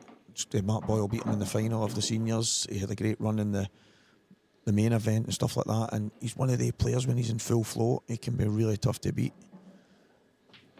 He's probably had a more patchy time over the last few events than he would have liked, but if he's in any kind of form, then Scott's going to have to be at his best, and it could be, it's a tough one to call. It could be a right classic, it could be patchy, it could be full of mistakes, but these two guys, the way they play the game, it will definitely be exciting. Yeah, Chris was sort of almost tipped for greatness when he first arrived on the scene, if you like. It was my first season on the tour, and it was his first season on the tour as well, and he was not dominant, but like clearly the best amateur that year. And he turned pro the next year, didn't quite hit the heights, and then was away for a couple of years. But since coming back, he said, as you say, it's been patchy. There's been moments where he's been a world beater and moments where he's been anything but. Yeah, I think probably the big thing you see when you talk about the top guys, the top guys, is the consistency levels, and it's where everybody wants to get to. There's no doubt in the ability guys like Chris and Scott and what have you have all got, but it's just that level of consistency that seems to elude some of the guys that are trying to get there. But there is no doubt in Chris at his best. He is more than a match for anyone. Well, that's the best break of the match so far. But it's not without its issues. The red and yellow above the cue ball are the issue. I wonder if he could take the red next to the cue ball here and just screw up into that. But it's not going to guarantee himself another red. I think he's going to try and move it right now, which as you just called there, he's unlucky. That was the problem. He wanted to catch it nice and thin, just slide past it, but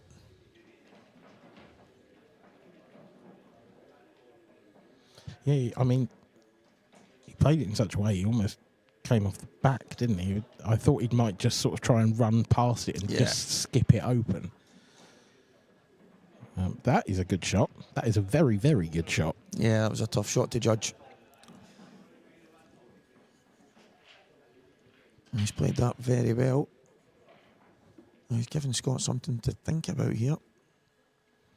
I mean, more than that, to be honest, because Scott's either got a pot or get it safe here, and it's difficult to see either of those happening.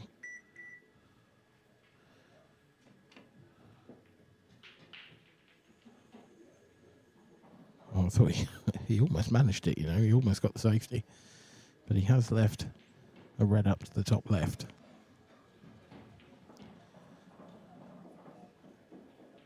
Chris just needs to drift this cue ball basically up to the top rail. Anywhere near the top rail is good. He's got to be able to see that one to the top right next. So he can just stun it off the cushion. Yeah, he's not That's in managed. between, isn't it? He's going to have to go cushion first now. I'm surprised he played that with drag. Yeah. I think he was hoping it was just going to grip off the left-hand cushion and just fall forward. Oh, now this is an unreal plant he's looking at here.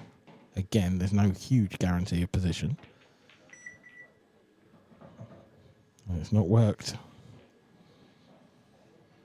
Now Scott may play a pot kick on his first visit here. It could be a frame runner.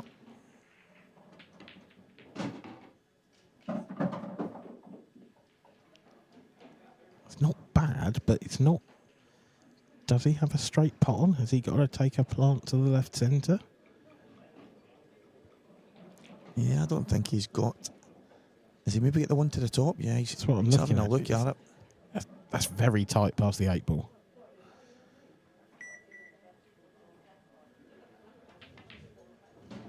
Nailed it. Lovely shot. Yeah, that's Scott Anderson at his best. He's just off straight here. And I think he might be able to top this through. Sort of punch it out to get on that red above the 8 ball. But not like that. Wow. Yeah, it's just one of the patchy starts, will we say it? I just feel like he rushed that one ever so slightly. And it's easy to say sat here, especially when these guys are on a 30-second shot clock. But just a couple more seconds on that, I think, might have been prudent.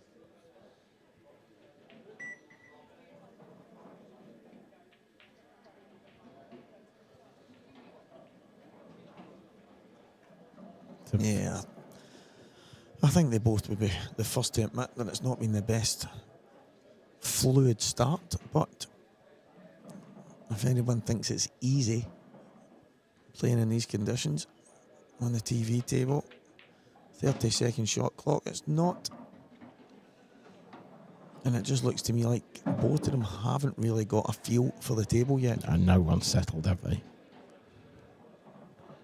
Can make for an interesting game, though. Yeah. You know, if it carries on like this, it may not be the absolute best standard in the world at the moment, granted, but it'll certainly be dramatic. I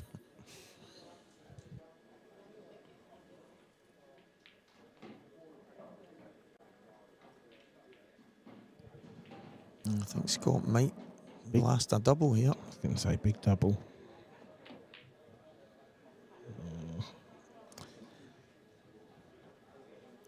Decelerated on that a little bit. Yeah, I think if he plays that with the right pace, it checks up a bit, and he probably gets that double. Yeah, I think he's just under hit it.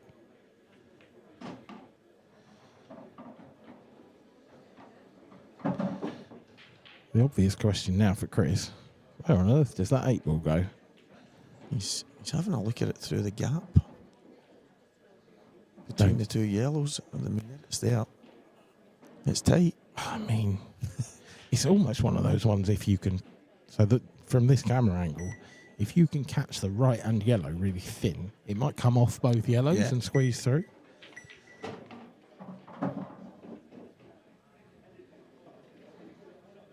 See, he's got an angle to move it now, but the question is that movement going to be helpful? Yeah, I mean, he could snooker himself, land really awkward. That's a great shot. What a shot. Brilliant shot, Chris Boron.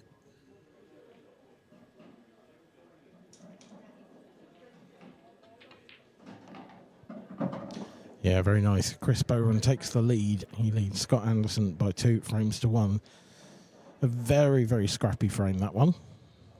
Will that help Chris settle? I feel like this will be won by the player that settles first. Yeah.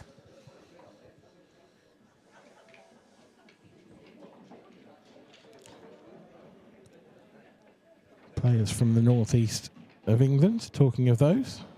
Chris Bowen being one. There is Gav Robinson. He is up against the winner of the previous stream match, Christian Phillips. That one's just started and looks very much like it's going to be 1-0 to Gav, and then he's thrown in an absolute wobbler. Wow, what's he done there? Yeah, that was... I know Gav's got he's got one of the kind of stabby cue actions, but I think he just took it for granted. It's a terrible shot. Yeah, he's just taking it for granted.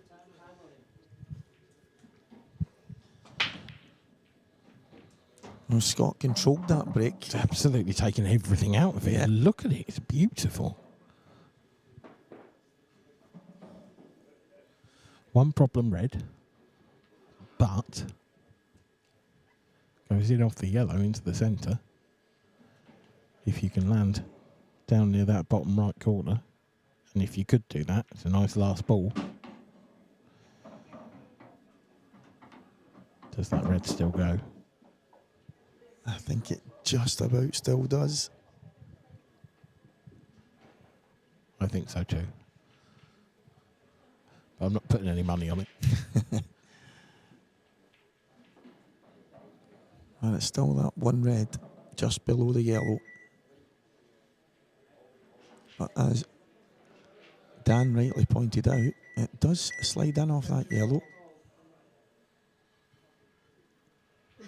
The fact that he's playing the further away of these 2 reds tells me that he's trying to move it now.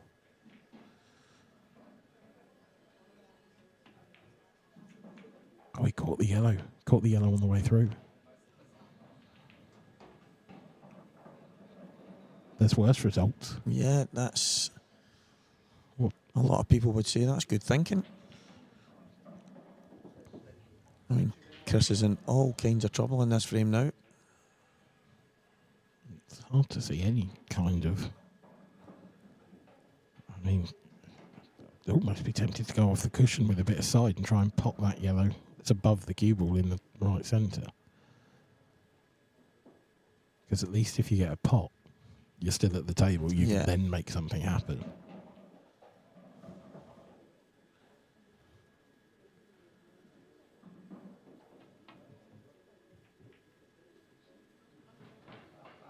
Yeah, it wasn't a total snooker.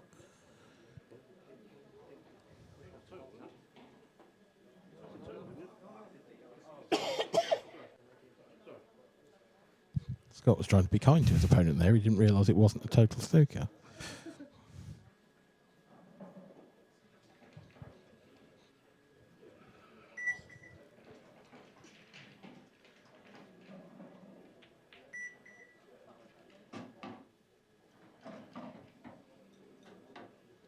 Now, these finishes don't come much easier than these for Scott Anderson. Yeah, he usually does these without chalking his cue.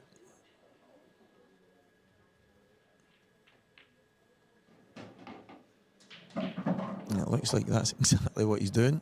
And the reason I know that is I played him a few weeks ago and he did the exact same thing.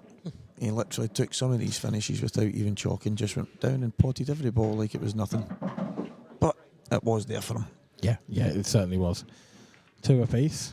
In fairness to Chris, didn't really have a chance in that one.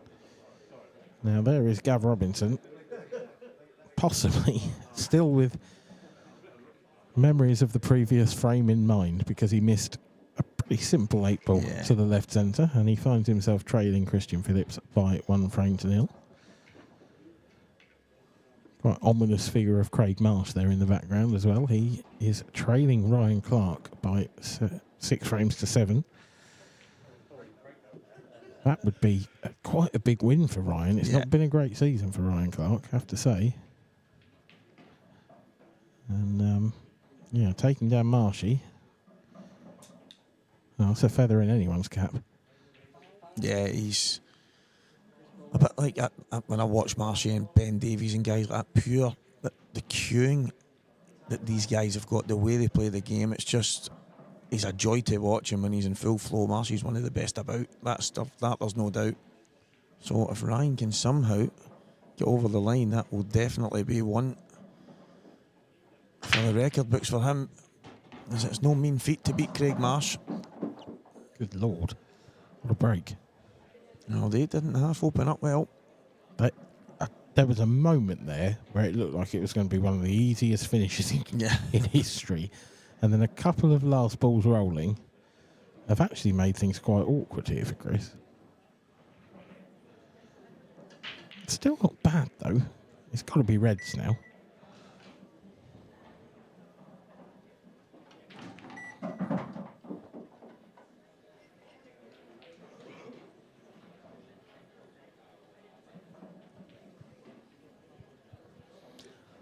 That red to the left of the cue will go in the right centre.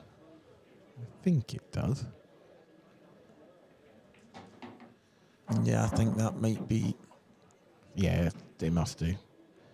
I think that's the last ball. Yeah, that'll be Chrissy's route to the finish.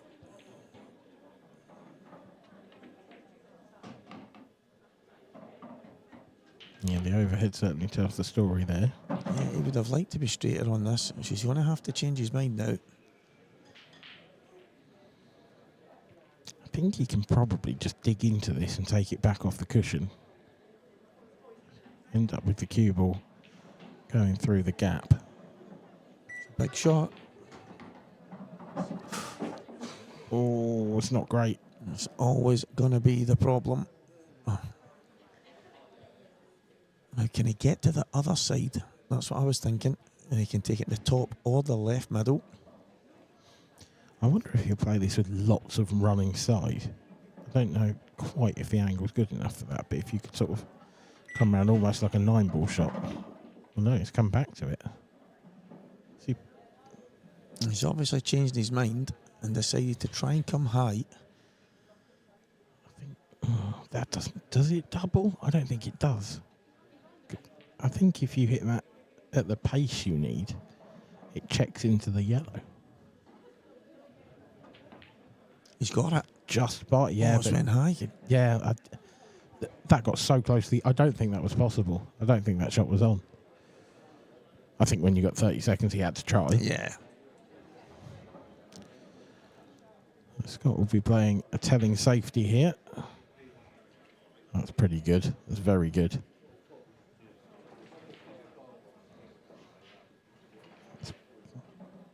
Yeah, that's a brilliant shot from Scott.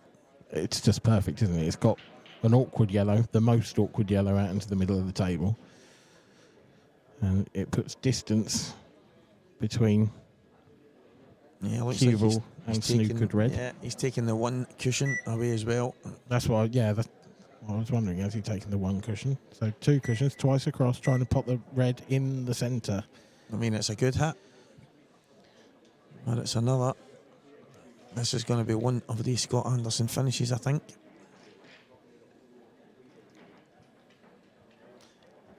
First shot is all important here, I think. Just needs to get nicely on that one on the left-hand side.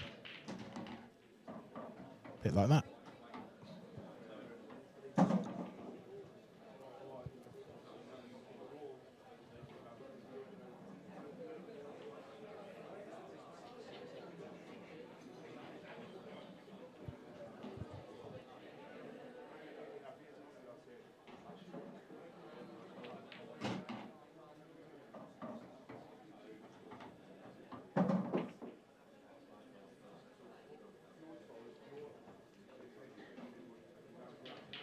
Just wants the right angle here.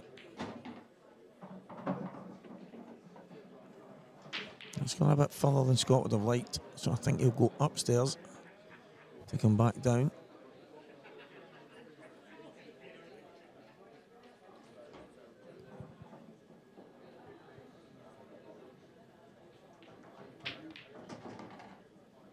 Good recovery.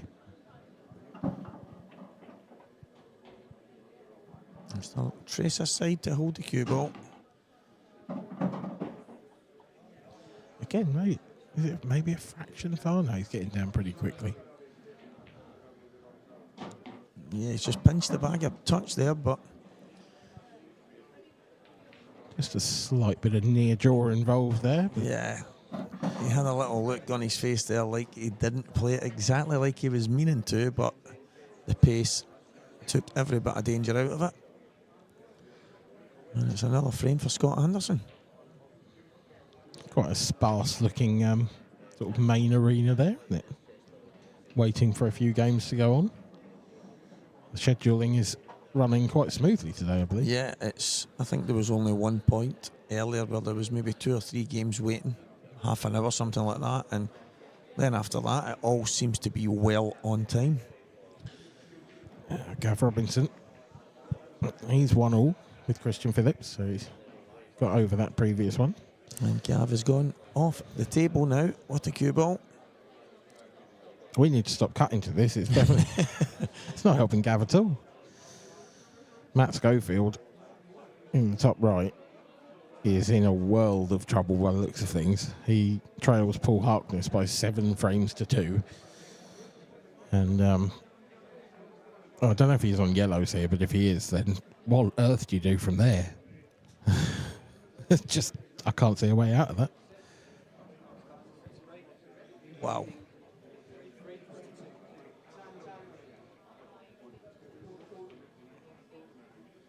Back on the main table. Scott to break. Will he do the same again here? Yeah, he does. Nice and easy. A little But bit, it's going to be dry this time. perhaps a little bit too easy Yeah. that time. He actually barely swung his arm at that one. Oh, I just heard him say I've got a bad back. Do you know what? I spoke to him before this. We were actually speaking about him playing for Scotland and that kind of stuff. And he was telling me, because he actually travelled up to Glasgow on Wednesday to play a Scottish Championship qualifier, which he won, but he told me that he was struggling with a bad back, and it's still quite similar right now. So There you go then. he did get that in there early, so he has got a bad back. Like a Formula One driver. It was wet.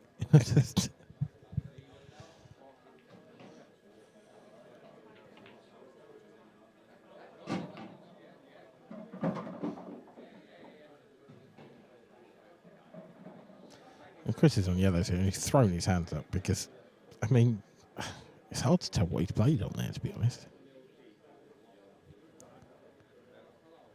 He's going to try and cut this left centre, is he? I was asking a lot, where's that cue ball gone? Straight in the heart of the pocket. Yeah, it's just looking like Chris is struggling He's with ragged. the table. Yeah, he's just positionally, he's out of it, and it's forcing some of these mistakes. And you don't want to be giving Scott too many gifts, that is for sure.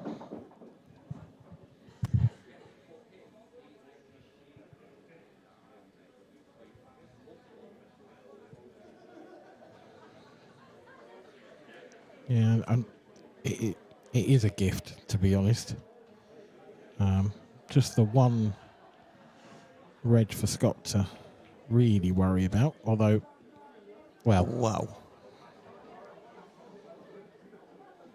he's got away with that a bit.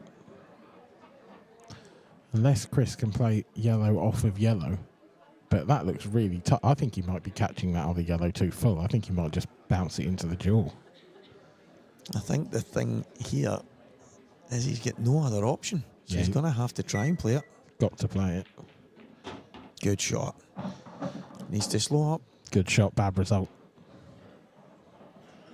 And I don't even think he's got any angle at all to get himself down the table here. No, he might. I mean, he might have literally a fraction, but he'd have to really punch it in, really screw it.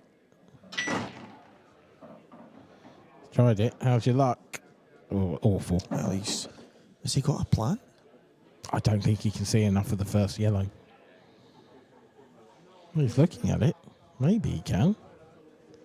I think he's maybe going to have to swerve this. Well, if he gets a swerve plant from here, it's shot of the tournament contender all day long, isn't it? I mean, yeah, he's jacking up. Wow. And he's got it. How's your luck? Wow, what a shot. What and he's a on shot. it. Cuesports on take about. That was absolutely phenomenal. What a shot.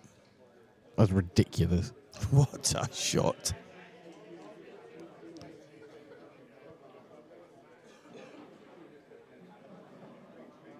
I mean, if he gets out from there, that's laughable.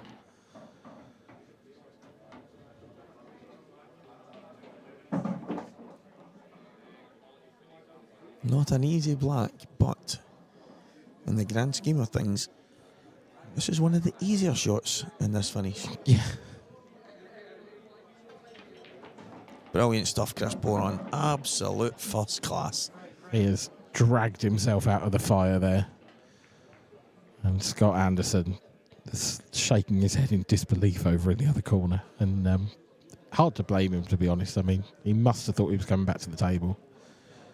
But he missed an easy ball to the middle. Yeah, that's...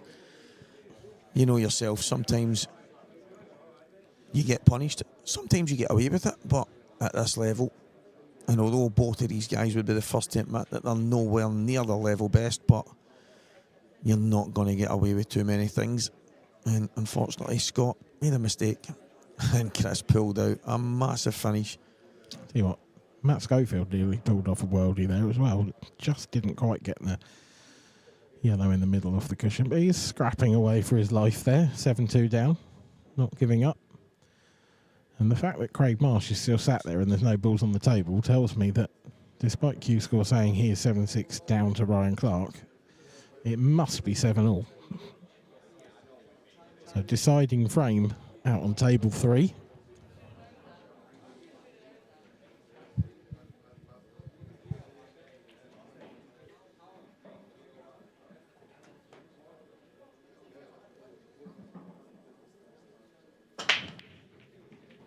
So Chris gives it some.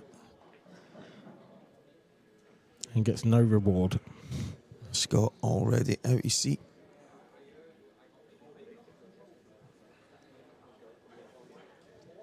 He's going to have to go reds.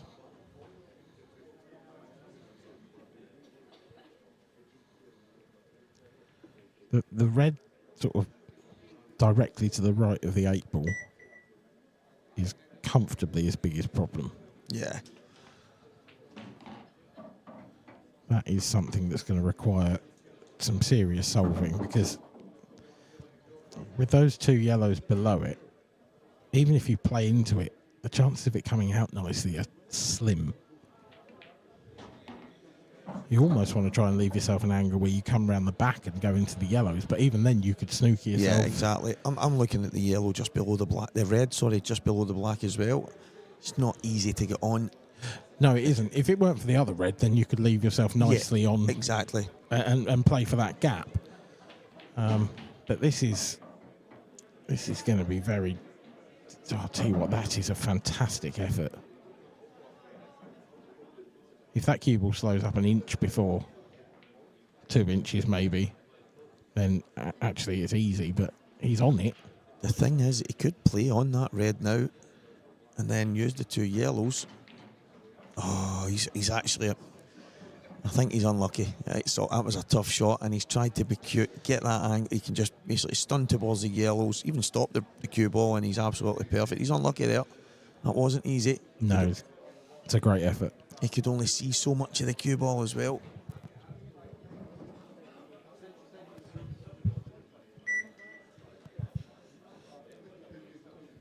State of these yellows, though, I think Scott's still favourite in this frame. Although I thought that last frame. So. I wonder if Chris is going to try and Nick this in off the cushion. Worst case, get the bag and knock the red across. It's just not gone the way he was hoping.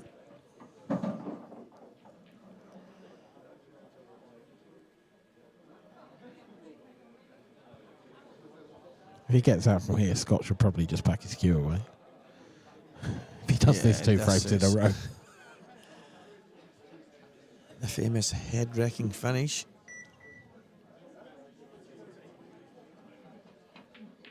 Played that well. He's played that really, really well. Yeah, there was always safety in mind there. Don't think he's left it a total snooker either. Which is bad news for Scott, because if he chooses to play that red that he can see in the middle of the table, it's going to be really hard not to leave Chris on that one yellow in balk. Yeah, he's in a lot of trouble here. Oh. It's an effort. That is a real effort. For one moment there, I thought he absolutely nailed it. I thought he'd pulled it out, but that was nowhere near easy. A big chance now for Chris. Table 10, Dale Malarkey and Rob Matson. Dale Malarkey and Rob Matson, table 10.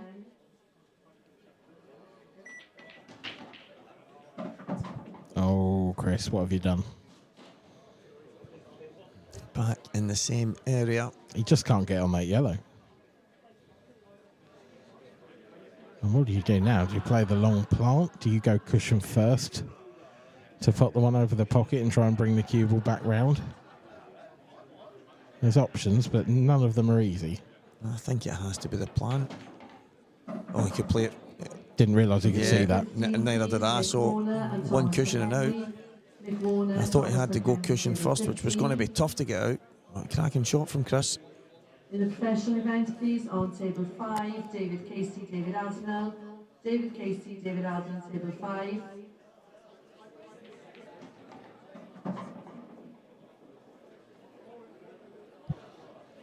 It's not getting easier. The next 2 shots are very precise positional shots. Yeah, he's kind of flicked that red probably just about in his way, so he might have to go up the left-hand side of the table for that yellow at the top. I think he might have to go there next.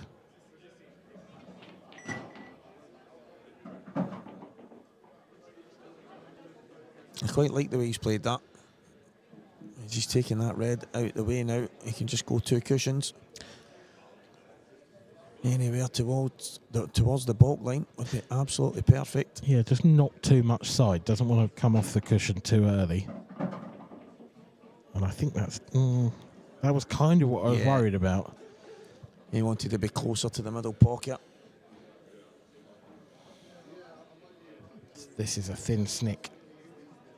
Position is not guaranteed. He hasn't hit that, has he? Oh, just held up. It looked for 1 second like it was going to drop. Just get caught in the old quicksand. And Scott's overhit that, but he's got away with it. Is he on it in the middle? He definitely is on it in the middle. It's just, it's not the easiest of shots. Yeah, just hammer He it. looked it. He made it look it.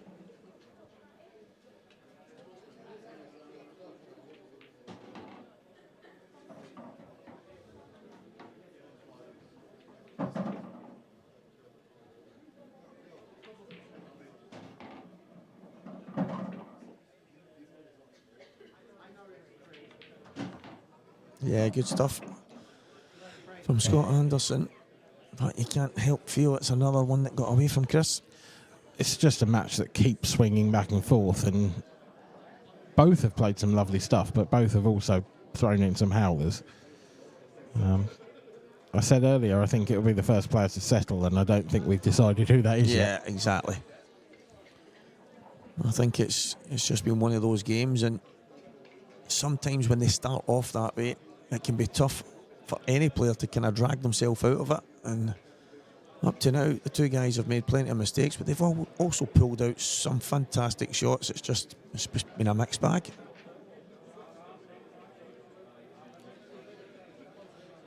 Now, interestingly, firstly, Matt Schofield appears to be on the comeback trail. He's just sunk a black. We haven't had an update on Q-score on any of these games. Yeah, I don't know if Craig Marsh and Ryan Clark have been abducted. Looks like there's equipment at that table, but there's nobody there. I mean, someone's won. There's no 8-ball on the table there, so someone's won it. But it was a decider. Q-score still says 7-6 Ryan Clark. We are none the wiser, I'm afraid. We will get you that result as soon as possible.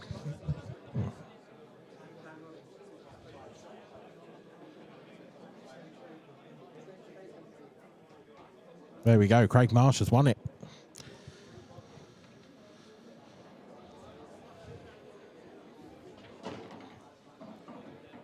Our screen flickered and then updated. It gives us the news that the Welshman has knocked out Ryan Clark. Ryan, who was 7-6 up, don't forget. And I wonder who won. Oh, if Paul Harkness or Matt Schofield won that frame that looked very... Yeah, because that hasn't updated, but we did see Matt sink an 8-ball. However, it doesn't feel like it could have been from the same frame. No, that's... So it says 7-2, but I think it might be 7-4. And perhaps if that's the case, Paul Harkness might just be starting to worry.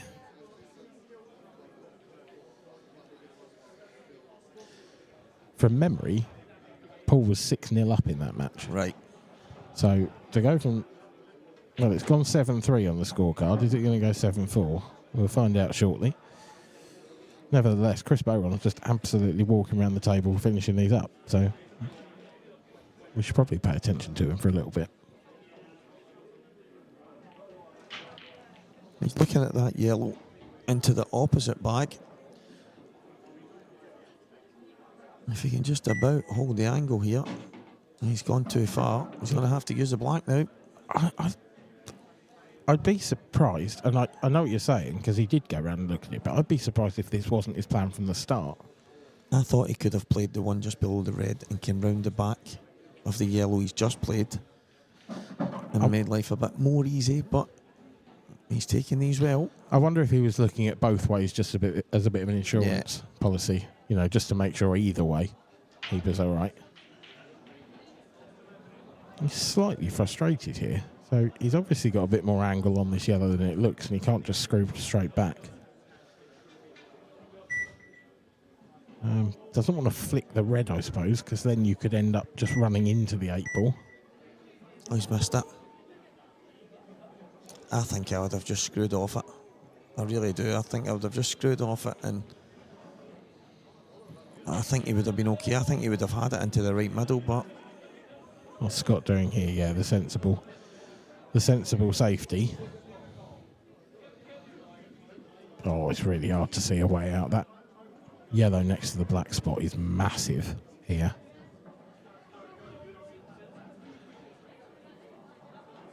I mean, can he go lower down the cushion and really screw the cue ball off the cushion to check it up?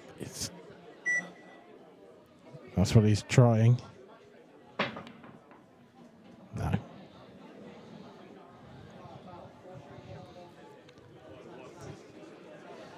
I think there was a little bit of desperation and a little bit of frustration in that shot all at once. Yeah, he won't be best pleased with what he played. Scott. I thought he'd missed the yellow for a second. It was definitely a little bit thinner than intended, I think. Yeah, Chris will be kicking himself. It should be 4-all. And it seems like you're stating the obvious, but it's a massive difference. Yes, it is. It's absolutely enormous.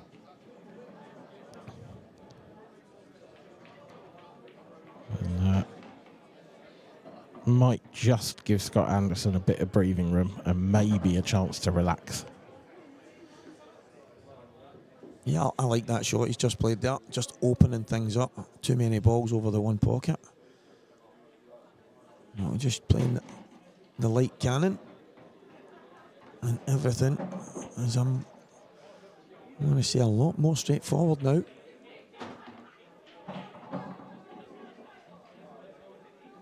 And he's in full flow again.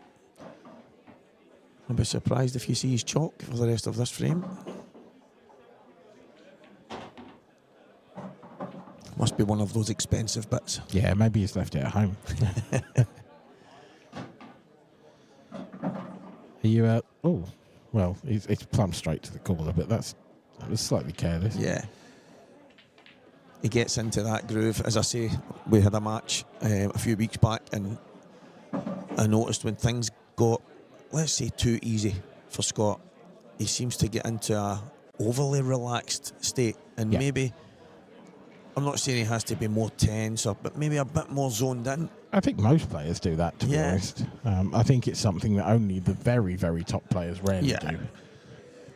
Yeah, well, this was a long time ago. One of the first times I played Mark Boyle, and there was a simple hanging yellow for a black in the middle of a table, something simple like that.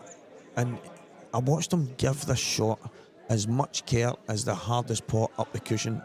And I remember sitting back and saying, that's the difference. That is the difference.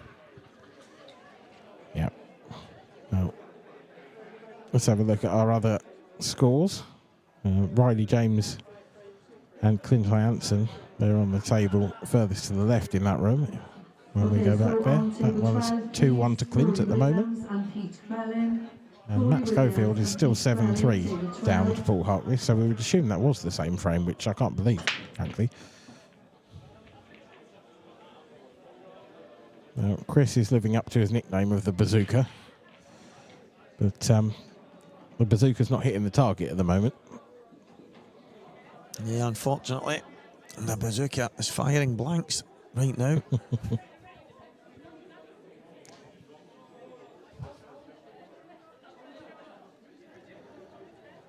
Now, fantastic numbers for a Friday night. 500 people. Yeah, not bad. Tuning in. Thanks, everyone. Does that red and yellow plant, he's looking at it, big shot. He's used the slide. I like that. It's a beauty. So a very, very nice shot. Very clever shot from Scott.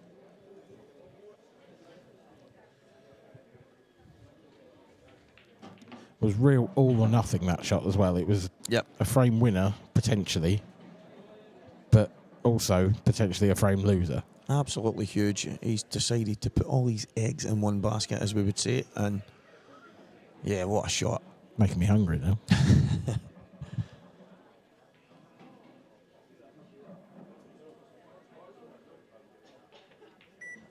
Oh, Scott.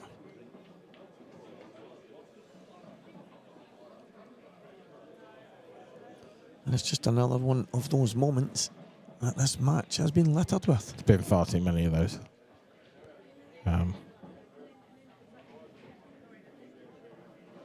Just careless. That is just careless. And it's the third or fourth time that he's thrown in a real bad one. Matt Willerton and Sean McGiff. Matt Willerton and Sean McGiff, table 13. That's an unbelievably aggressive shot. And I know he's played it with some safety in mind.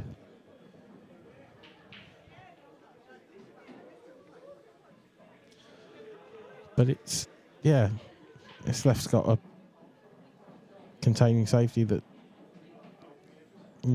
puts him back in control, really. Yeah, it's probably one of the, maybe a frame winning moment. Could be. Chris does have options to potentially be quite aggressive. He's not going to be aggressive. Something's telling me that wasn't what Chris was thinking there. No, because this is a double opportunity. Is it going to... I think I preferred just sliding the yellow inside the red, just not the red onto the top cushion. This could be a long frame now. Oh, he's potted it, has he? No. Yeah, good shot. Now, if I'm Scott, I'm just trying to get that yellow out of there as soon as I can. It looks like he's going to leave it.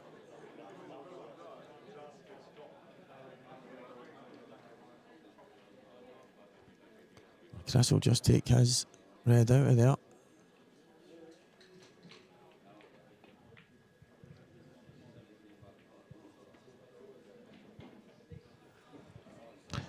Well, this could go either way, couldn't it? Yeah, I remember a long time ago being told if your opponent can't finish without pulling something magical out, then get your balls into play. And I think whichever player gets theirs into position first will become favourite here. And I think Chris is going to get his red out of there now. And it's a shot I think Scott should have played. Yeah, I mean, wonder if Chris can take this on as a double. Is it a sort of big-ish pocket down to this bottom right? No, okay, he's just going to get it out. I like the way he's left the cue ball right on the yellow there as well. That's going to make things very difficult for Scott, you would think. Now Scott's going to have a go. He's going to jack right up. This is... Again, just... He just went down and hit it. Take your time. Such a key shot.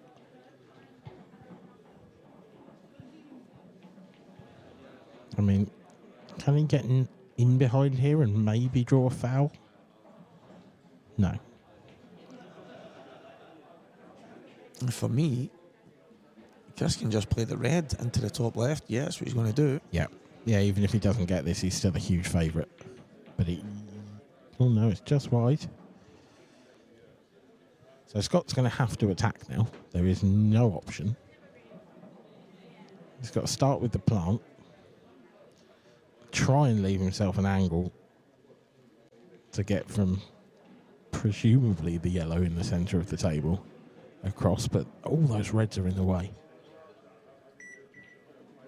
There's a very, very narrow gap that he can maybe attack. He's not far away. I tell you what, yeah, the angle here is pretty good. Lots of bottom right, I think. Not quite. Not quite, and Yeah, I don't think he's got a shot on the one down the bottom. He's not even on the bottom one, so I like to think this yellow's going to be flying. So I think what he's trying to play here is the yellow off the red, and then it will hit the cushion and go into the left centre. I think that's the shot he's playing. Oh, he's gone off the cushion first and gone for it. And he thought he had it, and so did I for a minute. It's a great effort. Showed great vision. And he was unlucky in executing it. A big frame and a chance now for Chris to get back within one.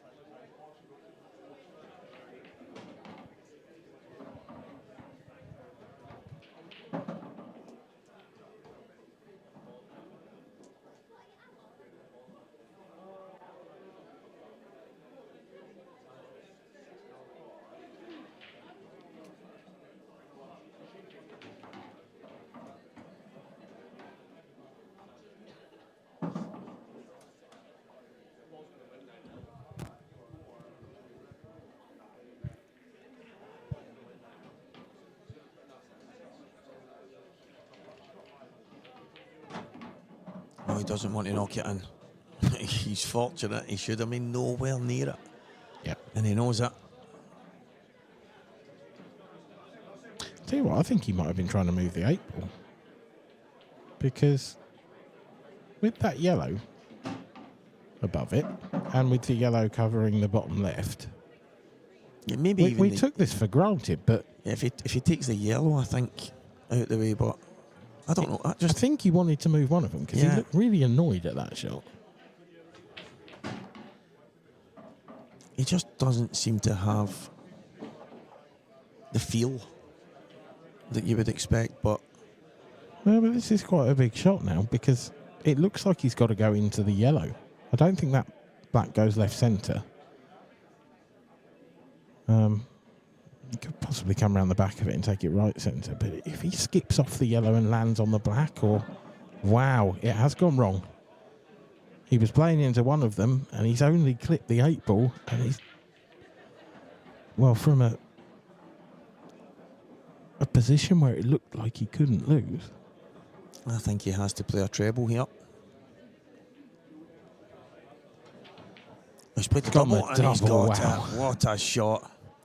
What a shot. Cuesports on. We can see the players in the arena, which is quite unusual as commentators, but I just happened to glance over the top of the monitor and just saw Scott Anderson's eyes hit the back of his head. A proper eye roll. A tap, of course, as well. It was a great shot, but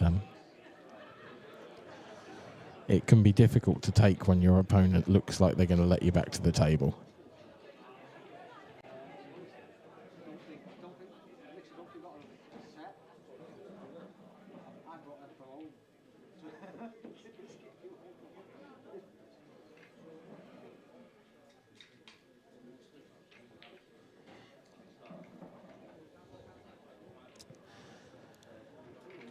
Now into our pro area, if you like. All 4 tables being used for the professional event. Matt Schofield is still there, but he is sat in his seat. But he has clawed another frame back against Paul Harkness. 7-4 in that one now. A new match on table 3. Andy Crowsdale currently 1-0 up against Nathan Bridges. And Riley James has pulled it back from 2-0 down to 2 apiece against Clint Ianson. And Scott Anderson shakes his head as he gets kicked in off. Scott's got to be really careful here. His demeanour has changed somewhat in the last couple of frames.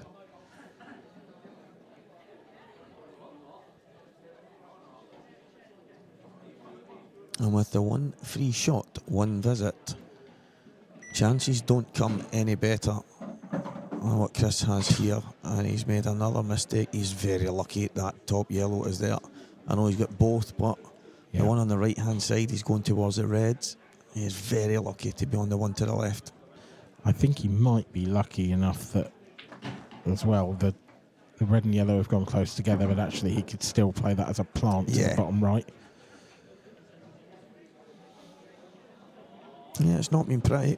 It's not been pretty, but both of these guys are still well in the match. There's a long race to 8. Still a long way to go. And you have to feel the one that starts to minimise the mistakes will have the biggest chance. Chris isn't happy with that. And you can see why. The problem he's got is that... Does that yellow not go to the bottom left? I don't think it does. I think it only goes to the bottom right, and I actually think it's possible that he might have to play it as a plant. That if the yellow wasn't there, it wouldn't be on. Yeah, I think he's okay to just screw across for that plant right now. I think he's going. No, he didn't have the angle. No, it must go. He's looking at it again. The thing is, in this situation, sometimes you convince yourself that a ball doesn't go, or does go when it doesn't. Yeah, I've been guilty of that in the past. Yeah, you almost want it to. Now, he could have left it. I think he's tried to use the red again there, and it's just drifted past. But if it is tight, it's even more tough from where he is.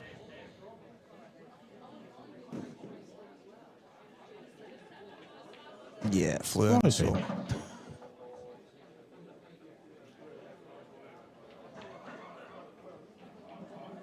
I think if Chris made any mistakes from there, he would have probably thrown in the towel. The 2 shots and the yellows the way they were. He still doesn't look happy at the Screw to table. the left side. Oh, this has got to slow down, has it? I'll tell you what, it's fine, but that is flirting with danger. Yeah, I think if Chris was honest, he would tell you he wasn't planning that. No, didn't want to get that close to it. Yeah, good shot though. Good recovery. And it is 5-all here. 5-all, and neither of these players, well, they both look like they could implode at any moment.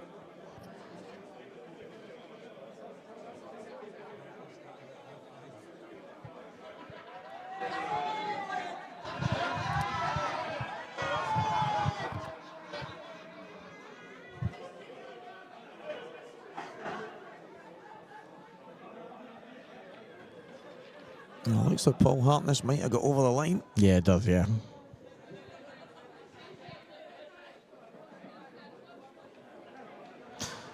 A near 3-hour epic against Matt Schofield.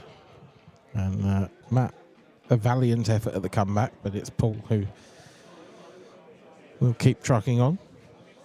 A mention as well for the home favourite, David Admiral, who is playing his pro game, but he's out in front of us. He's on table 5. So, fortunately, I guess most of the people that would want to watch Dave are probably in the building. So that helps. There he is, missing the black. Sorry, Dave.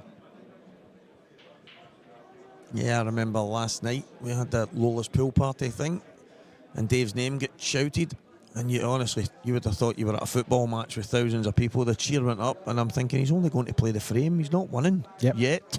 Yep. He is a fan favourite here. Isle of Man's favourite pool son, that's for sure. Yeah, I mean, an instrumental part, has to be said, in bringing the event to the Isle of Man, bringing the tour to the Isle of Man. And I have to say, personally, I'm very grateful to him for that, because I love it here. Yeah, it is. It's first class. It's a beautiful island. It ticks all the boxes for me. Bit cold. Yeah, but I mean, You're used I live to in it. Scotland.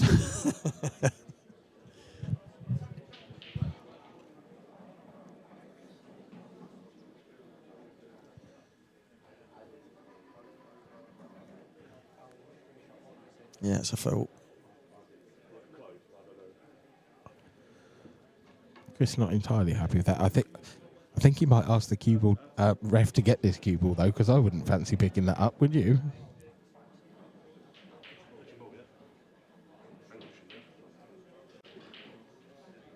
It's actually not a But foul. it's touching ball and cushion, then it can't be a foul. Yeah, they've gone back on it.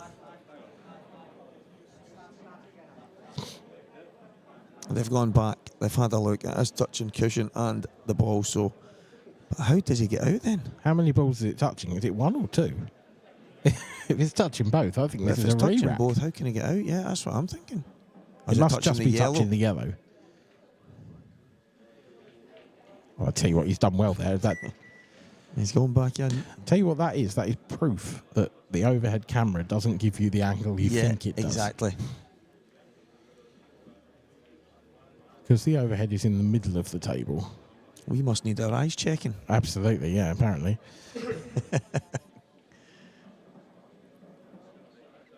The camera does lie.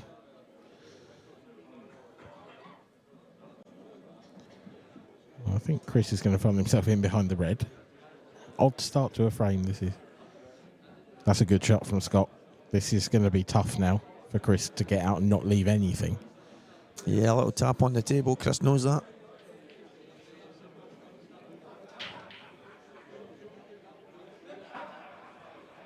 Oh, he's played that really well.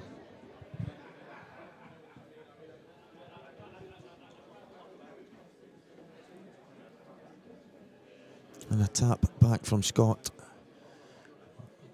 He needs to play this with pace. Nice. That's very nice. Chris might look at the long plant now. I actually don't think he's got any other option, so No, might as well. yeah, plant full into the table. Not got it. Now Scott's big decision here is what colour set? Yellows. It has to be yellows. It's got to be, yeah. The thing is, Chris has actually made yellows available by missing that plant. Because now that yellow in the bottom half, towards the bottom left, that goes. It's just the two yellows in the middle of the table that are a problem. I think he's going to come down to the left-hand side. Yeah, he was trying to come down for the yellow into the bottom right there. He's just got too much on it. He's ended up screwing towards the left-hand cushion and just didn't get the action he was wanting.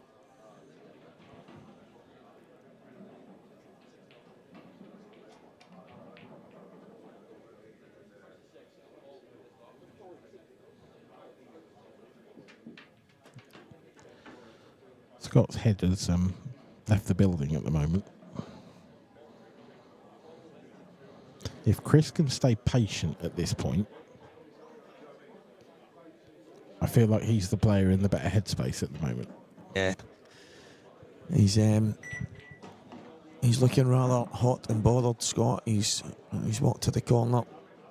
It looked like something was bothering him there. He turned around and said something to the referee, but I don't know what it was. Yeah, I've seen that a couple of times now. There's something. He's not happy with something out there, Scott. But there's about 10 cue cases lined up along the wall, and I'm going to suggest they're all on the floor. I'm going to suggest, yeah. I think it might be a couple more than 10 as well. And maybe the odd person. And maybe that's what started the domino effect.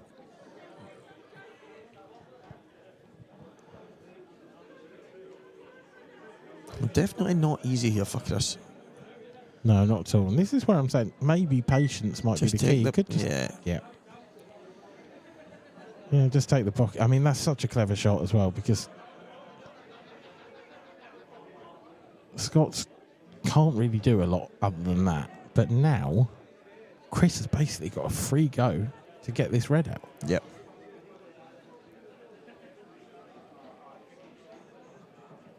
Not the red I thought he was going to get out, if I'm honest, but I can see the logic. However, he's made it worse. Yeah, you can see with the reaction, he was more hoping to slide it to the left and take the cue ball up the table, but yeah, there's plenty of pool to be played in this frame.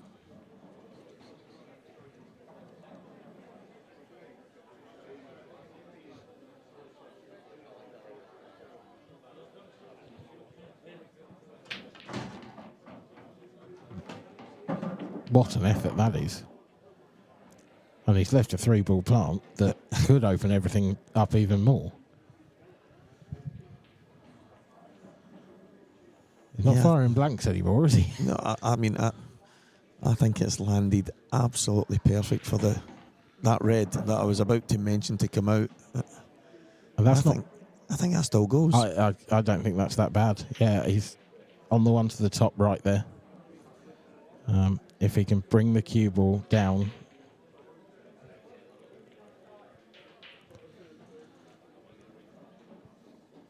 I think he'll just pop this through and leave the one to the bottom right next. Oh. He levered that. It's like top it. Yeah, he's tried to get on the one at the bottom left-hand corner first there, but I think if he just pops that through, takes the red in the bottom right. Yeah, I'm really surprised by that. Scott with one problem yellow. It's a big problem. There's nothing really in the area, is there? To get that out with.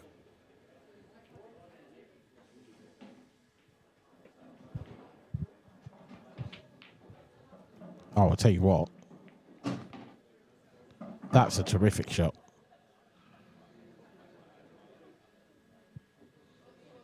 think that yellow will pass the red. So, one big shot here. Well, perhaps not. What's he playing now?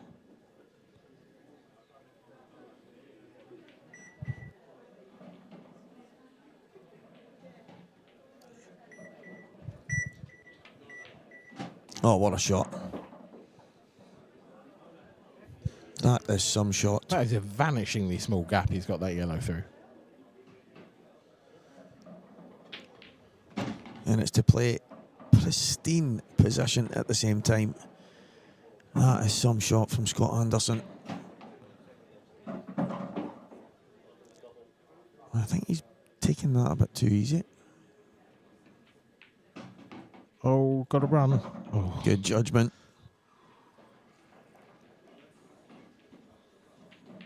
I think there was a collective sigh of relief when the, when the cue ball got past that 8 ball from almost everyone in the building. But this is the shot that made it all happen. Yeah, it's absolutely brilliant. Really is. You just look at it from the overhead. I know we say the camera can lie, but that was so tight. Scott Anderson pulled out a world, eh? But yes, Liam Dunster and Connor Davison is next on stream. Keith Robertson, Stevie Cochran, Dan Hempel, how are you guys? Dunster v Davison, that is a contrast of styles. Yeah. Like no other. That is... I mean, Connor is such a shot maker. He's one of the players that's been here the whole time, so there haven't been... There's been a few pros knocking around for the sort of festival side of this event. And Connor is one of those, and he's been showing off, frankly. It's been brilliant to watch.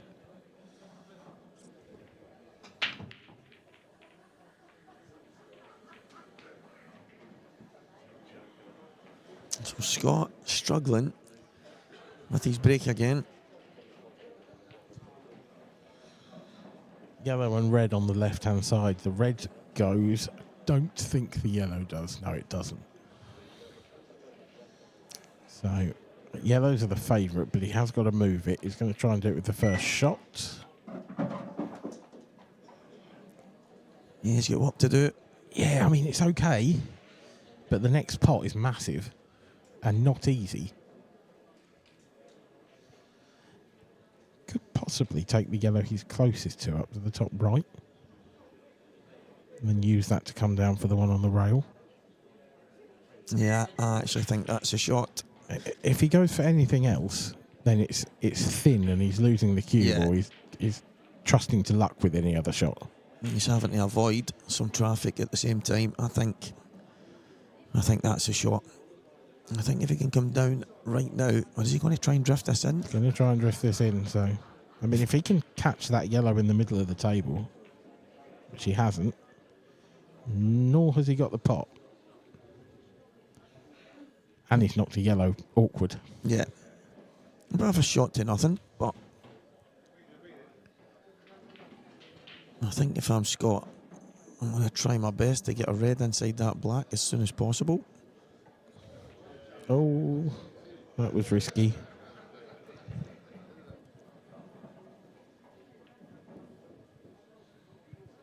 Chris has still got the option to go for this here. It's not a great shot from Scott. He hasn't necessarily held anything up.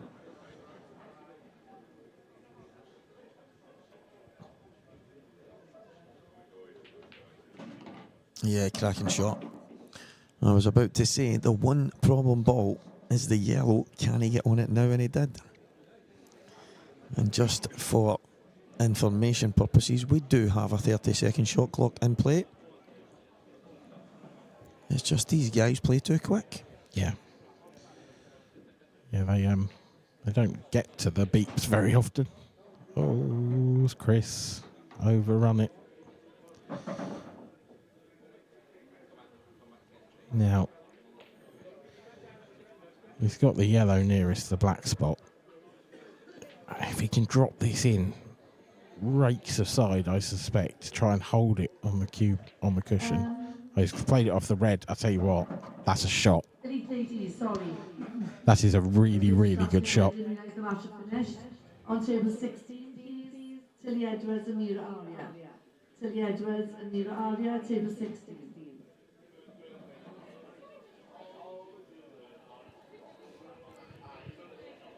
Tough shot position over here. Doesn't want to overhit it, doesn't want to underhit it.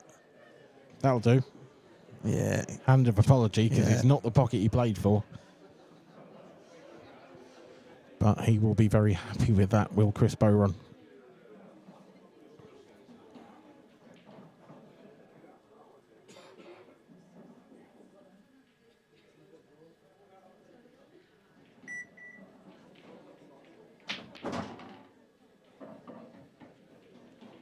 Table 7, please, Julie Parrish, Louise Shepherd. Slightly odd way to play the shot. Louise Shepherd, table I think me and you both sort of recoiled in our seats then. Yeah. I'm not sure why. I was kind of looking at the way he was kind of lining it up, and I thought, is he pushing through? Is he? And it was more like a stun. Yeah. But he's still got a chance. He's still, well, yes, he has, but that chance is... I think he was hoping to maybe just catch one of the reds there. He's unfortunate. That chance has vanished, I suspect.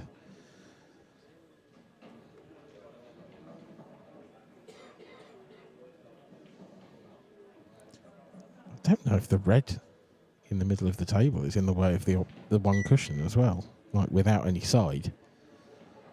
It might just about be right. Well, oh my word! I'll tell you what. I thought he got it. It's a decent hit. It's a very decent effort. But I mean, Scott Anderson can land the cue ball here in a quarter of the table and not leave anything on. He's left a shot. And he's left it on. I'm stunned. I just thought he'd drift off that one, bring the cue ball down towards the bottom right. Yeah, anywhere past the middle pocket. He's left him a shot. This is madness. It's a tough one.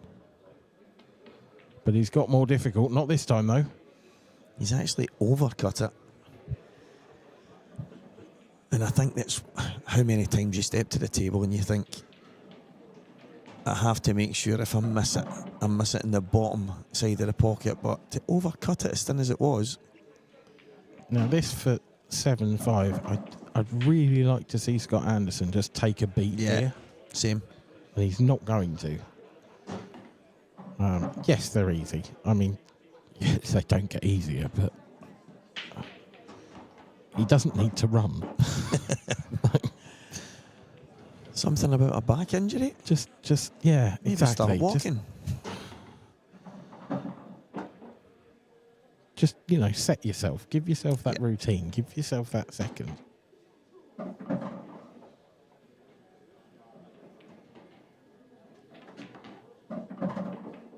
But he's going to lead 7-5.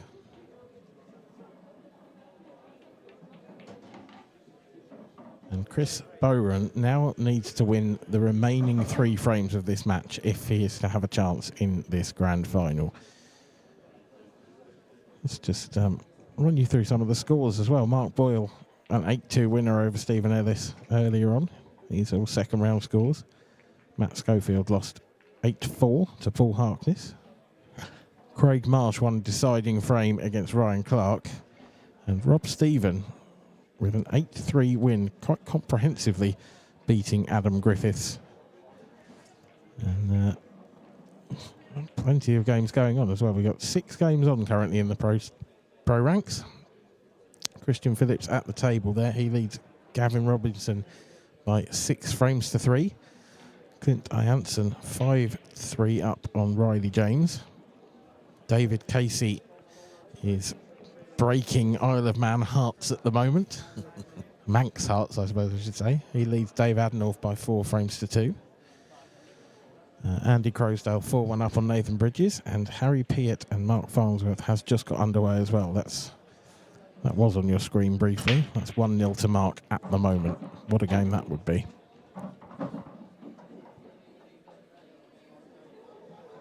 Great break from Chris. Just when he needed it. And in a game where both of these players were playing anything like their best, I'd probably be chalking this one down in my notes already as a break dish. Yeah. But it's not been plain sailing, this one. Okay, on table 14 now. And you can tell from Chris's reaction, he's only played to come between Table 14, please. and come back just enough.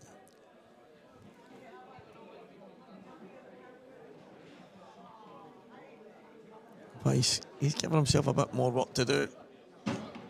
Nothing too major.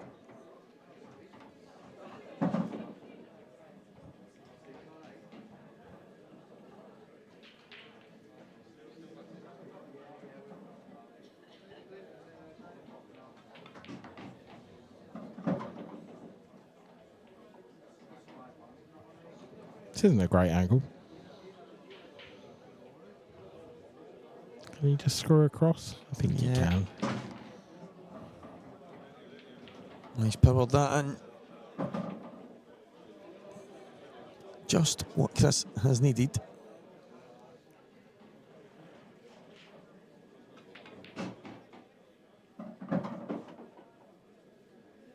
Slightly awkward. Yeah, good finish.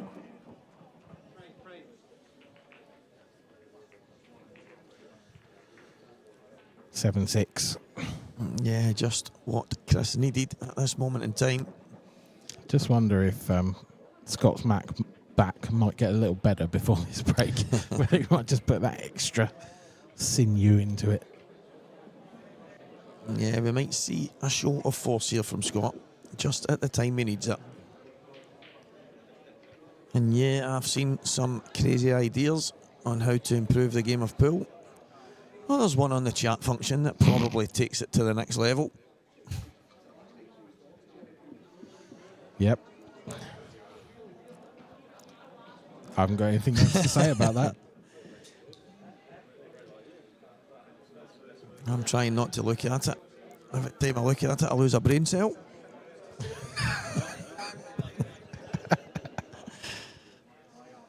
Waiting for David McVeigh, please. Waiting for David McVeigh on table 14. Oh, he's done it nice and easy again. Is it going to come out nice and easy? Oh my. But I tell you what, he's got a shot on the yellows. It's not easy. If you get that first one, he's going to have to jack right up. So referee's going to have to be eagle-eyed here. Good shot. It is a good shot. I think he has to take the one the bottom right corner. Just the way the reds came out, he's got to get that out of his head, but I would be.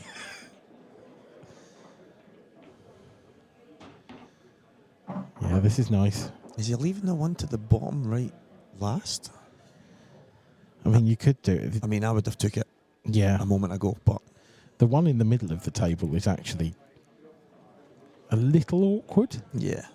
You could leave that till last. You could Take leave the one bottom right from- second yeah. last and then take that up to the top right. I think Or you could take it left centre as well. I think that's the last ball, the one in the middle of the table. Well, it's not now.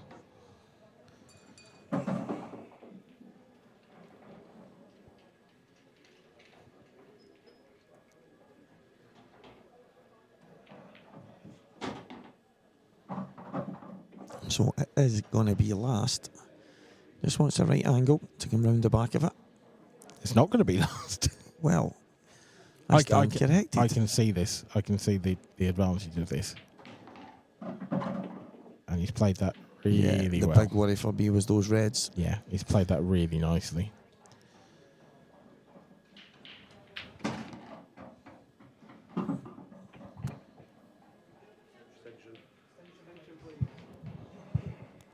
Fair enough. Yeah, I don't mind that. Nope, I quite like it. I think there's a couple. Time we've seen him take a beat. I think there's a couple of times in the game he could have done with doing that himself.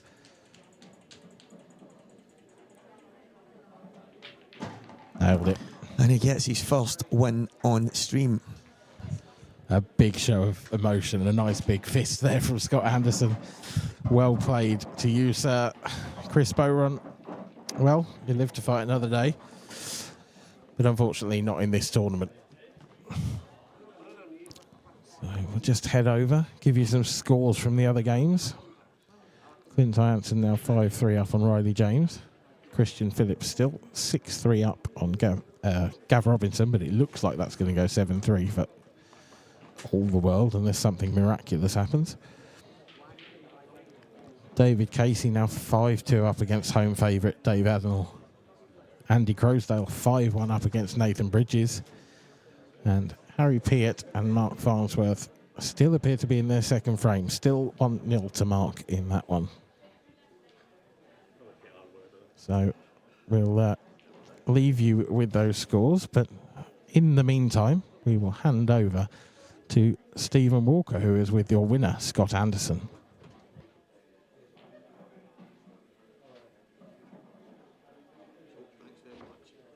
Down at the commentary box, Scott, you got over the line.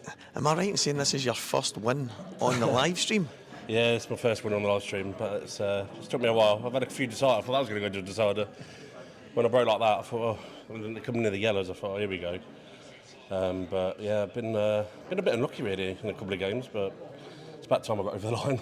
You started off breaking, you put a bit of power in it, you got a really good break, but then there was a cluster, but then you seemed to take a bit off it. Is that the bad back? Yeah, I've got a bad back. So's Chris, to be fair, but it's not even that. I just keep potting the white like I did in the middle of the game.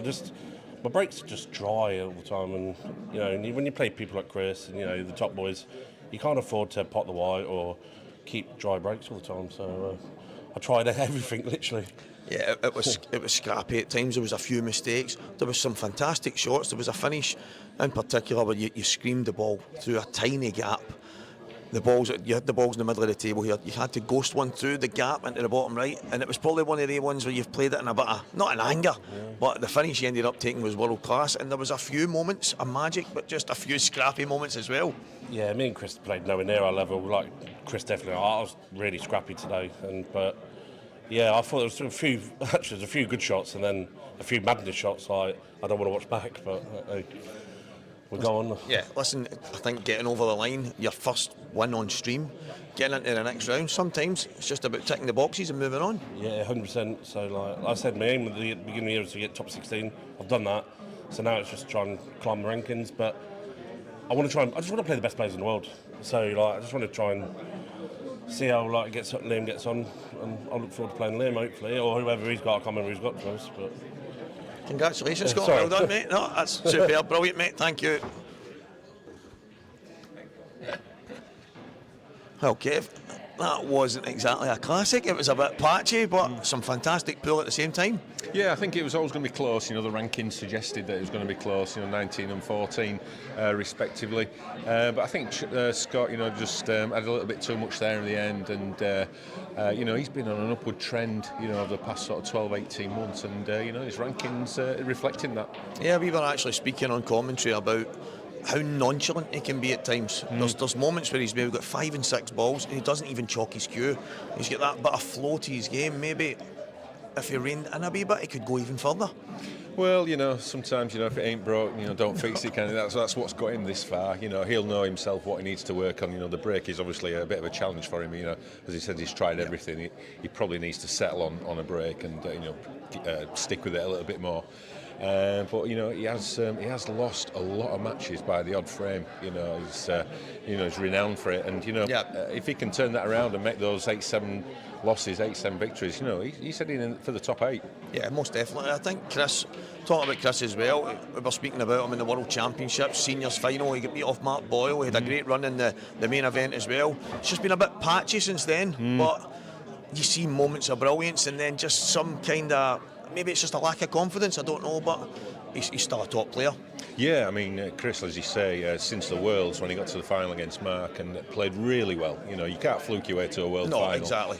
And, you know, he's had some good results since. I don't think he's, speaking to him the other day, he's probably not put as much practice in over the last month or so that he would have liked. And I think that probably showed in the end, you know, just those odd mistakes. And at this level, just it's the odd shot here and there that's the difference sometimes. Yeah, it's massive. We're watching some of the best players in the world here. We were talking about fan favourite, Dave Adnell. He's struggling right now. But some of the guys, some of the form, some of the matches that are on go, Who's your pick? Who's your favourite? Well, anybody that backs against Mark Boyle probably needs to get the men in white coats to come and take him away. You know, the guy's a machine, but as we know, it's not always about seeding and ranking. You know, a guy coming up next on the stream, Liam Dunster. You know, he's going to be in the mixing pot somewhere. You know, absolute world-class player. You know, Mark Farnsworth. He's going to be there. Clint Gazibert, two-time world champion. There's plenty of others. You know, take your pick. I usually say Mark Boyle, and people say, "Oh, you're just biased." And I'm like, his record speaks for itself. But he's one of these guys. He's found a bit of form. He started to win again. He seems to be enjoying his pool. So I mean, Liam's probably one of the guys that's up there. But he's got to get through his next match. It's not a given. Every single one of these matches is tough. So it's not going to be easy for Liam either. No, he's playing Connor Davison, who had a fantastic result in his first round, beating Rob Wilson, who's probably been the standout player from the new pros, the class of 23 that we're calling him. So he's maybe he's on the charge this week. And the thing about these new pros, they're fearless. The reputations don't really count for anything. It's a bit different coming into the arena. So you think Liam will have the advantage with the experience that he's got, but you just never know at this game. Yeah, that's it. And these guys are going to be up next. I'm guessing that they're going to be coming on. I'm not sure who's going to be in commentary. Is it me again? Well, I think you're doing such a good job, Stevie. You might as well. I think it will be, Kev. So I'm looking forward to this one, and I'm guessing I'll be handing over to myself anytime soon. Yeah, well, you're the man. Cheers, mate. Okay. When you travel to the Isle of Man with us, the action starts the moment you step on board. Get fueled up, arrive fresh and raring to go. We take you there.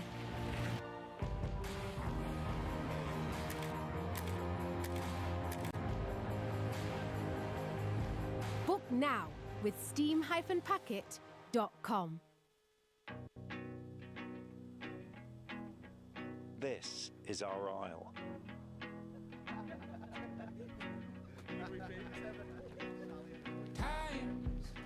I'll rise.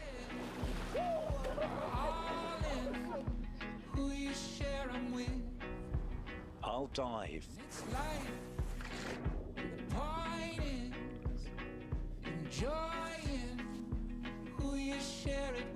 I'll breathe. I'll dream. I'll glide. I'll climb.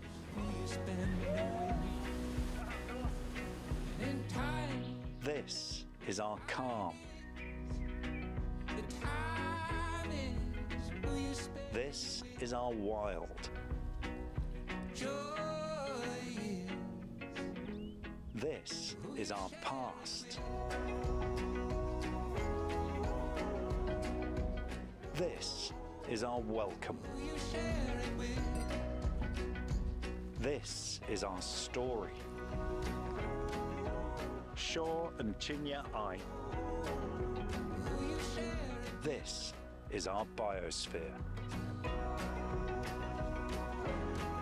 This is our ordinary.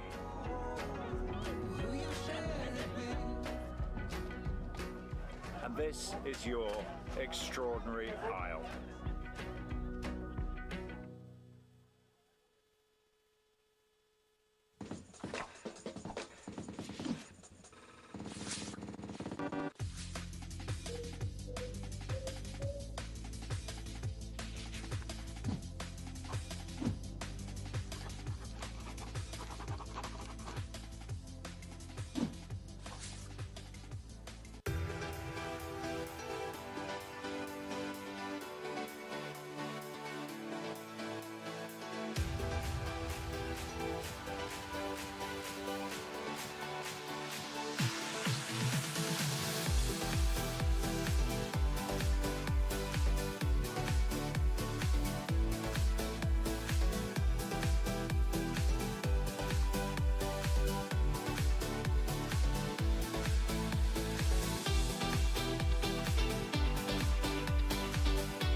Right, good evening, everybody.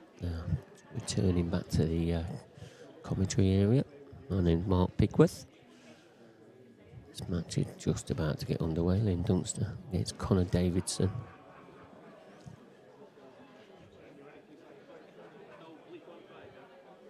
Connor had a pretty good win against, I'd say, quite a consistent Bob Wilson. So, just lagging off to see who breaks first. Looking like Liam. Liam it is.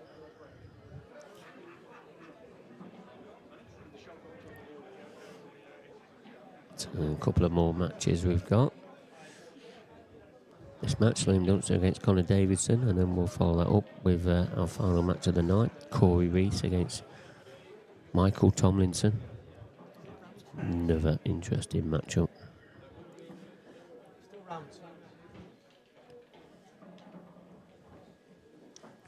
Yeah, remember this is last 32 round, race to 8, place in the last 16. Players into the last 16, which is tomorrow, is Mark Boyle, Paul Harkness, Craig Marsh, Scott Anderson and Robert Stephen. They're all safely into the next round.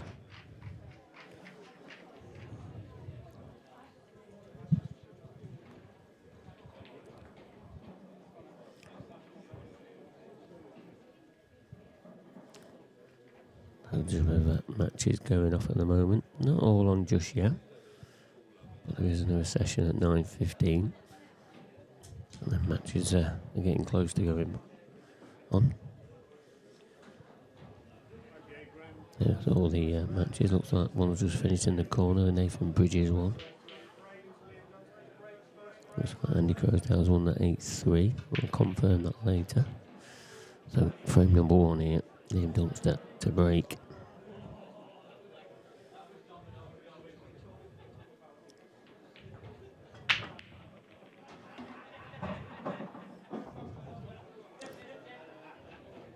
He's made a ball. Alan Reynolds, top table please, Alan Reynolds.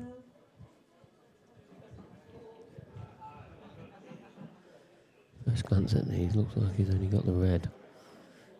It's an opening shot.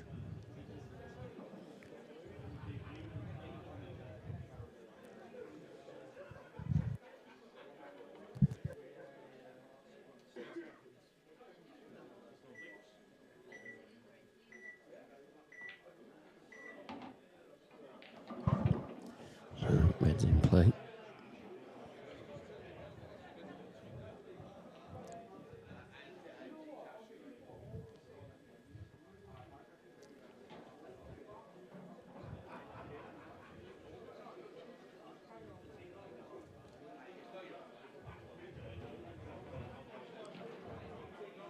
Yeah, just trickling the red over the pocket, trying to get a bit of control. Yeah, not straightforward, these reds. Just seen that Nathan Bridges match. It was Andy Crosdale won that 8-3, so he's into the last 16. Clint Jansen, he's in there now. He's beat Riley James 8-3.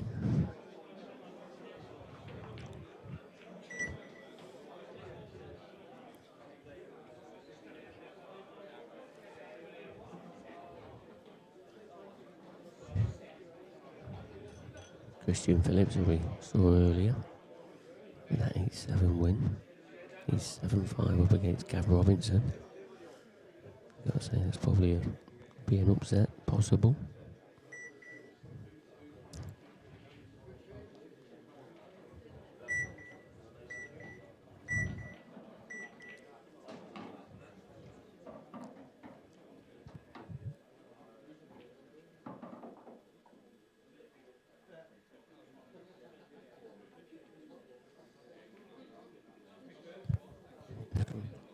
Just wondering if is he going to track this red down into the red onto red plant.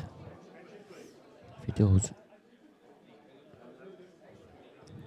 be a good chance to clear these up.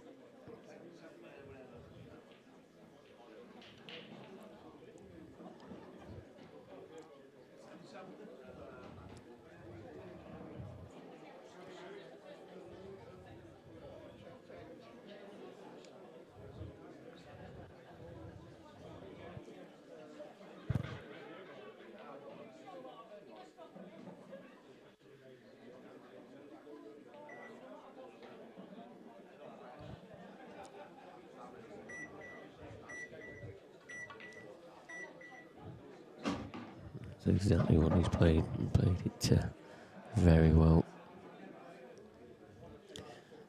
Liam back in the winner's circle at the last tour.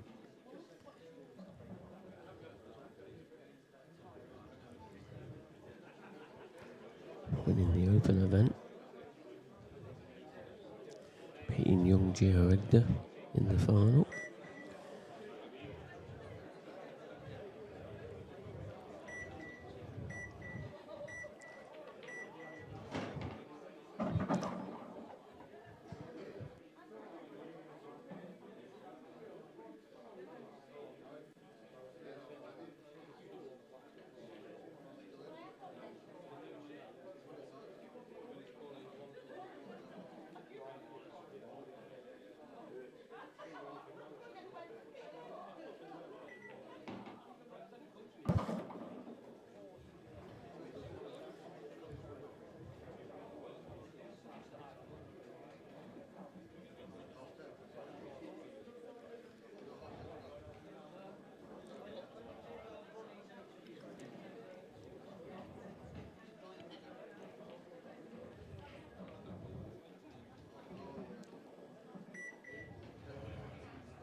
In the professional event then on table 3, Ross Fernie and Matthew Rowland.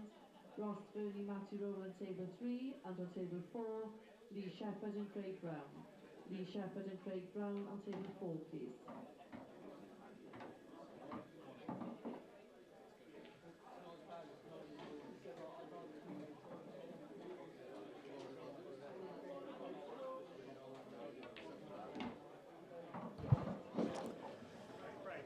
There you see the opening frame from Liam.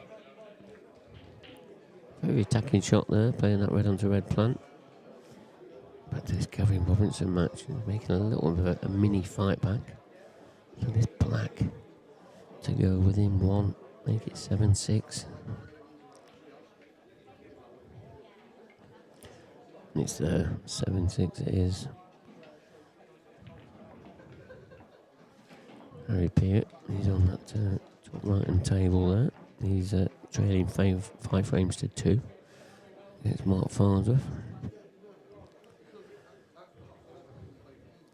And Ross Fernie. That match has just started against Matty Rowland.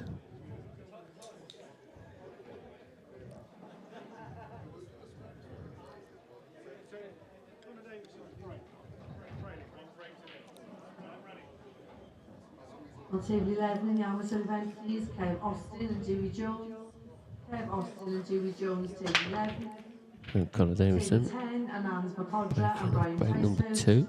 Anand Makodra A and bit Brian unlucky there. Ticehurst, table 10. Made a good connection. Table 15, No Dave ball. Pickersgill and Frankie Pitts. Dave Pickersgill, Frankie Pitts, table 15. Table 12, Alvin Chan and Glenn Casford. Alvin Chan and Glenn Casford, table 12.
Yeah, just making sure that yellow got out of the way.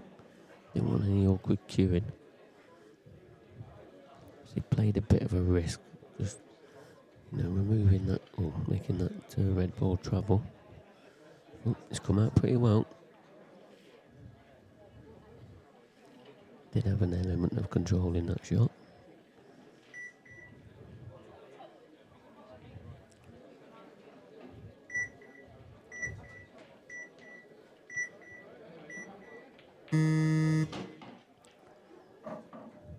Taking it down to the last second. He loves it, doesn't he, Liam? Don't seem fazed by the shot clock or anything like that.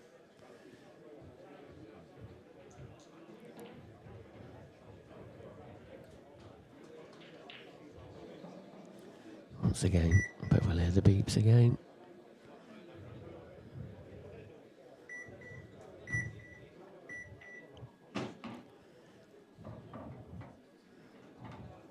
But he's found the pace of this table. Very good.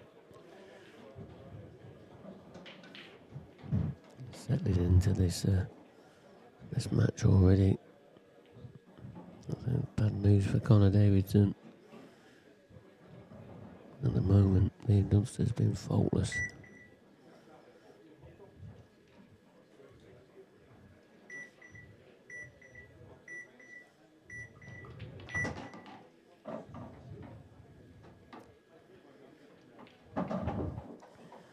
Yeah, I'm assuming the black only really goes right centre. Definitely don't pass bottom right. Just looking now where he wants to put his cue ball.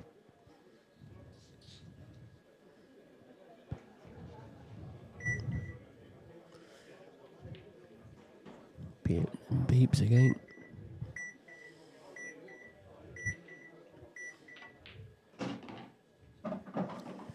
Not got on it perfectly, but he didn't have the right angle.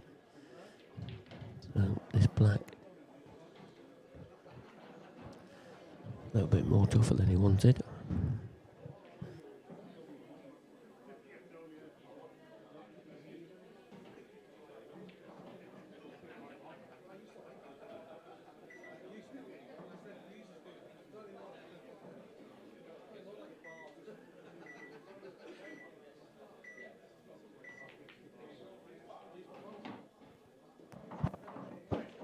It's a lovely pot on the black there.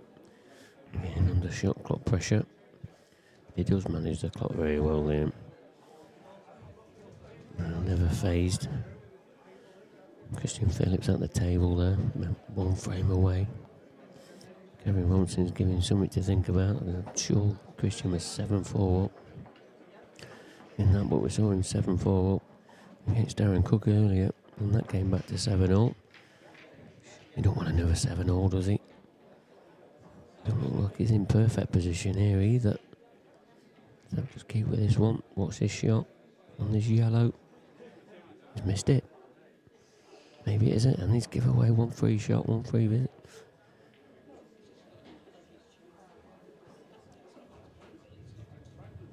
Chance for Gavin Robinson to level that match up. Keep you up to date with that one. Back to this main match now. Liam Dunster. Frame number 3.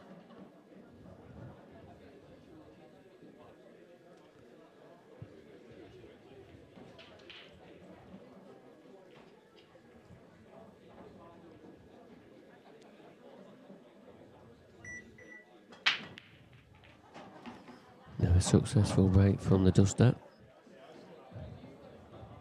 And look at these yellows.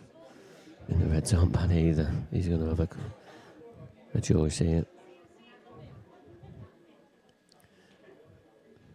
Just feel he'll probably take yellows because of that yellow that's below the black. Goes into, pretty sure it goes into the left centre. But he'll have a choice. Using his extension.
think he's okay here.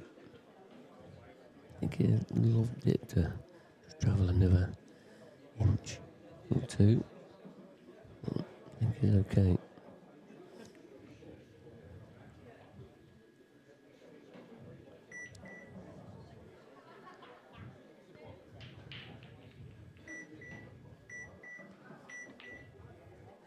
Yeah, it went perfect. Had to play the double. Played it well.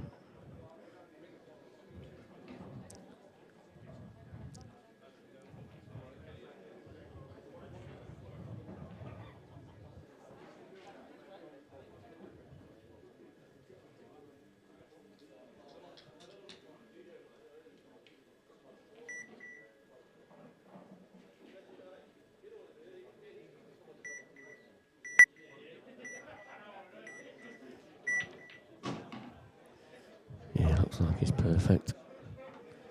I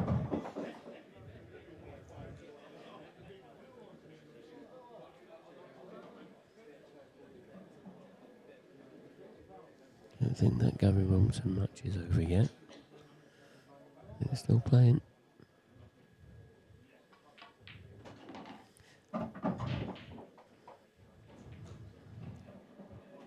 At the moment, Liam Dunster is playing faultless pool. He's got this cue ball and a piece of string. And that is 3-0. There's Gary Robinson, look. This is looking like it's going to go 7-all after a decider. Another decider for Christian Phillips.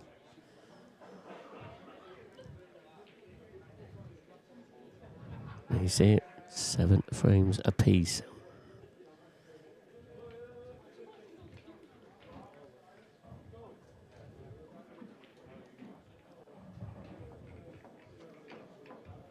And who's breaking in that one? Is it going to be Gav? Yeah, I think it is. Gotta say, advantage Gary Robinson. Taking momentum's with him, 3 frames on the bounce. He's breaking in this last one.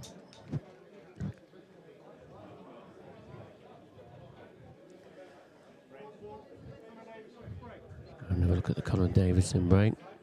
Desperately needs a ball this time. Just break the balls well, Conor. There's plenty of cue ball movement. Gives them something, but wow. He just trots back to his seat, smiling.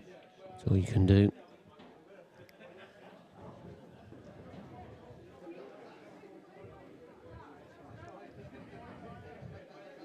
How was that red ball not dropped?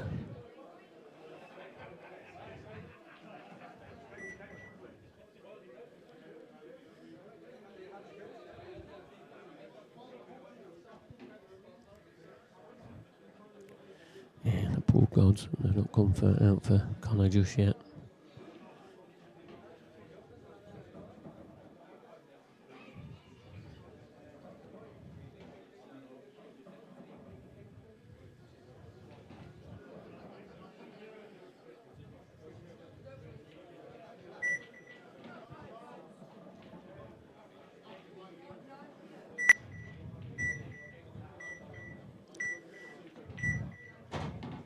It's the cue ball.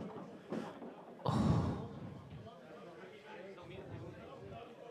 Very loose one from Liam. Unexpected one, to be honest.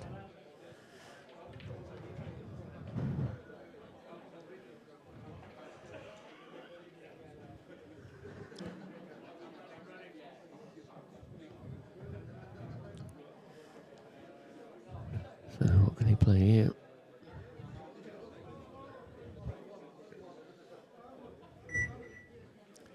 Needs to make his mind up. He's using his extension.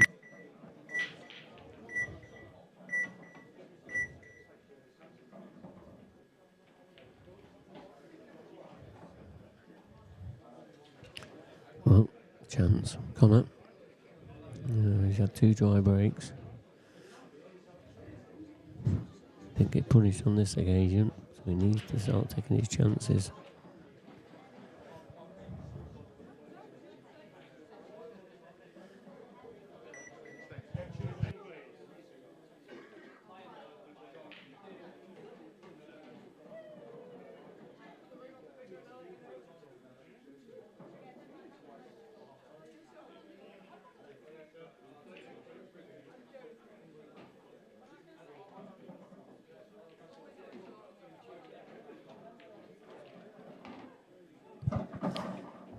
Steady pot there from Connor.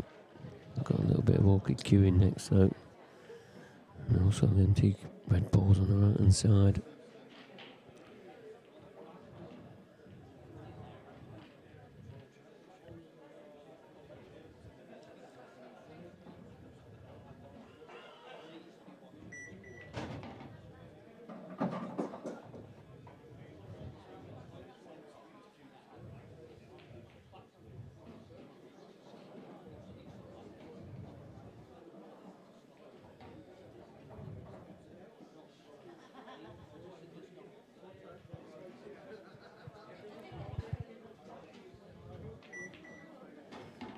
Yeah, never good pot there from Connor. Very confident.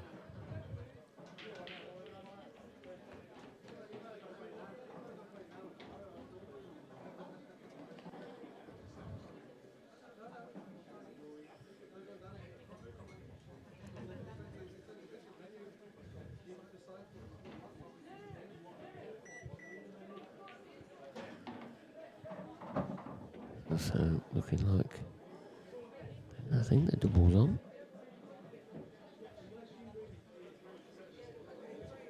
I think they're both double. Or do they?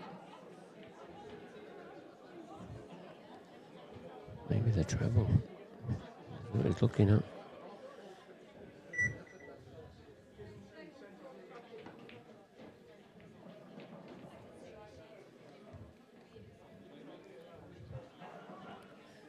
Another chance missed.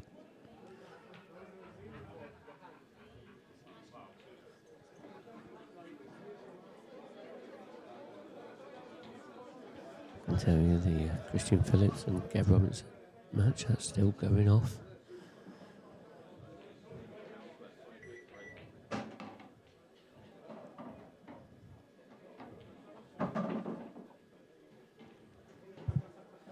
Not sure how long for, but still going on.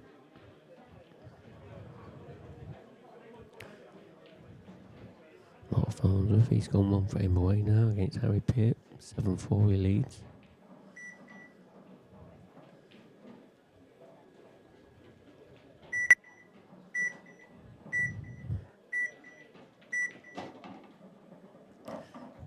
David Casey, he's 7-5 up against David Adenall. And David Casey was 6-2 ahead in that match. So he's let it slip a little bit.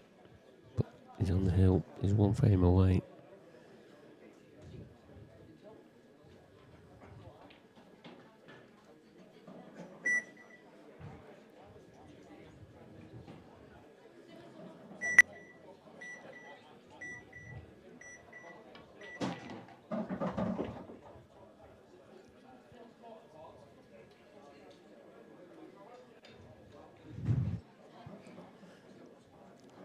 Liam's still got this black in an awkward position, but you know he's pretty good at these skill shots. So hitting the black onto the red and follow it through shouldn't be a problem.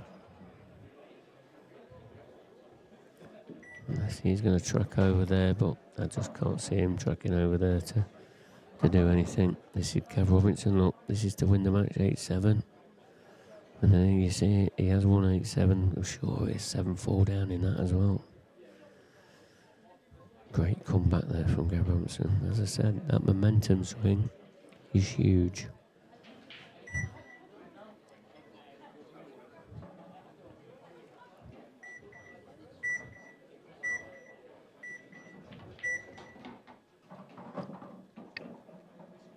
Yep, so Liam, he's going to be playing the skill shot here.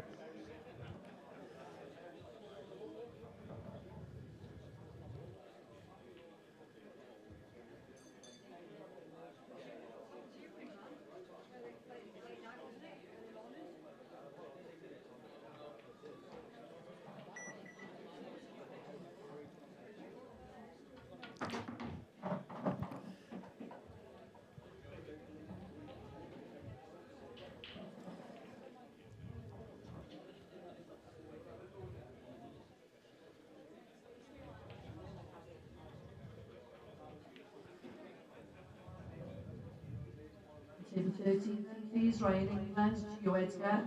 Ryan England, Gio Edgar, table 13. Played it perfection.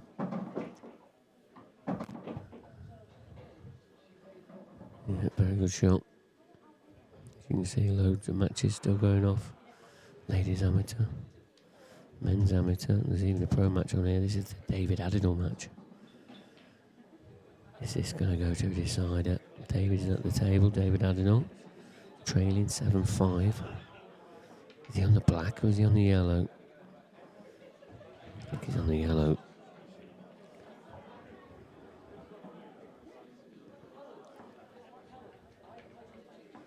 But Liam Dunster here on this main table is in major control. 4-0 he leads.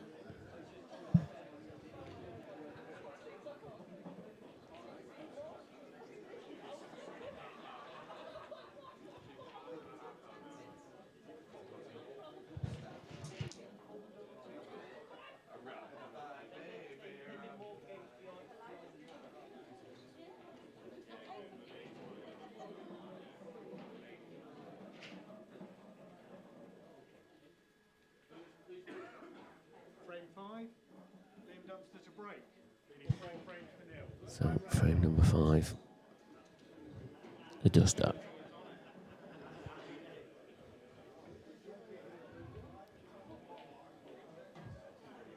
On table 1 in the professional event, please. Jason Hill, Matt Steeper. Jason Hill, Matt Steeper, table 1.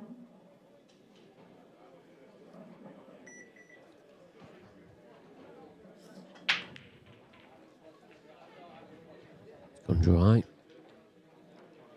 This is a turning point.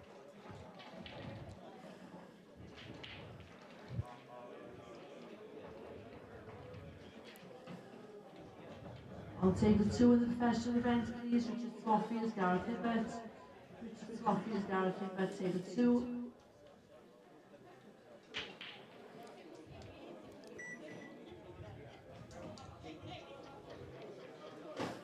So letting these reds, but don't know, seem to be in each other's weight, these reds. They'd love an easier run out than this, especially to get a frame on the board. But he can do it.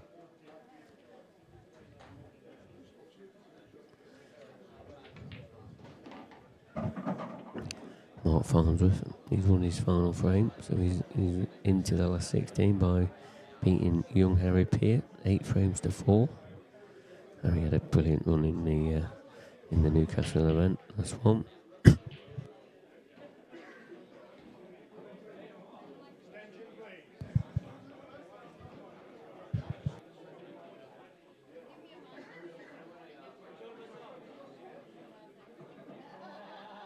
Elite event, please. On table 5, Kira Whitcomb, Rhiannon Graham.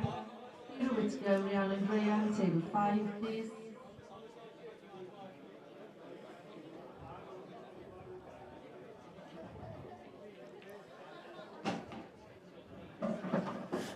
He's got a chance here. He needs these.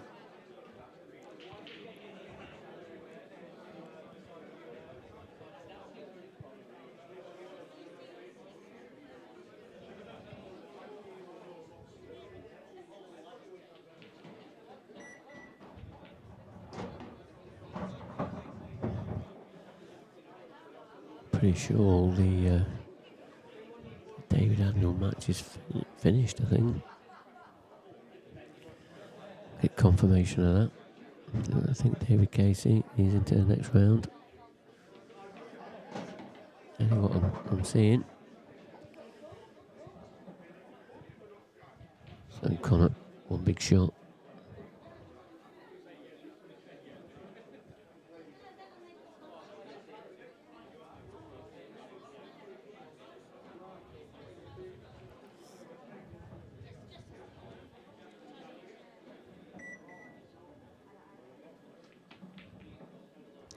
He's missed the red though. It was a big shot, and when you've not had much table time, just been left sat in your seat, it's difficult to get them ones. You do feel now for Connor. You just can't see Liam making that same error.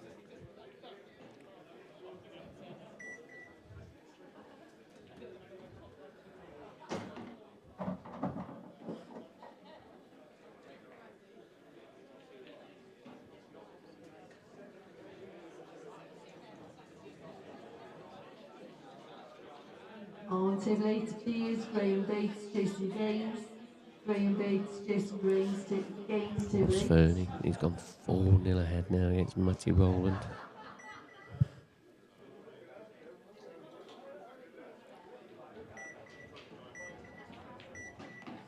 Matty, who had a 8-1 win over Kevin Barton earlier today.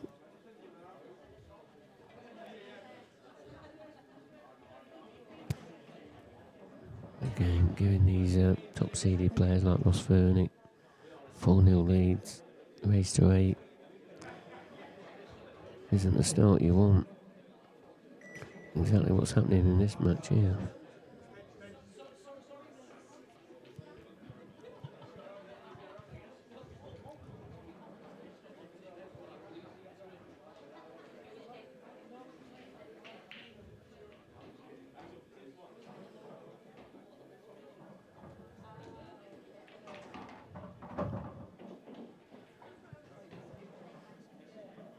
North-east battle between Lee Shepherd and Craig Brown.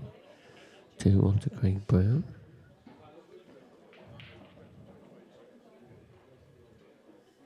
Actually started 20 minutes ago, or less than that.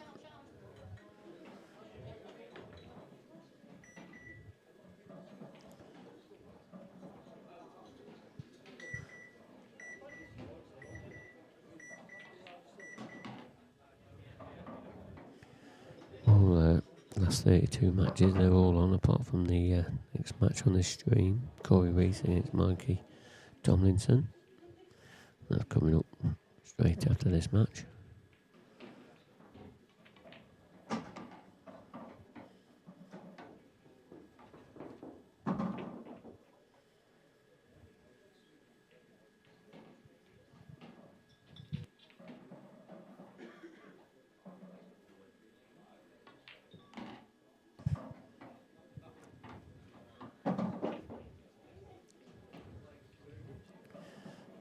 At the moment, Liam is punishing every mistake here.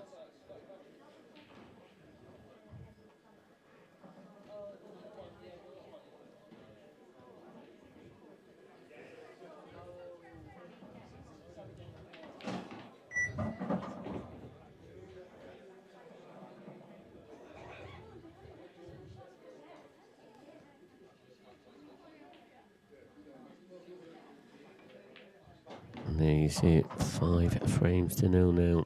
He leads.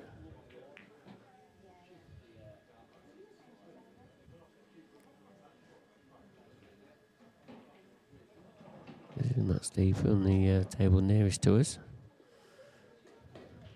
It's only first frame. We're playing Jason Hill.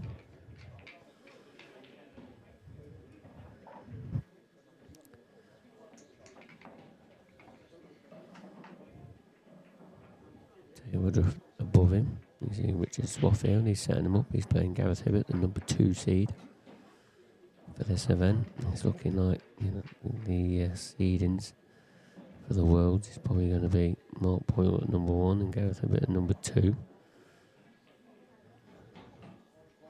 Oh, we'll confirm some of that. I mean, they've still got another ranking event before the Worlds and the Masters.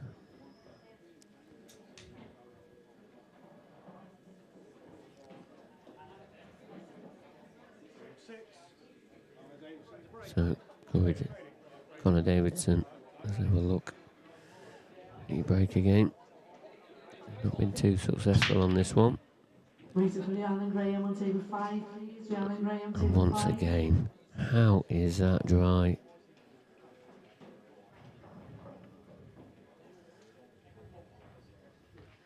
Unbelievable.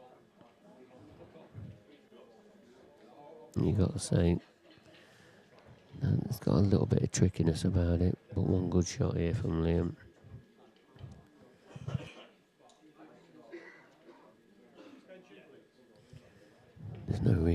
can't take these out. It has been quite devastating. You'll just be trying to work out which ball can dislodge the awkward one out. You know, it's an awkward one on both colour sets.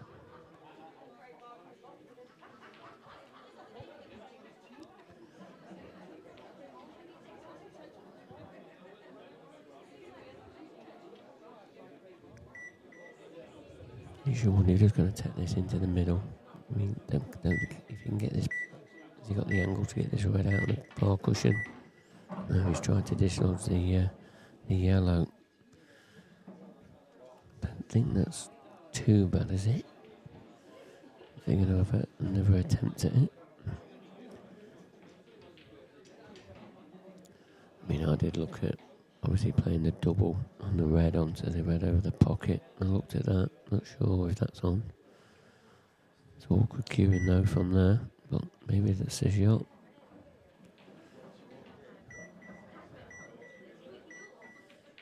There's a shot, but he's missed it. Chance, Connor. Connor was out his seat quite quickly there.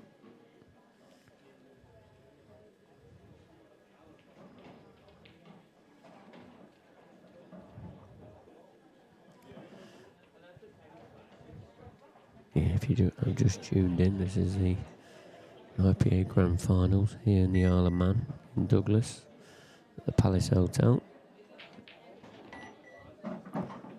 This is the professional event.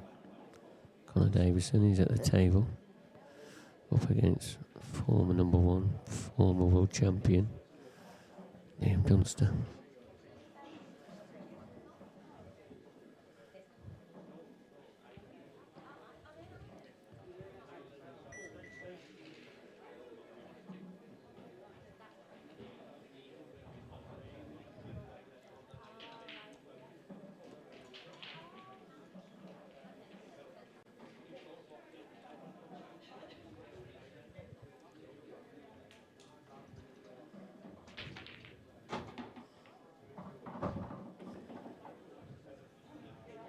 Well, that's quite an aggressive shot. It does open everything up. There's nothing in anything way now. So now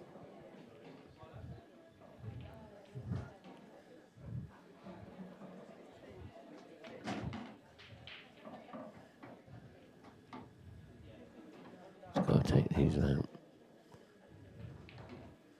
There's no reason why he shouldn't do from here.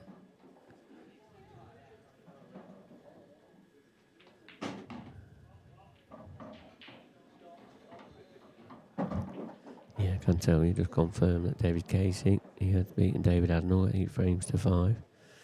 David always does quite well here at the Isle of Man, so he'll be disappointed to be knocked out at the first hurdle.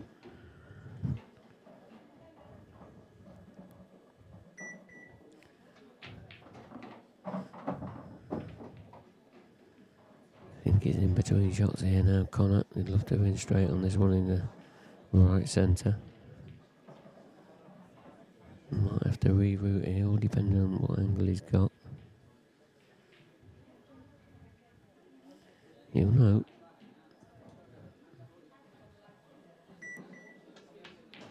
Yeah, he's played that nice. Just had a nice little angle just to draw it back.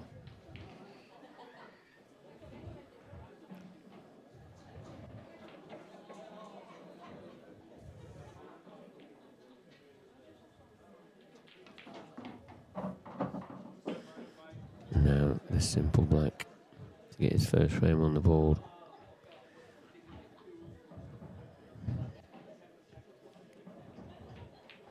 Yeah, nice clearance there from Connor. Little bit of a support in his corner there. So that'll make him feel better. There's Jason Hill. He lost that opening frame against Matt Steeper.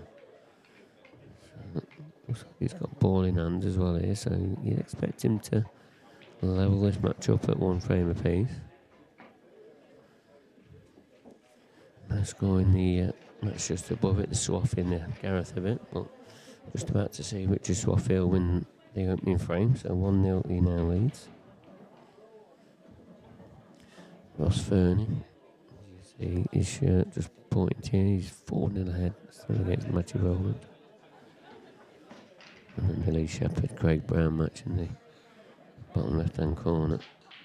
There's currently 2 frames apiece.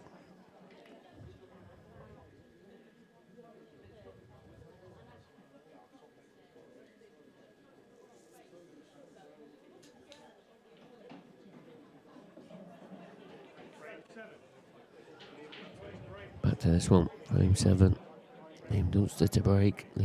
He's leading by 5 frames to 1.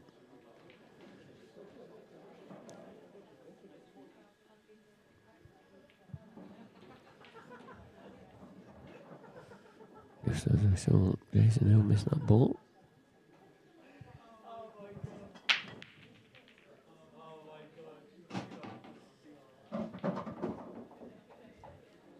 Got ball again. He's been quite successful on the break at the moment, Liam. Yeah, he hasn't split that well. But this is something he's quite devastating at. He just works it out. He works out the pattern to be pinpoint. This is why he's one of the best players in the world. His pattern play is incredible. Doesn't make that cue ball do too much running around. He's got it on a piece of string. Seen a couple of errors from him in this match, but you know, that's just being super critical.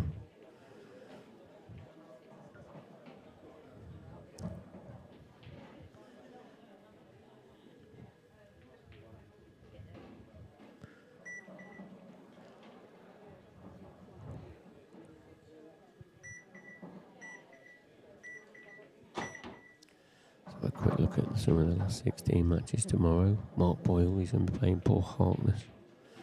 Craig Marsh against Gavin Robinson, that's a nice one. The winner of this match will play Scott Anderson. Robert Stephen against Clint Ianson.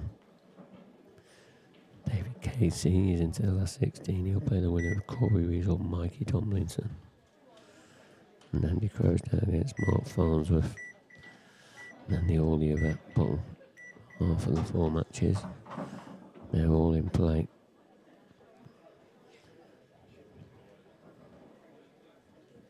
Ross Verney over halfway there, 5 nearly leads. It's Matty Rowland.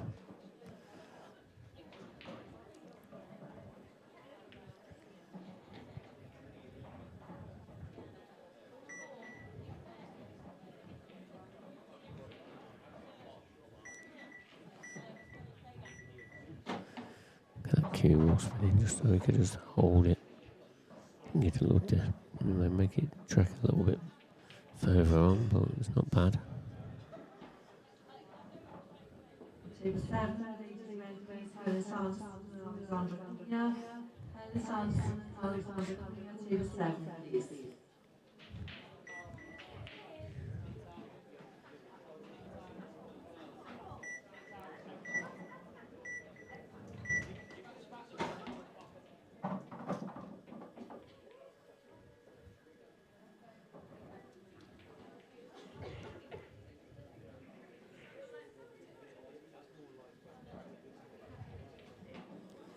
Yeah, just got to be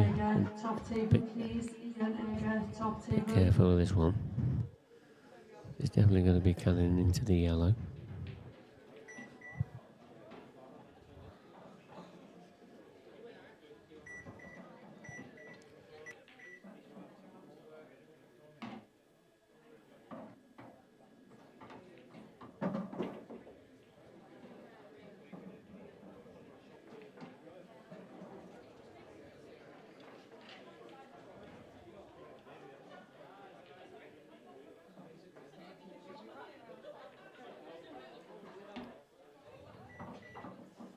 Yes.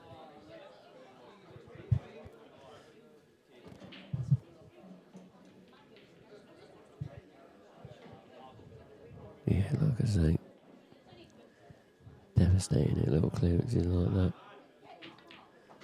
Where he's got to keep the cue ball on a piece of string. That's what he does. 6-1 now he leads.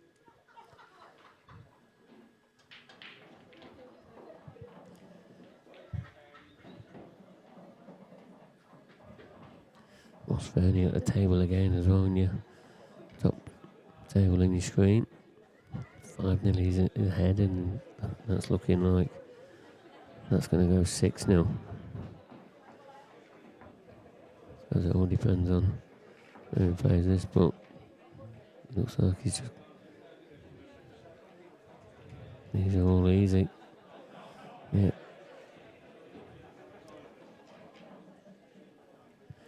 Another match that's a one-sided affair. He's definitely going 6-0.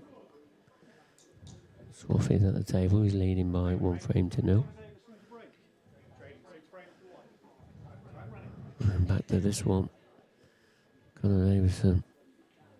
6 frames to 1.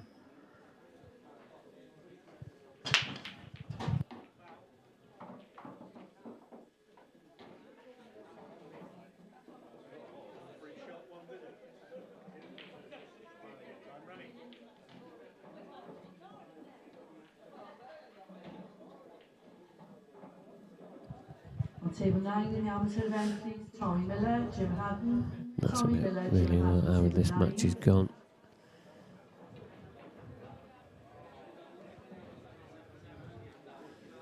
You just really can't see Liam faltering from here either.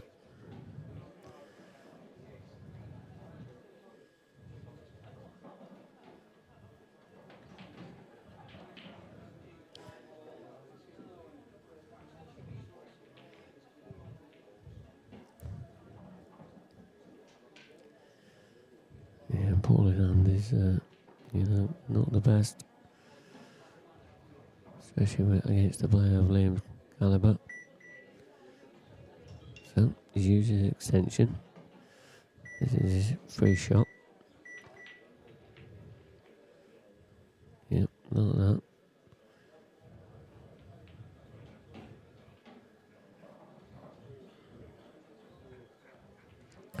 Yeah, I'm assuming they're playing that he was always going to take reds. That's probably just down to the way that the plaque is surrounded by the reds.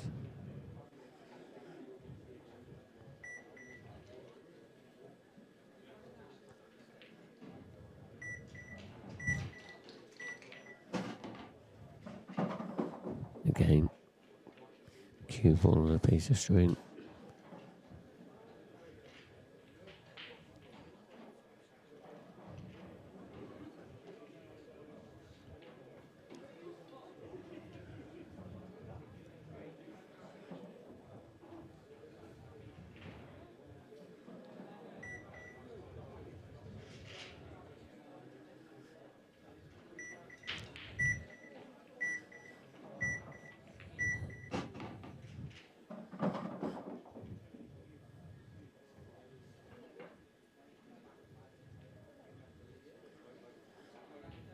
Yeah, don't forget, anybody that's new to the stream, don't forget to like ours and subscribe to our YouTube channel.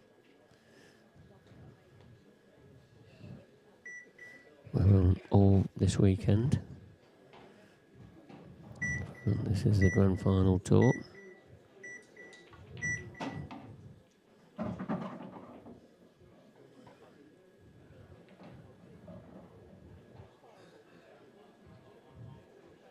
Yeah, the final is professional event. If you're new to us, that'll be come to us tomorrow night. And the final of the ladies elite, that'll be also tomorrow evening, probably early evening.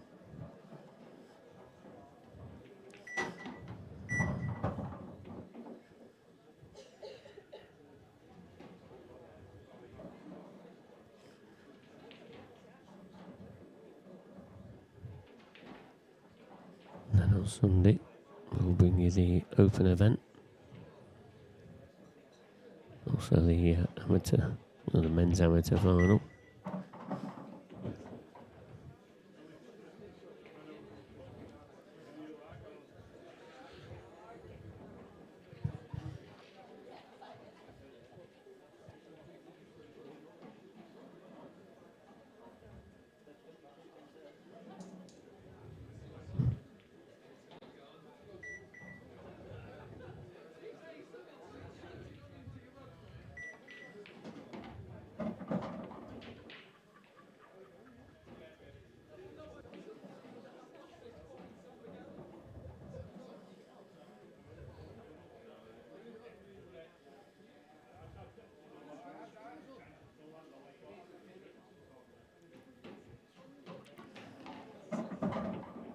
bit short of pace this one, Liam.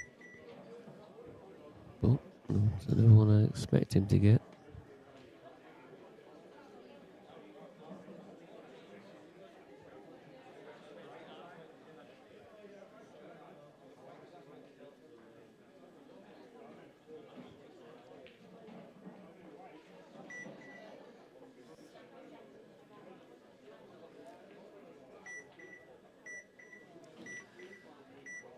Back into the pocket, and in it goes once again. 7-1.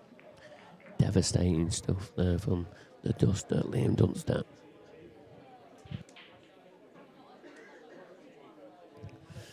Jason Hill at the table, nearest to us.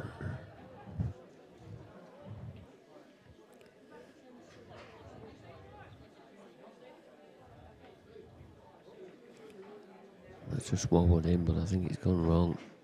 Yeah. As you can see, head in his hands.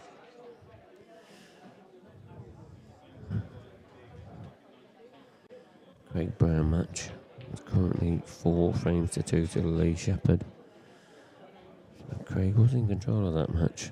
Now, how's he looking at his miss? Oh, he's flicked off that red. He got lucky there.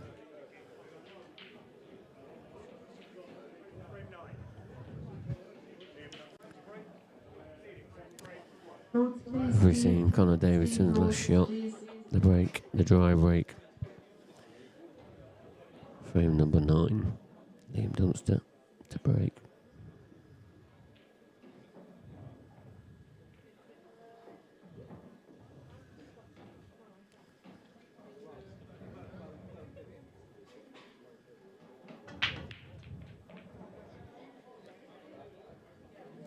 Try. Chance again, but not going to be easy for Connor. Trailing 7 frames to 1.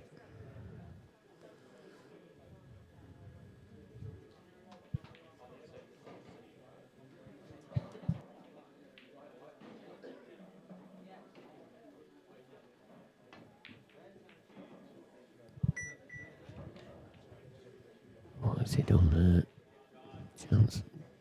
No chance goes begging for Connor. Table 11, please. Jamie Ringham, Scott Diggs. Jamie Ringham, Scott Diggs, table 11.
Yeah, never one missed, but he's in control of this frame.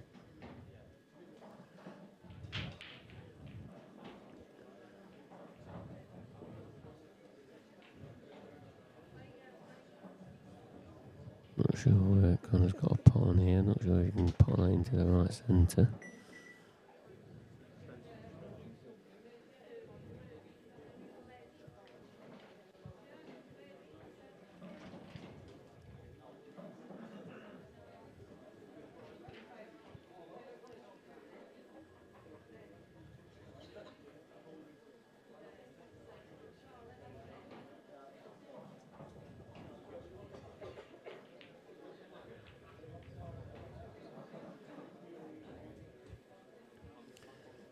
Yeah, I think Connor's done pretty well there, just to hide the cue ball a bit. You still expect Liam to have a go at these.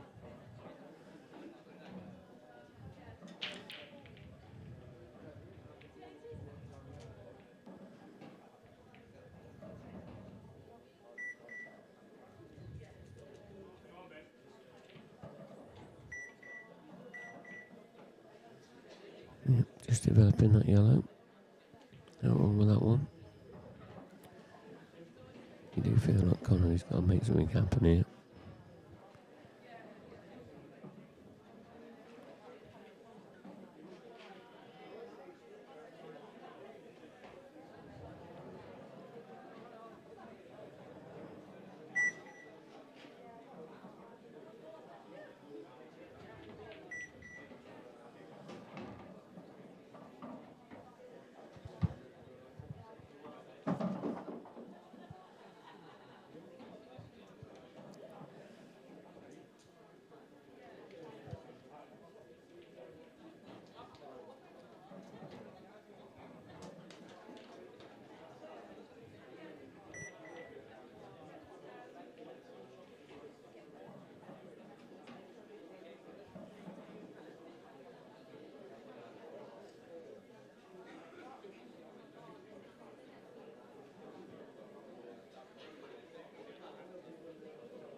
Yeah, it's not really played that shot too well.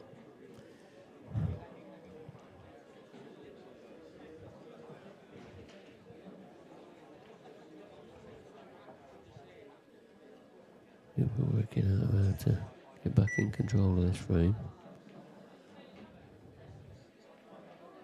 Yeah. It's covering the red ball.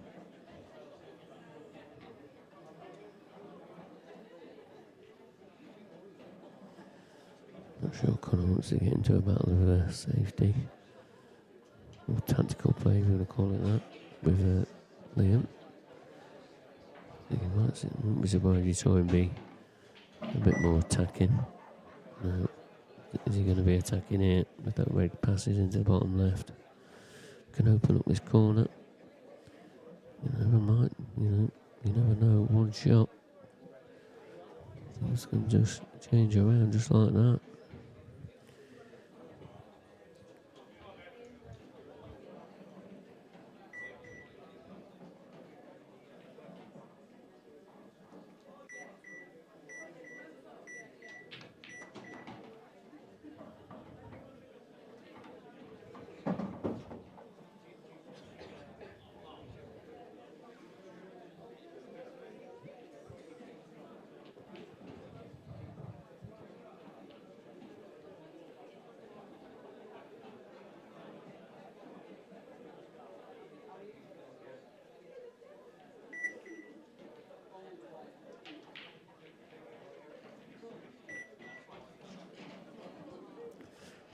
All it is a containing shot.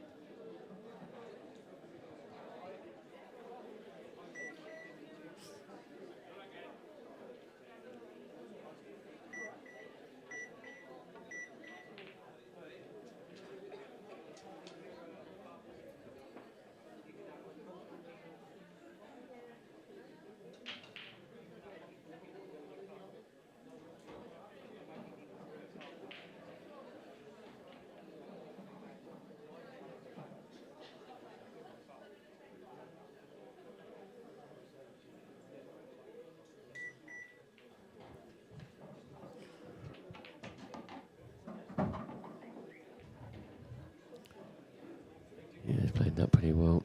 I think he's on. Is he on the one to the top left, top right on your screen?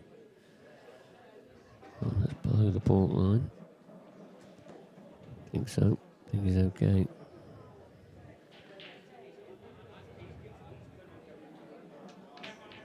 Nice little.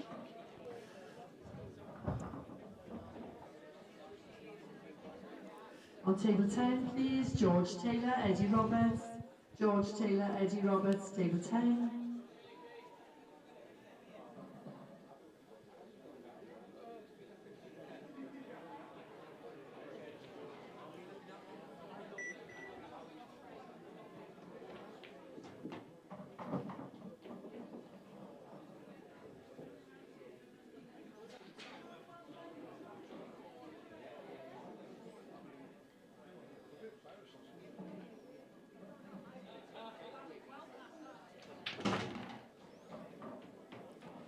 So this black and just pass into this bottom right.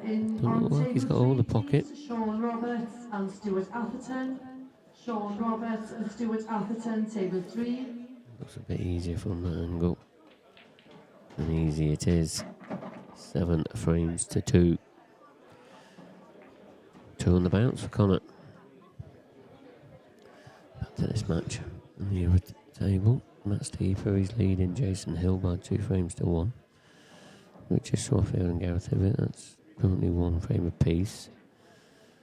Is that Ross Fernie match finished? Yes, it has. 8 frames to 0 against Matty Rowland. And then this match here, top left of your screen, Lee Shepherd.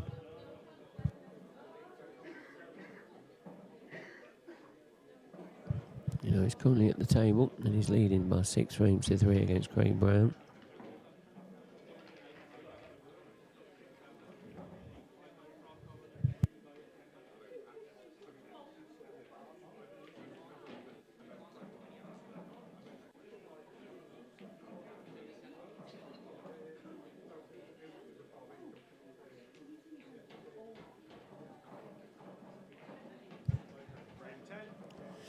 So, a look at the Conor Davison break again.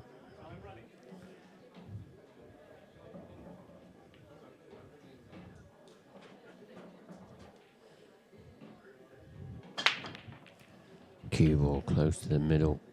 Has he got a ball? No. Unbelievable.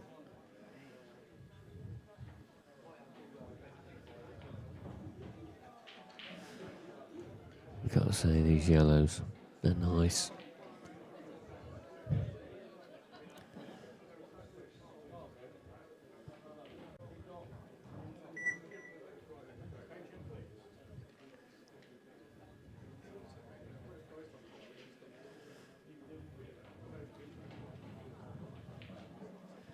Surely the inputs this to bed now.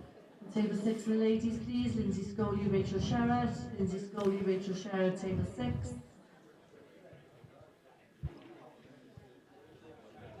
On table 15, Michael Howe, David Jeffries. Michael Howe, David Jeffries, table 15.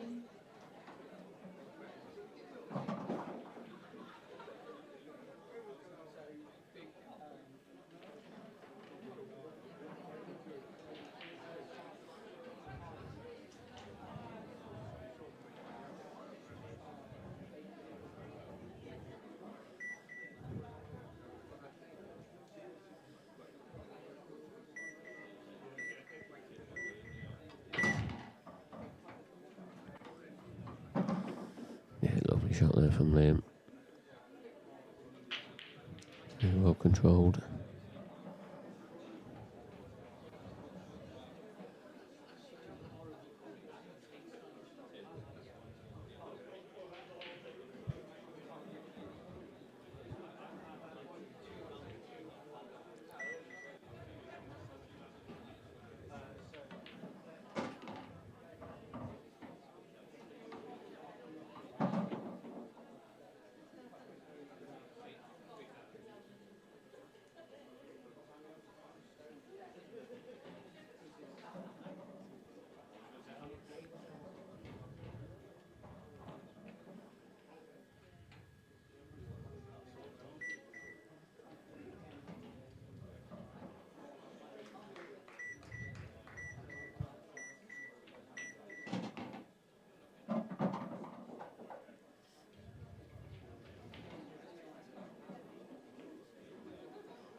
Just these 2 balls left for Liam to get into the next round.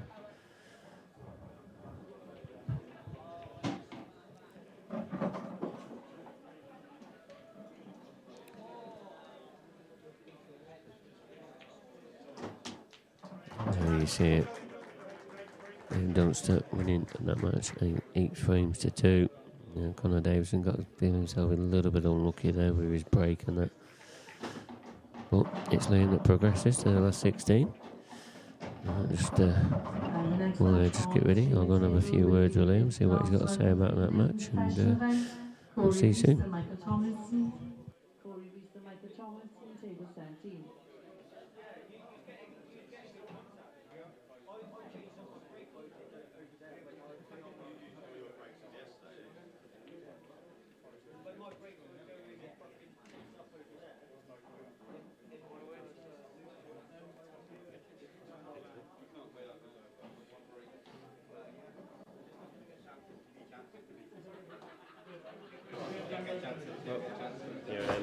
Side, Liam. It's always quite tough playing the first match. Did you find it quite tough out there? I mean, you adapted to the table very well straight away. I found it tough, and obviously I'm not quite used to it. Yeah, getting used to the conditions and things like that. So even though you say I adapted quite well there, I felt like I wasn't quite pinpoint, if you know what I mean. I think the thing what helped a lot was his break. To be honest, he was crunching him every time, just not getting a ball. So unlucky to him for that. But I seemed to be getting a ball nearly every time. I think that was the difference in the end. Yeah, I think it was. I mean, but also you got to take some credit with yourself as well. I mean, every time he did like a dry break, you went on and cleared up, and it's quite devastating for him. Yeah, most of the time there was almost nothing to do. To be fair, to finish them, I mean, they were really easy every time he was breaking and leaving them dry. But no, of course you got to still take your chances and things like that, and I done that. So yeah. I mean, obviously, back in the winner's circle after the last tour, and it was nice for you to get back to picking up a trophy. I mean, and you still saw glimpses of that form on the last tour, and do you feel like you're sort of playing really well at the moment? Yeah, playing really well. Obviously went back to Scotland and then won the Scottish ranking event and then won the Saltire. So, yeah, not stopped. It sounds like you've not had too much rest either as well, obviously travelling up to the Isle of Man, it can take a little bit out of you, but you've got to say it's a pretty good start. Yeah, good start, happy with that. You take 8-2 all day long against anyone, to be honest. Yeah, looking forward to the next match. Yeah, I know you're not one to look too much into the draw now, but you've got Scott Anderson next. He had a bit of a tough game earlier on, but you're looking forward to Scott. Scott's been one of them professional players. He's been getting results, but obviously losing by the odd. Yeah, hot or cold. Yeah, he's obviously not quite as consistent. Capable of beating anyone. I've taken a big scalp and all that, but doesn't seem to run really deep in the tournament. So yeah, he's a player to take seriously, so to speak. Well done. You'll be in the last 16 tomorrow. So thank you. Cheers. Well, Liam Dunster safely into the last 16. Our next match up is going to be Corey Reese against Michael Tomlinson, and that is coming next. When you travel to the Isle of Man with us, the action starts the moment you step on board. Get fueled up, arrive fresh, and raring to go. We take you there.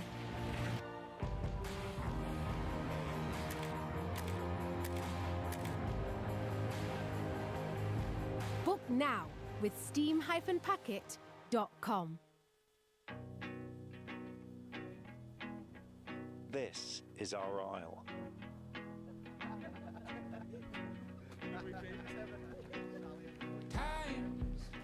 I'll rise.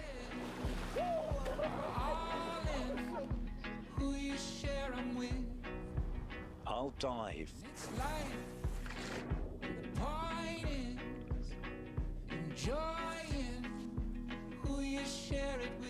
I'll breathe.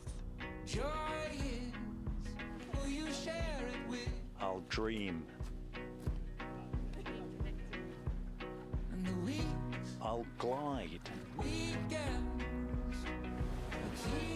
I'll climb.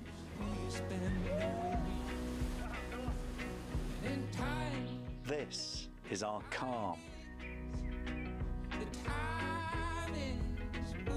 This is our wild.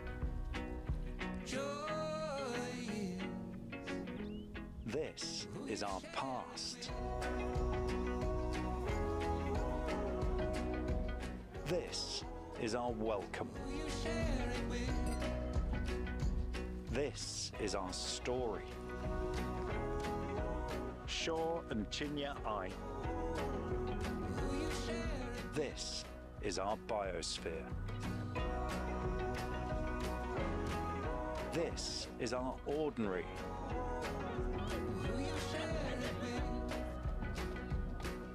And this is your extraordinary isle.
David Jeffries, top table, please.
Okay, so on table 4 then, please, Nessie Smith-St. Paul and Marianne Ward. Nessie Smith-St. Paul and Marianne Ward, table 4, please.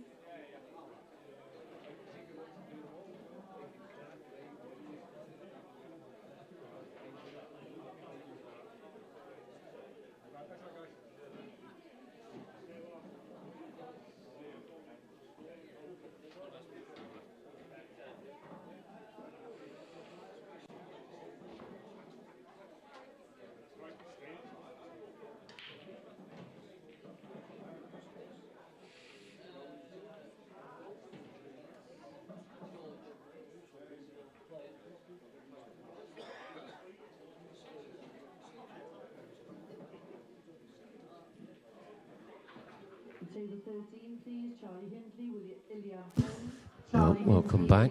And this next matchup, Corey racing against Michael Tomlinson. I'm joined in the comms by Kev Barton. And, oh, you still employed? No, I'm now redundant. So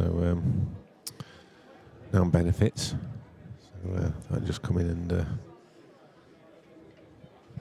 give you some help. Yeah. Good to get your insight on these matches, Kevin, as always. Lee Shepherd, look, into that next round. He's beaten Craig Brown 8-3. That's a good result there. Battle of the North East boys. Yeah, it's normal. It's bubbling up. Very nice. Ross Fernie plays next. Yeah, Mark Boyle safely through. Craig Marsh safely through. Gav Robinson came back from 7-4 down to win 8-7. Liam Dunster through. Clint Janssen through. Mark Farnsworth through. Ross Fernie through. The Godfather, the current world champ, Gareth Ibbott East 3-2 down against Richard Swaffield. Not been too many upsets yet. No. Is there going to be one at the last match of the night? We shall see, but looking forward to this game. I think this is a really good matchup, and I think Corey's definitely the favourite. Mickey Tomlinson's, he's been absent in quite a few of the events this year, but he's such a talented player. If he can find some flow and some rhythm in this match, he is going to be more than a handful for Corey. And Corey's one of the top seeds. He's either 3 or 4, I can't remember which one he is, but he's decided to come back into some form. Yeah, and the winner of this match plays David Casey, who had a brilliant win against David Adenauer, and David always does pretty well here at the Isle of Man. Yeah, the home favourite. Crowd will be disappointed. But yeah, good win for David. And Matt Steeper, he's 5-1 up against Jason Hill. So if he can get into last 16, that's good progress for him, good points. Robert Stephen, he's through as well. I mean, this last 16 lineup is it's starting to get very, very tasty. Yeah, Robert Stephen against Clint Ianson in the last 16 tomorrow.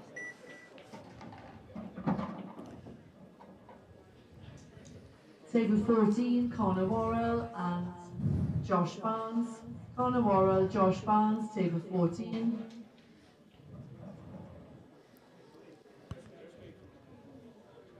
So first chance to Corey.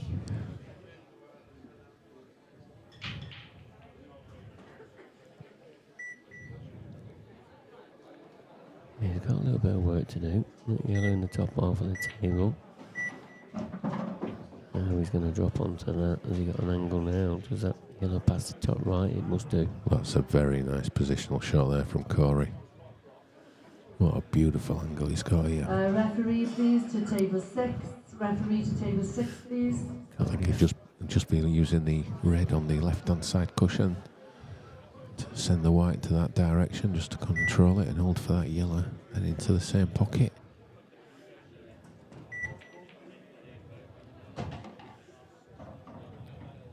Expertly judged.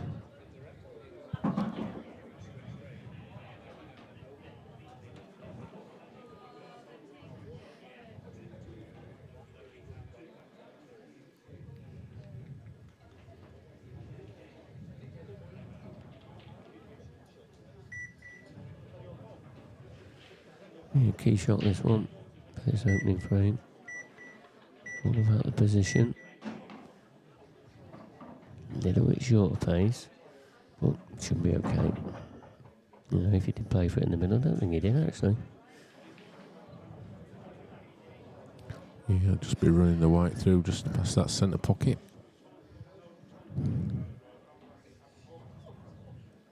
So this is the last match of the evening. Hope you've enjoyed the entertainment that these guys have been putting on for you. Had some very, very good matches today. Look at that with the side. Perfectly played.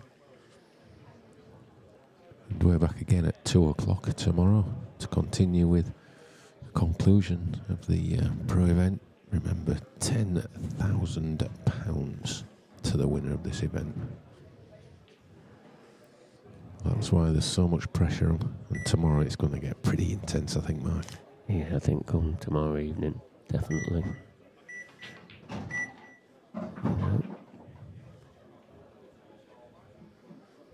Last 16, some, as you said, Kevin, some very tasty matches. I mean, there's going to be a lot of competition for stream matches there, isn't there? I can see at least 3 or 4 straight away. Ain't got enough time in the day to get them all on.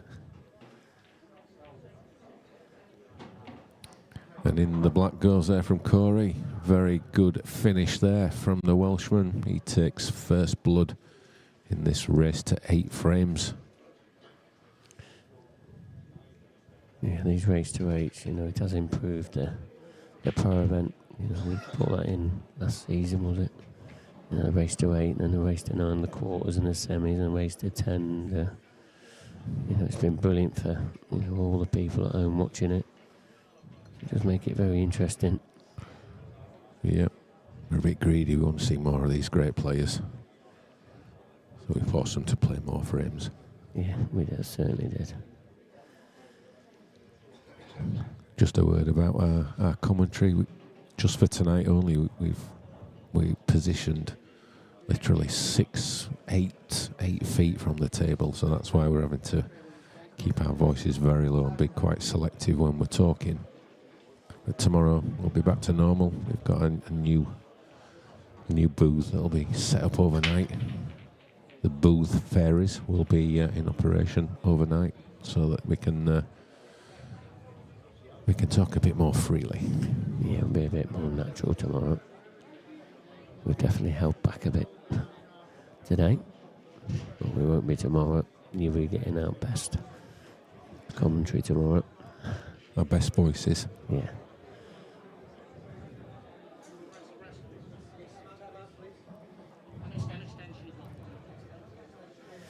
Yeah, so dry break from Mikey. Not what he wanted. Corey is soon out of his seat as well. I wonder if Corey might think about screwing back onto the black here, try to nudge it out, or will he just drop it in to make sure he's got position on this yellow, sort of near the black spot as it were on the snooker. Yeah, I think he's just dropping it in. think he did try, did he? Yeah, it's sort of a bit half-hearted, that attempt, wasn't it? Yeah. I mean, you're always going to be on a ball next as well. You know, the red over the middle. And couldn't go wrong. Well, I don't think he's going to have another opportunity of getting it out. He might do, but probably not. Probably not now even more, especially now he's taking this red into the centre.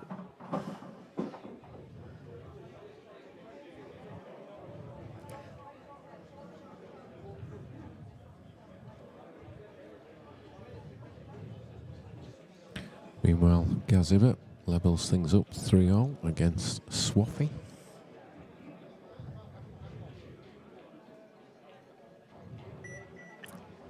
And just to mention about Paul Harkness, he's come through the draw very quietly. He plays Mark Boyle tomorrow. Yeah, I think that's a bit of a tasty matchup as well. You know, no doubt they've played each other lots of times. But you know, Paul, you know, he's no pushover, is he? He's trying to get the black out again. Done it better this time. That's worked out very well. So far, Corey Reese looks like he's brought his A game.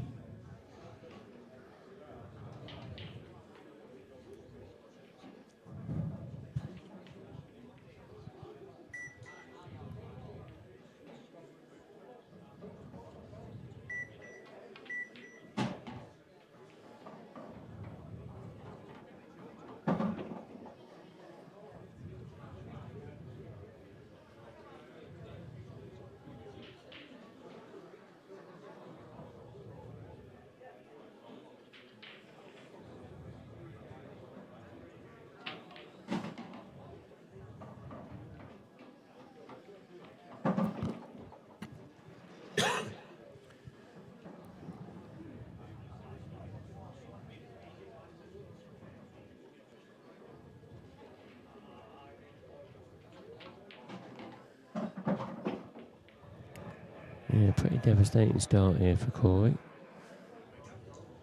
And he will be raking in frame number 3 as well. 2-0 in our leads. Yep, pretty clinical there from the man from Wales.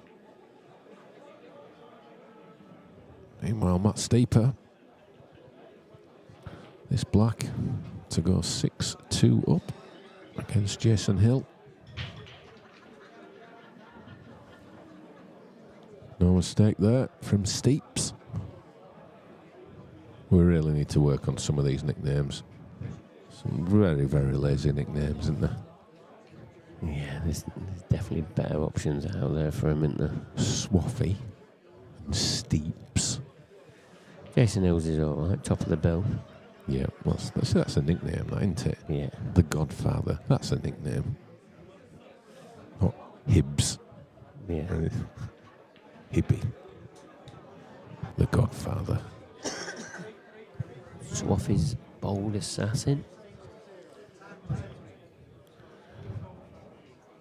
You know, it's Jibbs, Corey Reese, that's it, isn't it? Jibbs.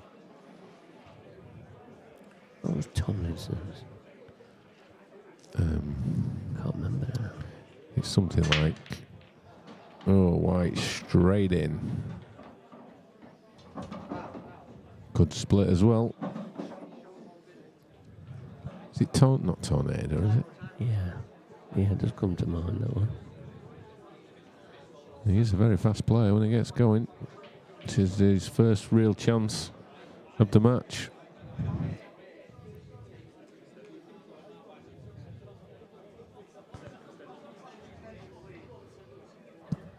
He'll still be red onto yellow, and then he'll be going for reds.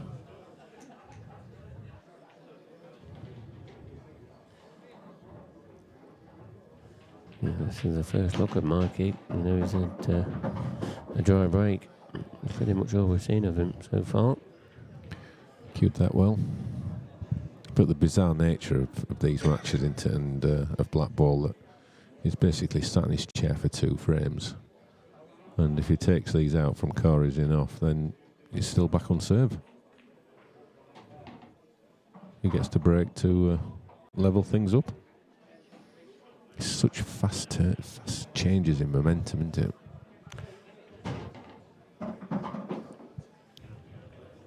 Cuba got away from him a little bit, but he's okay. So I think it's all about this next positional shot.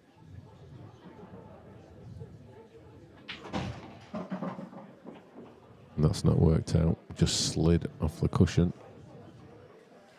Yeah, it's like he's stunned the white. Yeah. Into the middle of the cushion, and he really needed to get a bit of an angle into the cushion. It's not going to reach. No. Him being sat down for them 2 frames isn't helping. Jibsy, Corey Reese back to the table.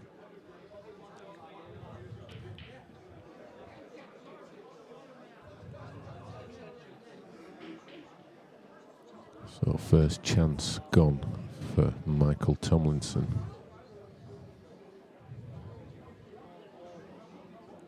Can just sit and reflect on that mistake.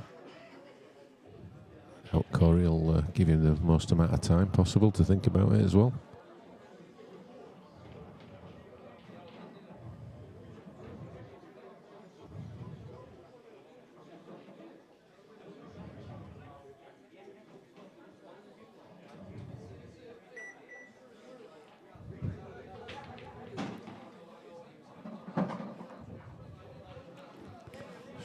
Straight away, Corey attacking that problem area. They liked another 6-inch on that cue ball. He's going to leave this one fairly thin.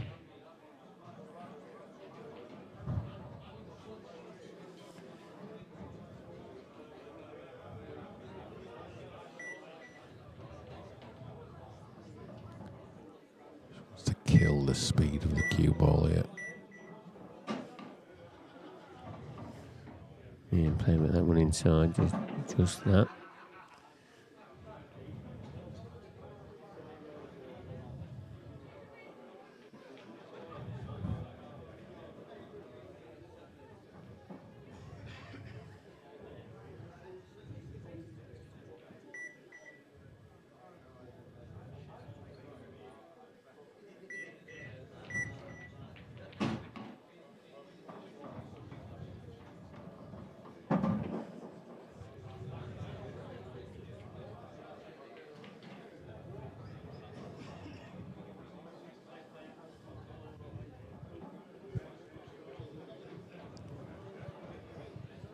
Been a great atmosphere in the room tonight, Mark. It's absolutely buzzing out there. Yeah, it is. I mean, is this the first time I've had this TV table in here? Yeah, definitely. Yeah, it makes such a difference, doesn't it? You know, having a TV table in the same room. Still a lot of matches going off, Kev. That's probably the reason. Yep, they'll be playing till probably around midnight, I think. Last session's 10:30. I think we're probably 45 minutes behind schedule.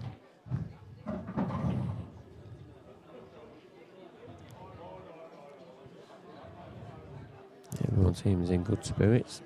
Yep, Ladies Elite is underway, and the amateur event that's been going since 10 o'clock this morning. That'll be continuing and played down to the semi-finals tomorrow. Then we'll see the final of that on Sunday.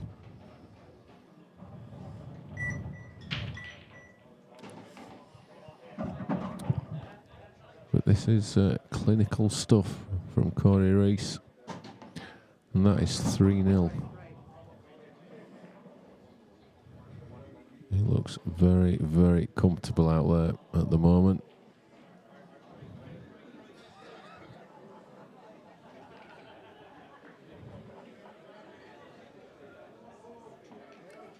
I mean, I was looking at the men's amateur. I mean, Gio, he's way ahead in the rankings, isn't he? Table 10, please. He's coming through the loser side though. If he's going to make it to the knockout stages. Did he lose first round? Did he? He got bashed up 6-1, I think, in the first round. And he's pretty ruthless in that amateur ranks, doesn't it? Yeah.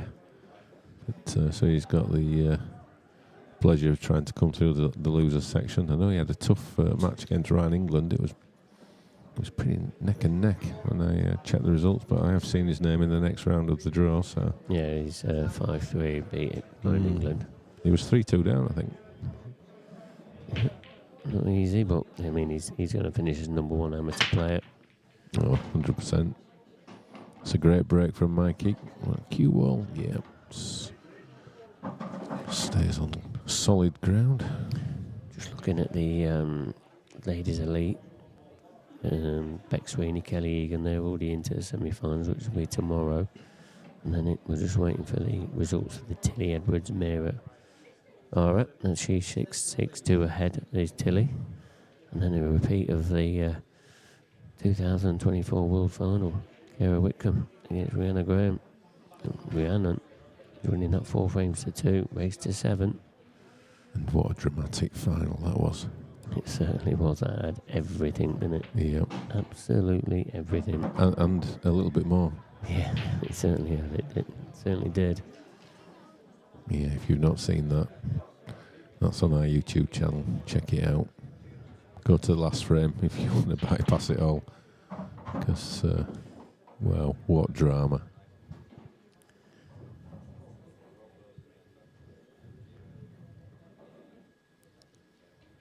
What did you say, Beck Sweeney? Already in the semis. She's the fiancée of Corey Reese.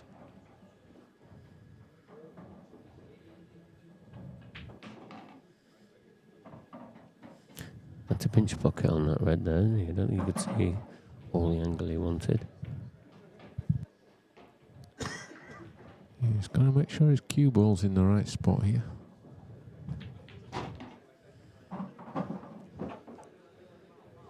That's not ideal. He might be forced to take the one at the top now.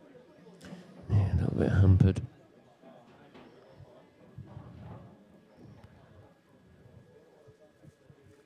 Table 8, please. Jamie Craig, Kevin Ray. Jamie Craig, Kevin Ray, table 8. Oh, he's played that well. Played that very well.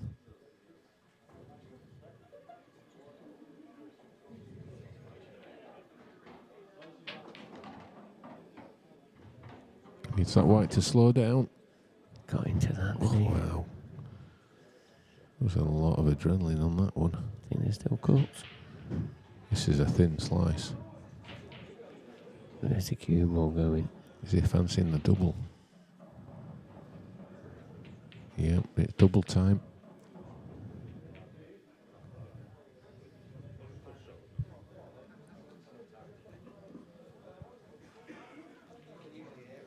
That's another chance gone for Mikey. He could have been looking at 2-all, and in about 3 minutes' time, it could be 4-0.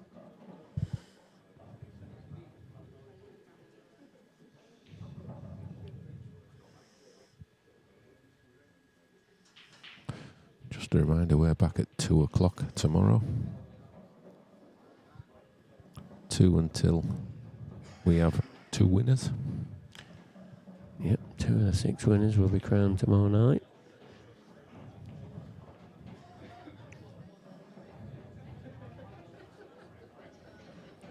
We'll have the ladies' elite final and the pro final tomorrow.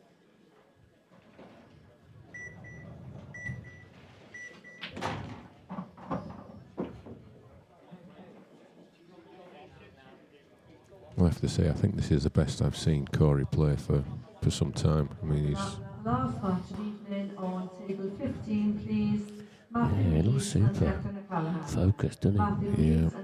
I mean, that shot he played into middle, that is pinpoint. Yeah, cueing very nicely.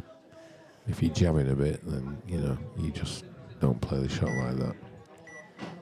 But he looks... he looks in some pretty good form. Yeah, showing a bit of confidence as well with the pace he's playing at. Yeah, I think the shot clock definitely helps him.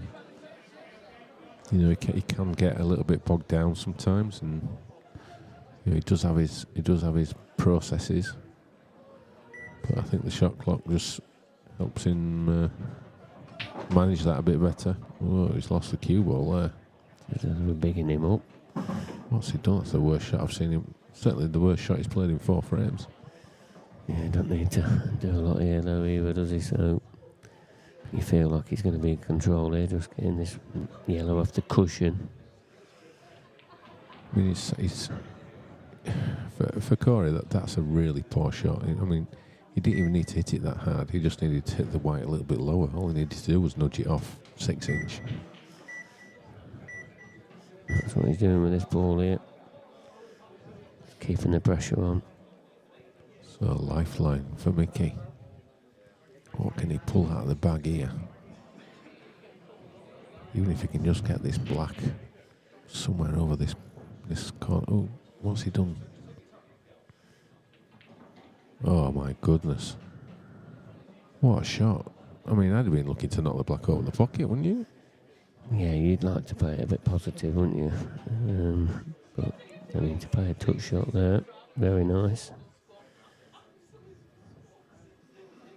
Especially being directly underneath it as well, it makes this harder to get this cue ball safe. He's done well there. And it's a harder cue ball as well. Is Marky going to play the same shot?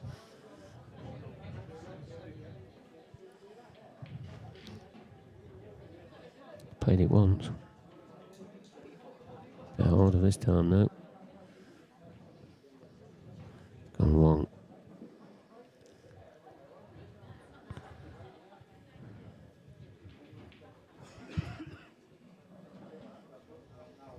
Meanwhile, Jason Hills on a bit of a comeback. He was 6-2 down, pulled it back to 6-4.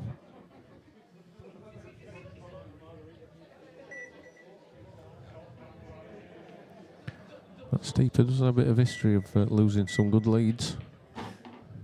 Famously was 7-1 up against Corey Reese. Yes, I was about to say, against this man at the table at the moment. I think it was Newcastle. Was it Newcastle? He went on to win that event as well. Yeah, I think it was. Corey came back, won 7 on the spin. Sorry, Matt Steeper fans. Yeah. Reminding you of that. I think we kept an eye on it, didn't we? Mm. You know, because we knew how close it was, or one side of the fair at the start, and then all of a sudden we saw this fight back, and then to go down to the final frame. Happens to us all. Don't see it too often.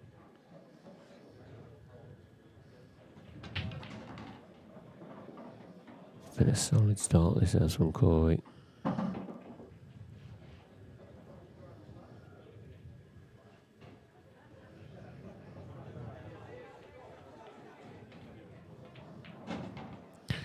No mistake. And Corey Reese storms into a 4-0 lead. And we just quickly fire to Matt Steeper. Ooh, where's that cue ball going? Okay. Ooh. It looks a bit worried. I think that's 7-4, isn't it? 7-4 puts him on the hill. Can see on the table next to him, Gaz Hibbert at the table. Looks like Matt Steeper to break as well. That is the chance now. See this match out. Swaffy's been playing pretty well recently. He's had some good results as well, past couple of tours. He'll like that battle as well, won't he, against the Godfather? Oh yeah, he'll be relishing it.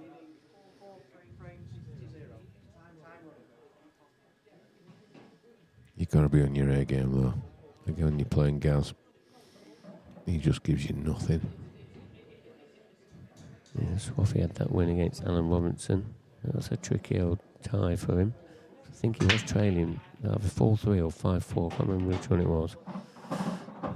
So, but he won that match 8 frames to 5. Good break from Corey, but not straightforward.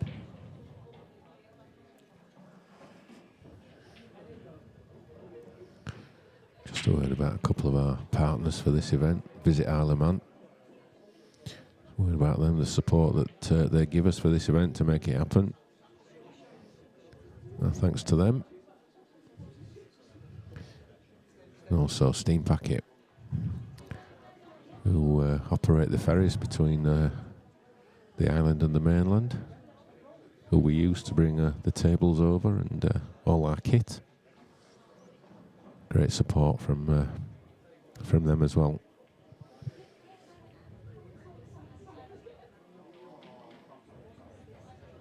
As well as our regular partners, Supreme, Aramith, Strachan, Smart Rack. Fine collection of partners.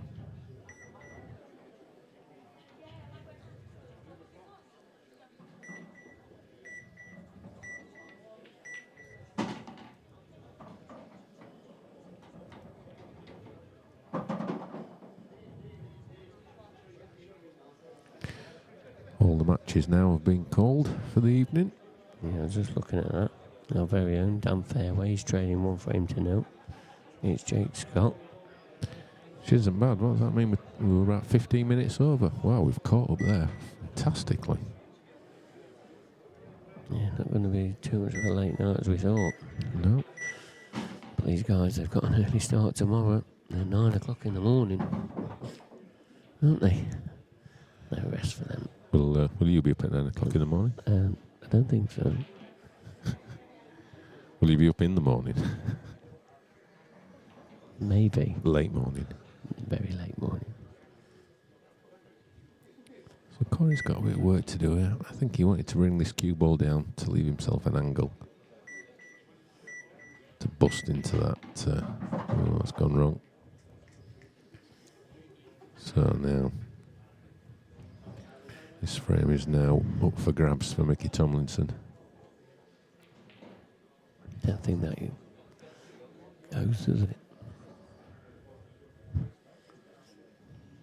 No, it doesn't go in the right centre. It goes in the top pocket because I'm right behind it. But I don't think he'll be going for that.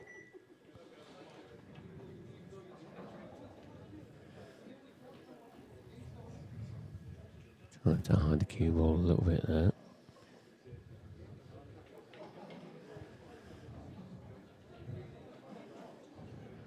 Okay, and a chance for Mikey, but it's not an easy one. Not to get your first frame on the board anyway. I mean, Mikey's not renowned for, his safety skills. He's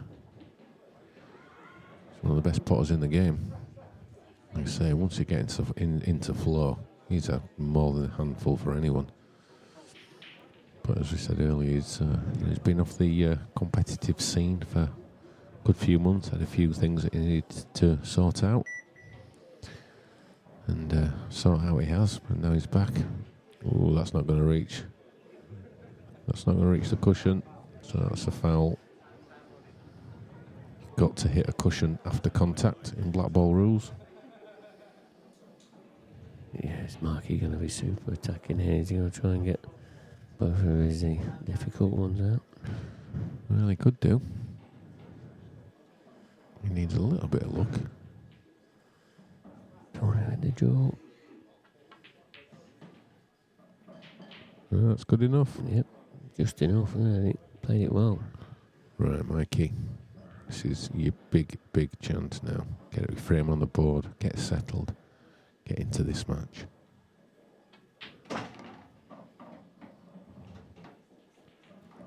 Yeah, struck that well.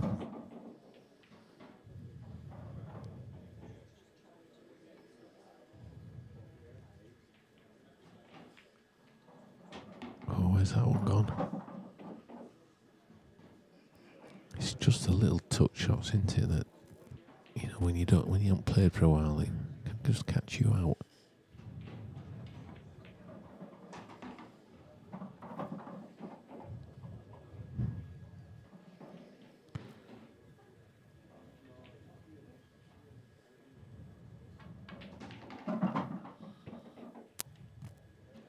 that nice. So this is just pop this, leave an angle on the last red. To come up for the black into the bottom right hand corner.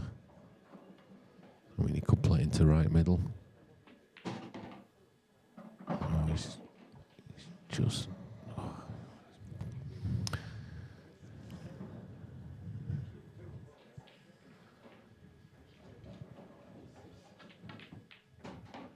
Where's the cue ball? It's okay.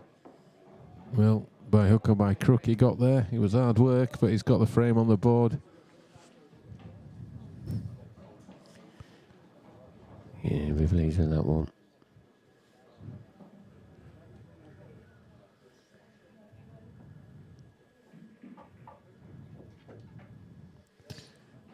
So you can see Matt Steeper, I think he's left his last red hanging and he was on the black. So chance gone there. So Jason, very, very experienced. He'll be working this out.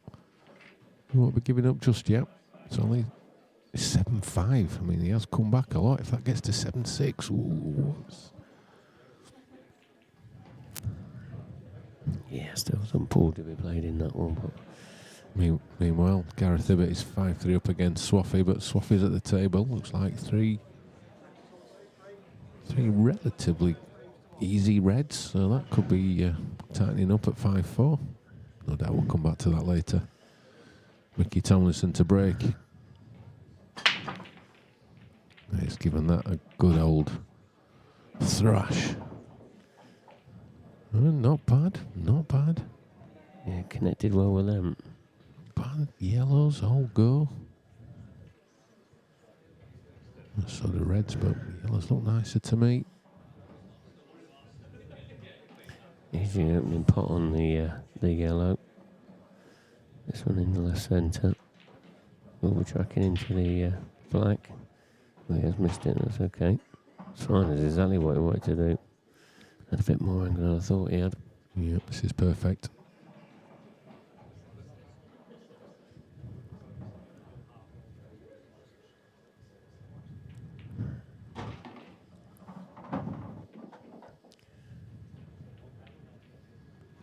Now it's all about the order.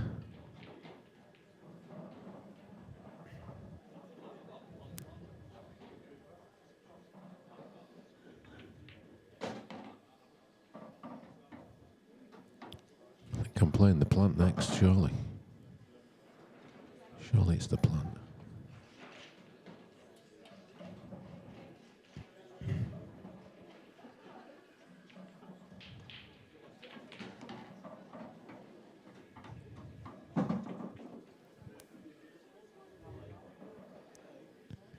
So this next shot is the big shot, I think.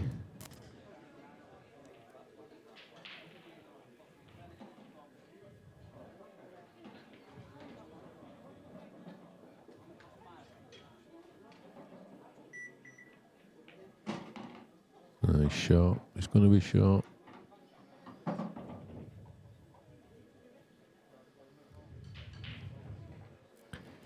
Just the touch shots are catching him out a bit, aren't they, Mark? Yeah, they seem to be. He's not been playing the ones off the cushion very well at all. And he just can't get his cue ball under control. Yeah, he's missed that pot as well. And that's what happens when you're just not feeling it. You tend to hit them a little bit thick, which is what he did there. Yeah, I think Corey's got to take some credit for that as well. You know, he has left him sat in his seat. Quite devastating with some of the clearances he had. So it's never easy when you sat there just admiring your player, you know, clearing up. And 17 gonna ask, why is there so many different versions of the rules in this game? Well, the simple answer is that there is only one official set of rules that is officially recognised, and that is blackball. Any other rules are not.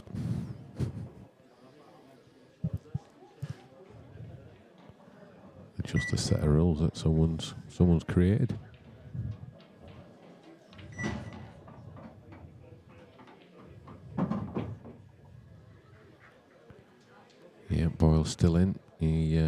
plays Paul Harkness in the last 16 tomorrow morning, 11:30. By the time we join you at 2 o'clock tomorrow when we go live, that match will be done and dusted.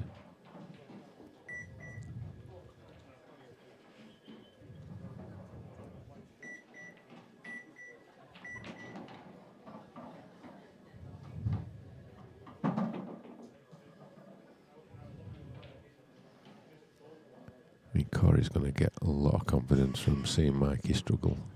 He's just going to give him such a lift.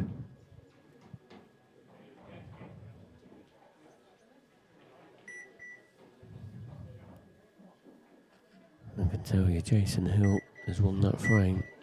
I can just see Matt Steeper setting up on another camera that I can see. 7-6.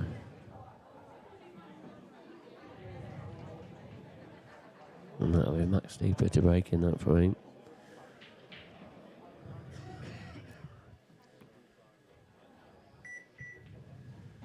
Swaffy. Frame back. Needs some angle. That's well played. Absolutely perfectly played.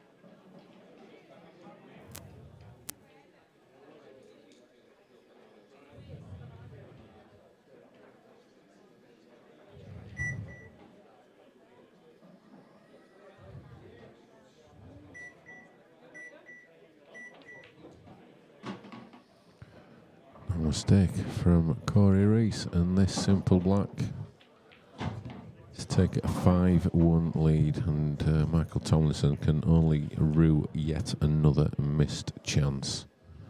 Meanwhile, talking of missed chances, Matt Steeper, what a chance he's got here to wrap this match up.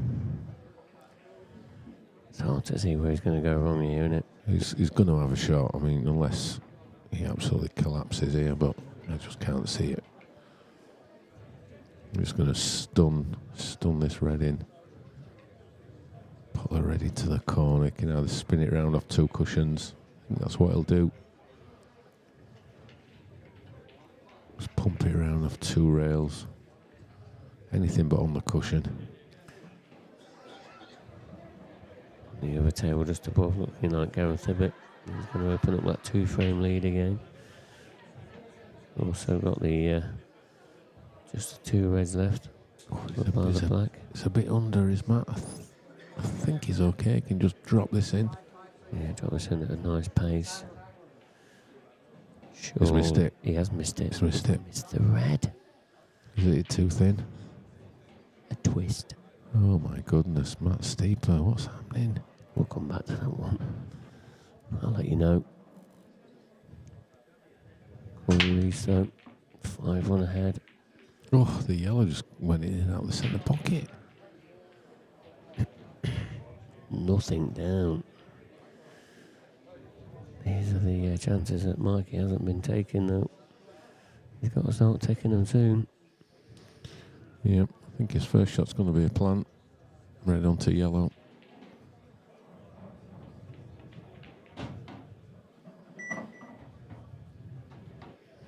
Again, it's another gilt-edged opportunity for the Tornado.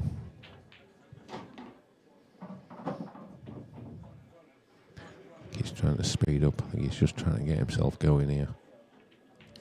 Yeah, he's got to make something happen.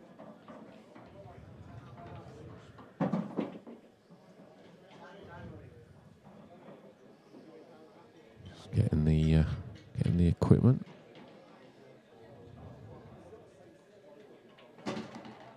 There's a cue ball. Where's that cue ball? Oh, my goodness me, Mickey Tomlinson.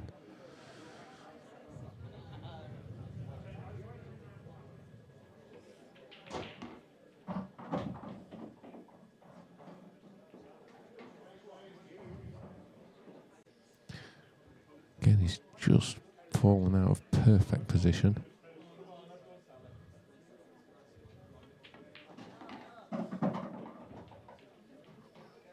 Played that well. Just need to screw the white to the right hand side of the table.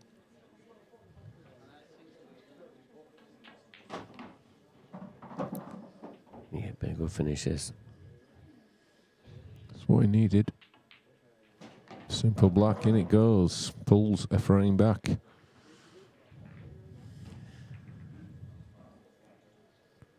Meanwhile, we look like we're going to a final frame decider between Jason Hill and Matt Steeper.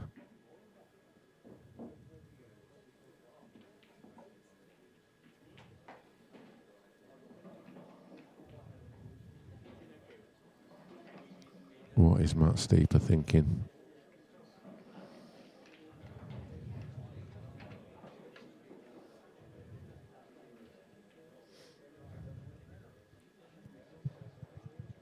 Yeah, he's definitely had chances, hasn't he? So, Just be topping this through, I think. looks good.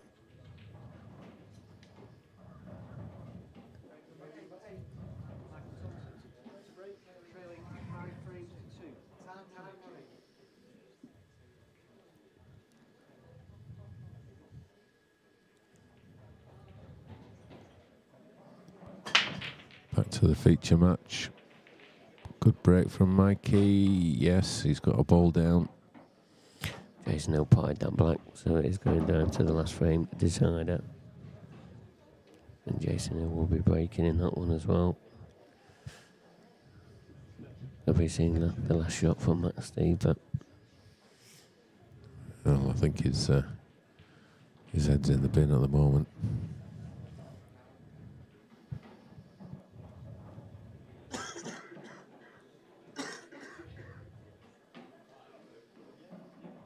I don't know how he's going to regroup himself. Excellent shot there from Mikey. Yeah, it's come out quite well. Needs to take advantage of this again.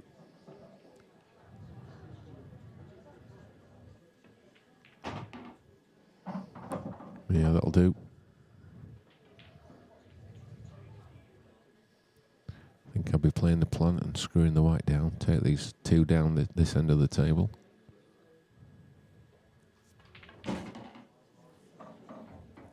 Just okay.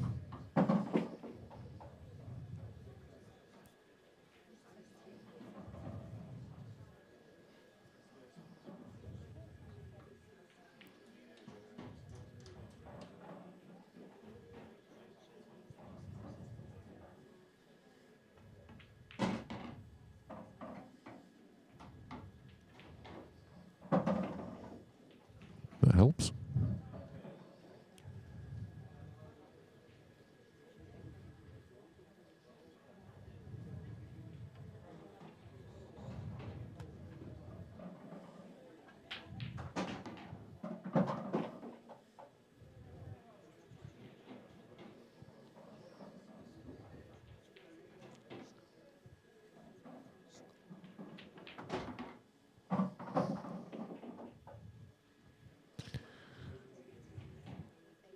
So just drop this one in, and it's another frame on the board to Mikey.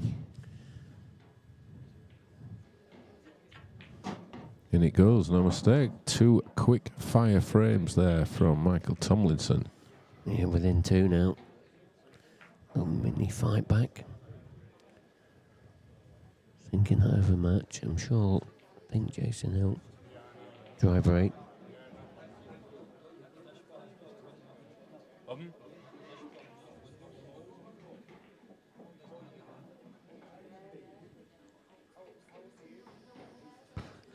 to get the score updated. A little technical.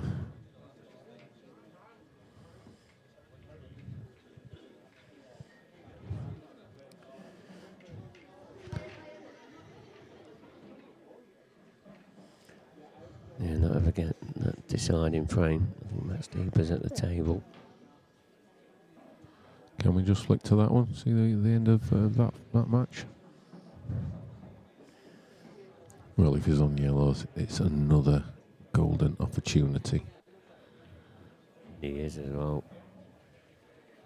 Got to hold himself together. Okay, that's worked out okay.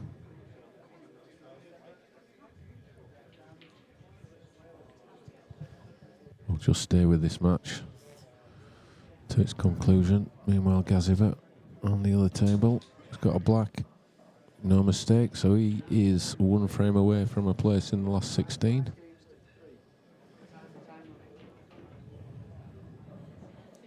Can Matt Steeper hold it together, close out the match?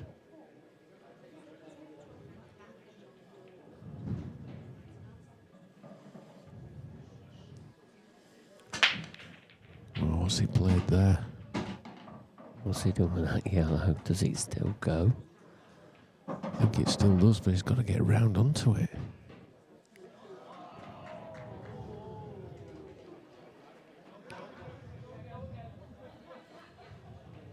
Can he drop it in the middle?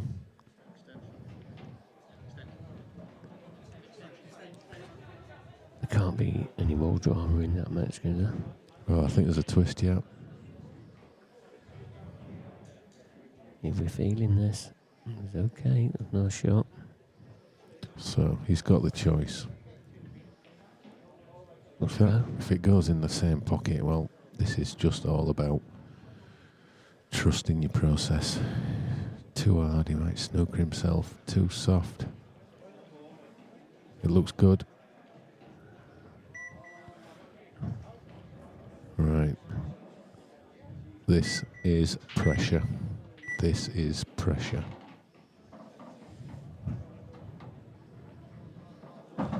One big pot.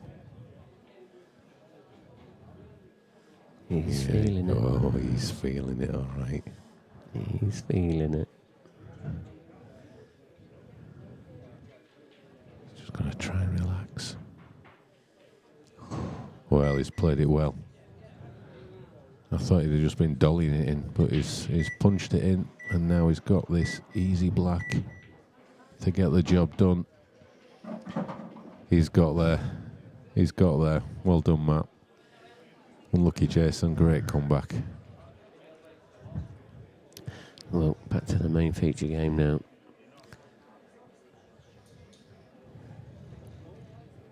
Corey had a good break in this one. This is off his own break. So, what about that yellow that's tight on that red? I think it looks like it passes in the top right hand corner.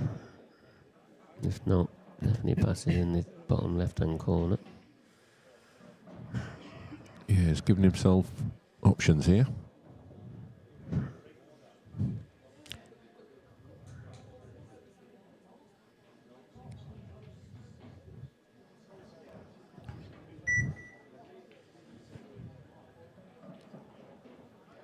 So Matt Steeper, as we saw, made it through 8-7, and he has got the winner of Richard Swaffield and Gareth Ibbott.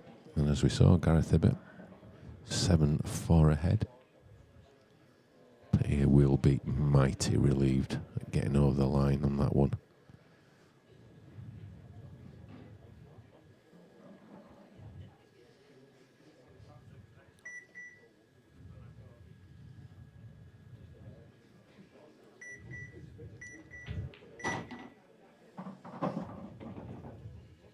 Anyway, he's overrun that one. He's not going to get a great position on the black here. He's just going to have to leave a thin black at distance. Big frame, 6-3, 5-4.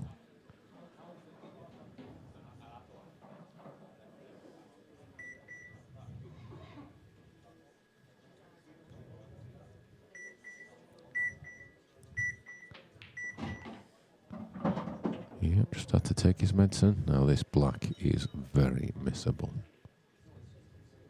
Yeah, especially as Mikey's won the last 2 frames. In the back of his mind. Yeah, he knows how big a shot this is.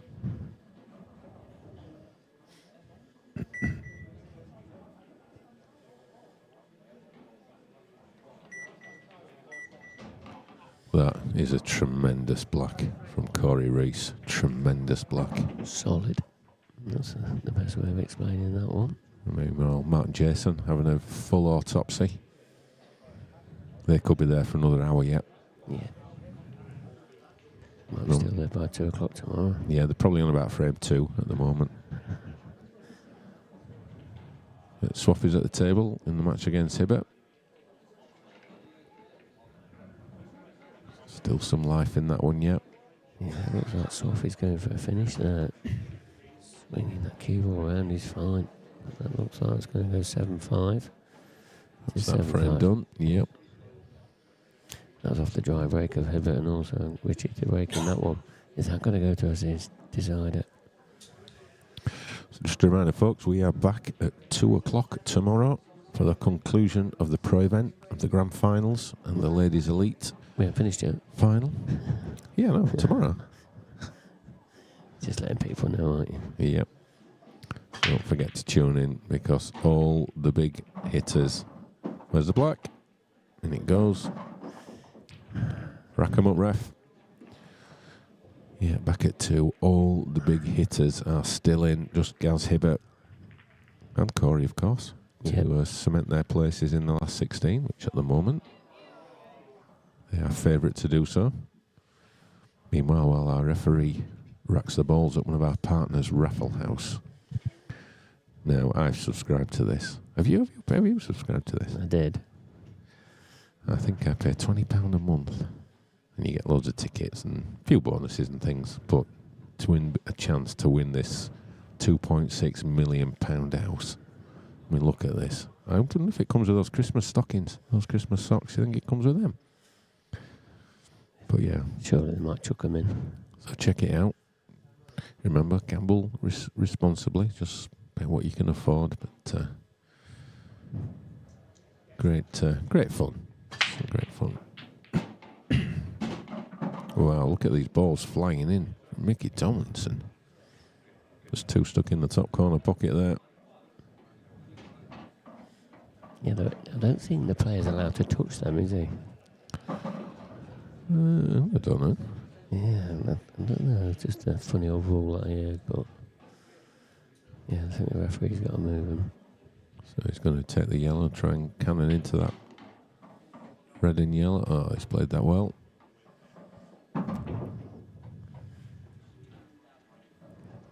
This is a huge momentum swing. A little bit. You know, he's still got a chance in this match.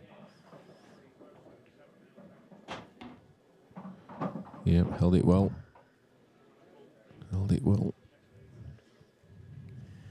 Yeah, if he takes this out, the last 4 frames, he's won 3 of them. He's going to need to do that again. He wants a chance of winning this match. Does like to punch a ball in, doesn't he, Mickey? I'd have just been dropping that in. White cannon on the red. So just needs to make sure he gets the right position. Oh, what's he done there? Mikey.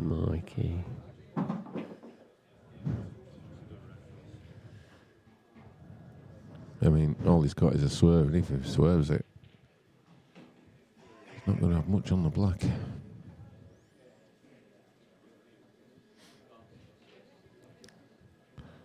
It was a little bit careless. Jason Hill still talking to Matt Steeper.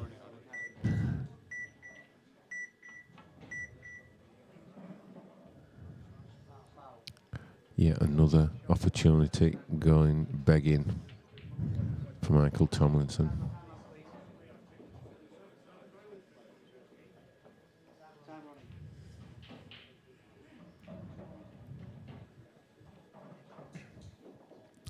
Referee Tom Goddard handing the cue ball to Corey. If Corey'd have just picked the white up himself, would have been a foul.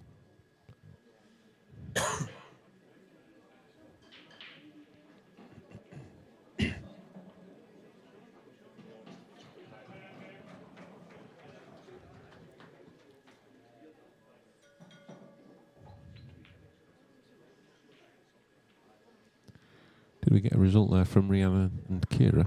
Did you see that? Let me have a quick look.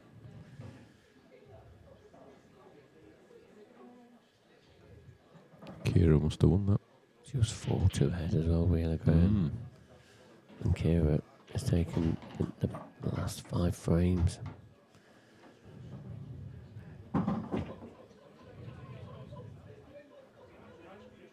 Tilly's also through. She got to the final in the last tour. Lost to Deb Birchall in that final. She heading towards another final. England, Wales in both of them semi-finals. Kira, of course, the current ladies world champion, after beating Rhiannon in the epic final.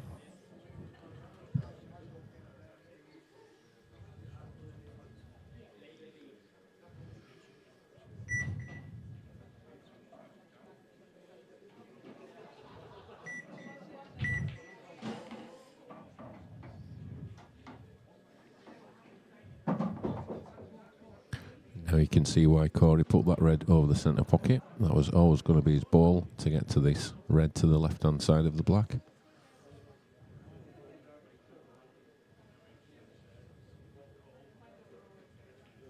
By putting it there, it just made his work so much easier.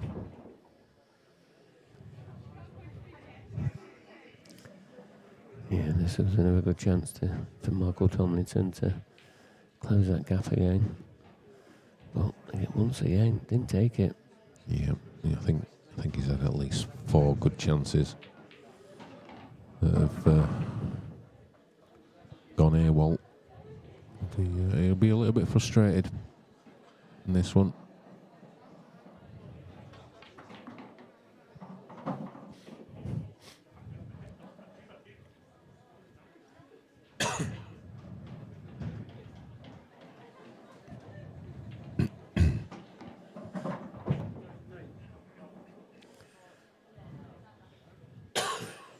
One frame away now. Corey Reese from getting into the last 16. There's Gareth Hibbert. He's at the table. I think he is. I think he's on reds.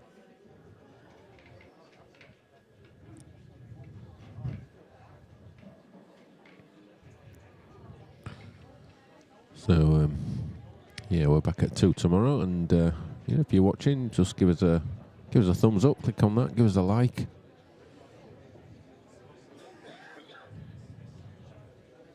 Give us a share, all that kind of stuff. Just helps us. Just those little things just help us.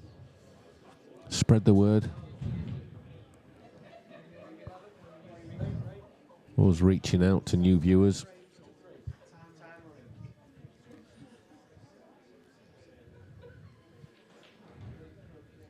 Thanks a lot for that one person who just click the like button then.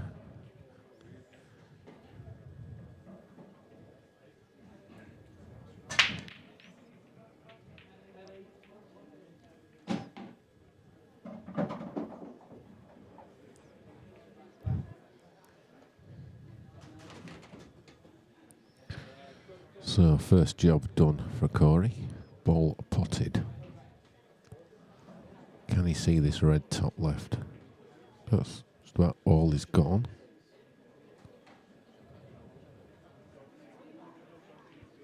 I'm right behind that shot, and I don't think he can. That'd be with a better side. Yeah, he's got to put a bit of something on it. It's what he'd have afterwards. That's the problem. Yeah, I think he's relying on a bit of luck if he can get through to it. Or at least, pot it.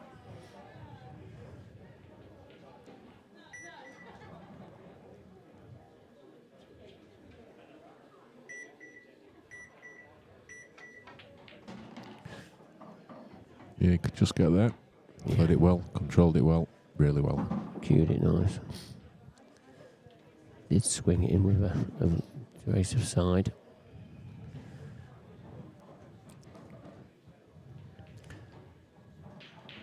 Still not straightforward. A little bit of navigation to do.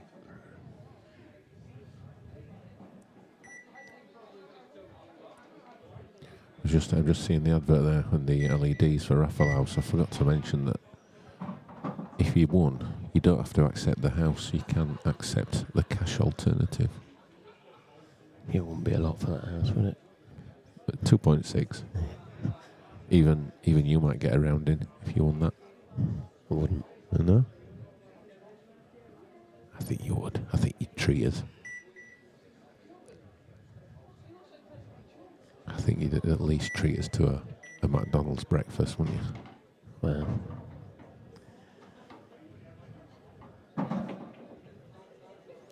think that Go Hobbit match still going off. Still at the table, I think. Big shot, this one. Yeah, if it's going cushion and black, he's got to be careful that it doesn't kill the black because it's going to head towards that yellow.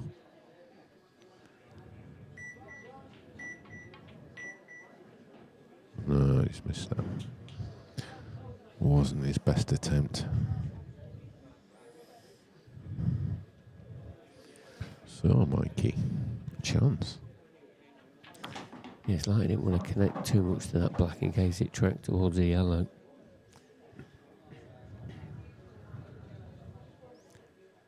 Oh, it's a chance missed. Can Mikey punish him? Isn't wasting any time anyway. Well, here's the tornado. Yep.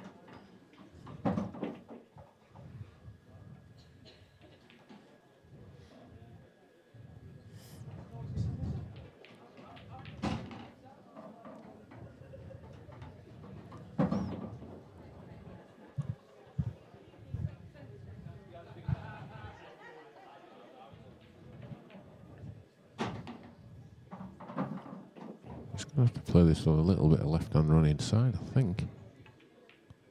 Yeah, I mean, he's left it higher than what he wanted.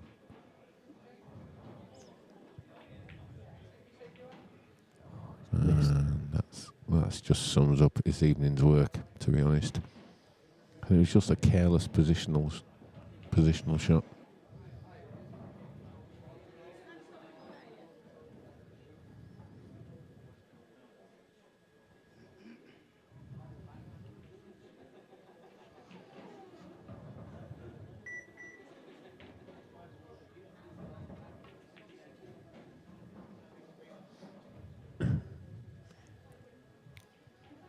Quite a clever shot, that. Yep. So this is Last Chance Saloon. He's got a treble. He's going to have to punch, otherwise that's going to slide. Yeah, and there was the slide.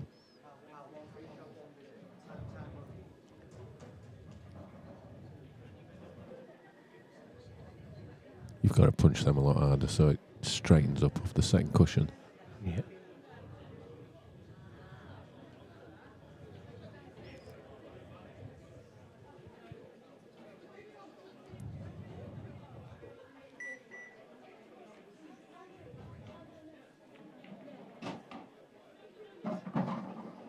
And I think this is going to be the last right on this match.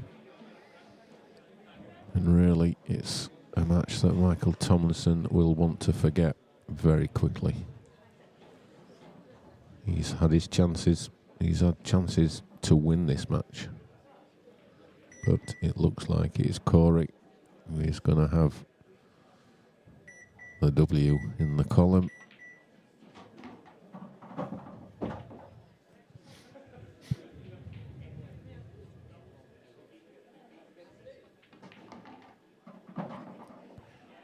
Just the last couple of pots.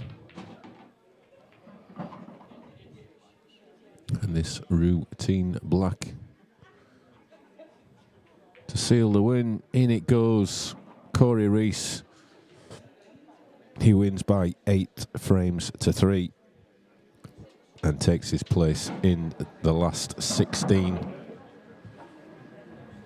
where Gareth Ibbott is hoping to join him, but he is tense battle with Richard Swaffield, who is at the table, just trails by 7 frames to 5.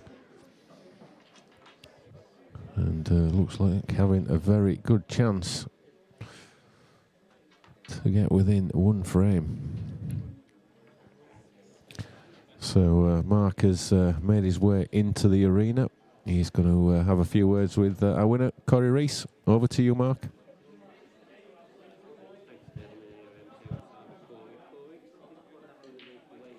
In that match, I got a little bit scrappy towards the end, but overall, you played pretty well. Yeah, played right. Yeah, not bad. As you said, I got off to a good start. Always sort of helps with the feel of the table I was playing, whatnot. But yeah, felt played right. Couple of mistakes, but it's not bad. Yeah, I mean, obviously you started off in that. I mean, what are you doing at home? Are you practicing more? What's why is this resurgence back into because you look really solid out there. Yeah, just don't know, just practicing just as much, maybe a little bit less than normal, but just I actually first event for a while I've been coming to, and I actually look forward to being here. You know what I mean? Like, it's not as if I'm playing bad. It's just I was just going through a spell that every match I seemed like could lose, I would lose. And sometimes it's just so disheartening, but you just got to take it, I guess. But hopefully it starts turning around my way. Yeah, I think one of the things what I've noticed most about you is the way that you've picked up the pace a little bit. Is that something you've been trying to work on? Do you think you got bogged down in a few matches earlier part of the season? Towards the end of last season as well. Yeah, I just try to speed. I just get into my head. I get in my head so much. I start overthinking things. So, as I've always said, I prefer playing on the stream just because you have to play quicker, I guess. But yeah, as you said, I wish I could play like I was when I was 17, 18. I would think I'd be better, but take it. I don't want to mention too much about obviously the silverware you've taken home this year, but obviously Beck's you're better off Beck. She's the one that's been taking over the silverware. Is that sort of urged you on a little bit more as well? Because I know you're very supportive of each other. Yeah, of course, it's great seeing her win. In a way, I'd rather see her win than myself, but hopefully this weekend we can both do it. You know what I mean? Yeah, and she's safely into the semi-finals as well, so you'll be cheering her on tomorrow. Obviously, you want to be making a semi-final, and who knows, a final tomorrow. Yeah, exactly. I'm just a cue carrier nowadays. For her nowadays, so anything else is a bonus. Well, the way you played tonight, there's no reason why you can't go on to win this trophy, and I wish you all the best for tomorrow. Thanks, mate. Cheers. Well, that's Corey Rees into the last 16. I think Kevin's just going to have a... So we don't think there's going to be any upsets. Corey Rees was, played pretty solid, throughout that match. Mikey didn't see the best of Mikey, but it's nice to see Mikey back on the table, and no doubt we'll see more of him next season. But Corey Rees, the way that he's playing there's no reason why he can't be picking up a trophy this weekend. Yeah, I think we saw certainly the early part of that match, the real Corey Rees that was winning trophies. A couple of years ago, Champions Cup springs to mind. And the event in Newcastle that he won as well. So it's there. He just needs to just be a little bit more consistent, and he'll be challenging again. But you can see that he's getting back to the form that we're used to seeing him. And obviously, this big prize of £10,000, obviously the 40 ranking points as well. Is that half the reason why we've not seen too many upsets yet as well? Well, when it's the big tournaments, the cream rises to the top, doesn't it? And that's what we're seeing. All the big hitters here, they want the title.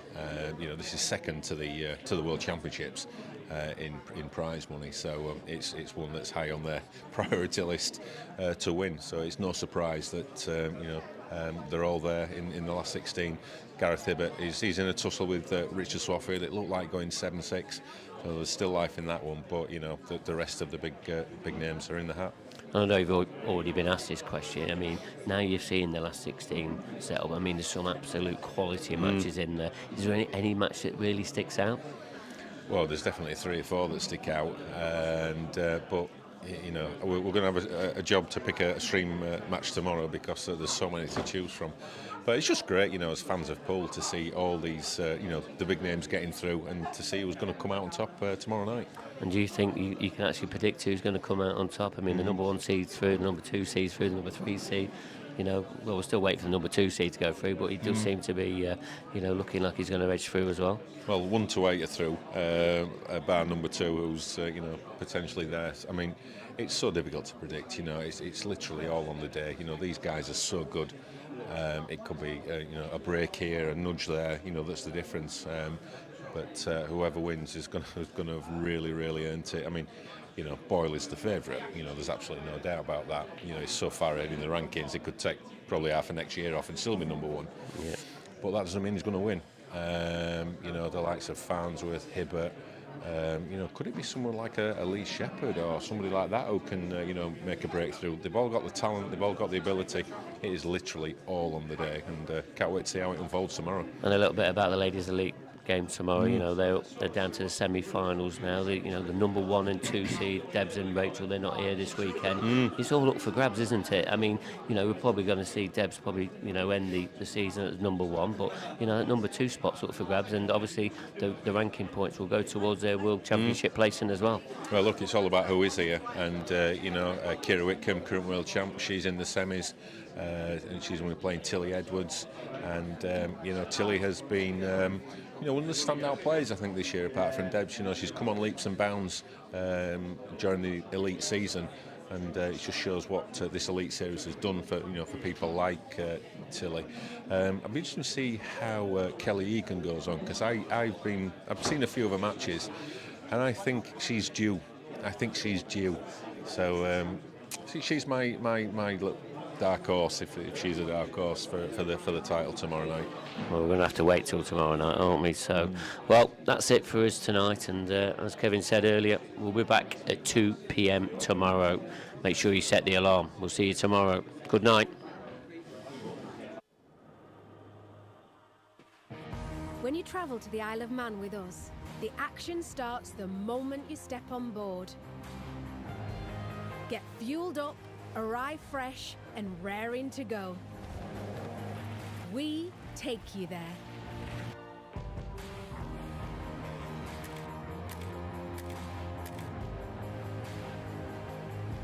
Book now with steam-packet.com.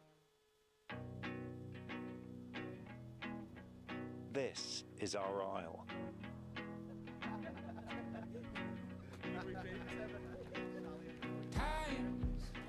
I'll rise.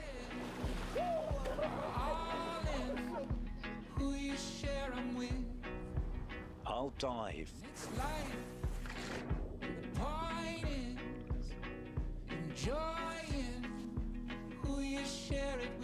I'll breathe. I'll dream. I'll glide. I'll climb.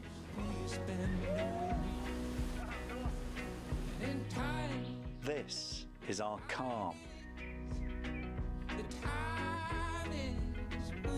This is our wild. This is our past. This is our welcome.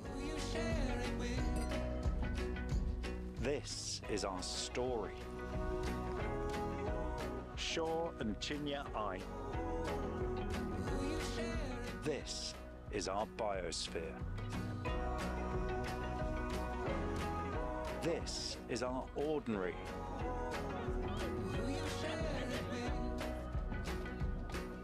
And this is your extraordinary isle.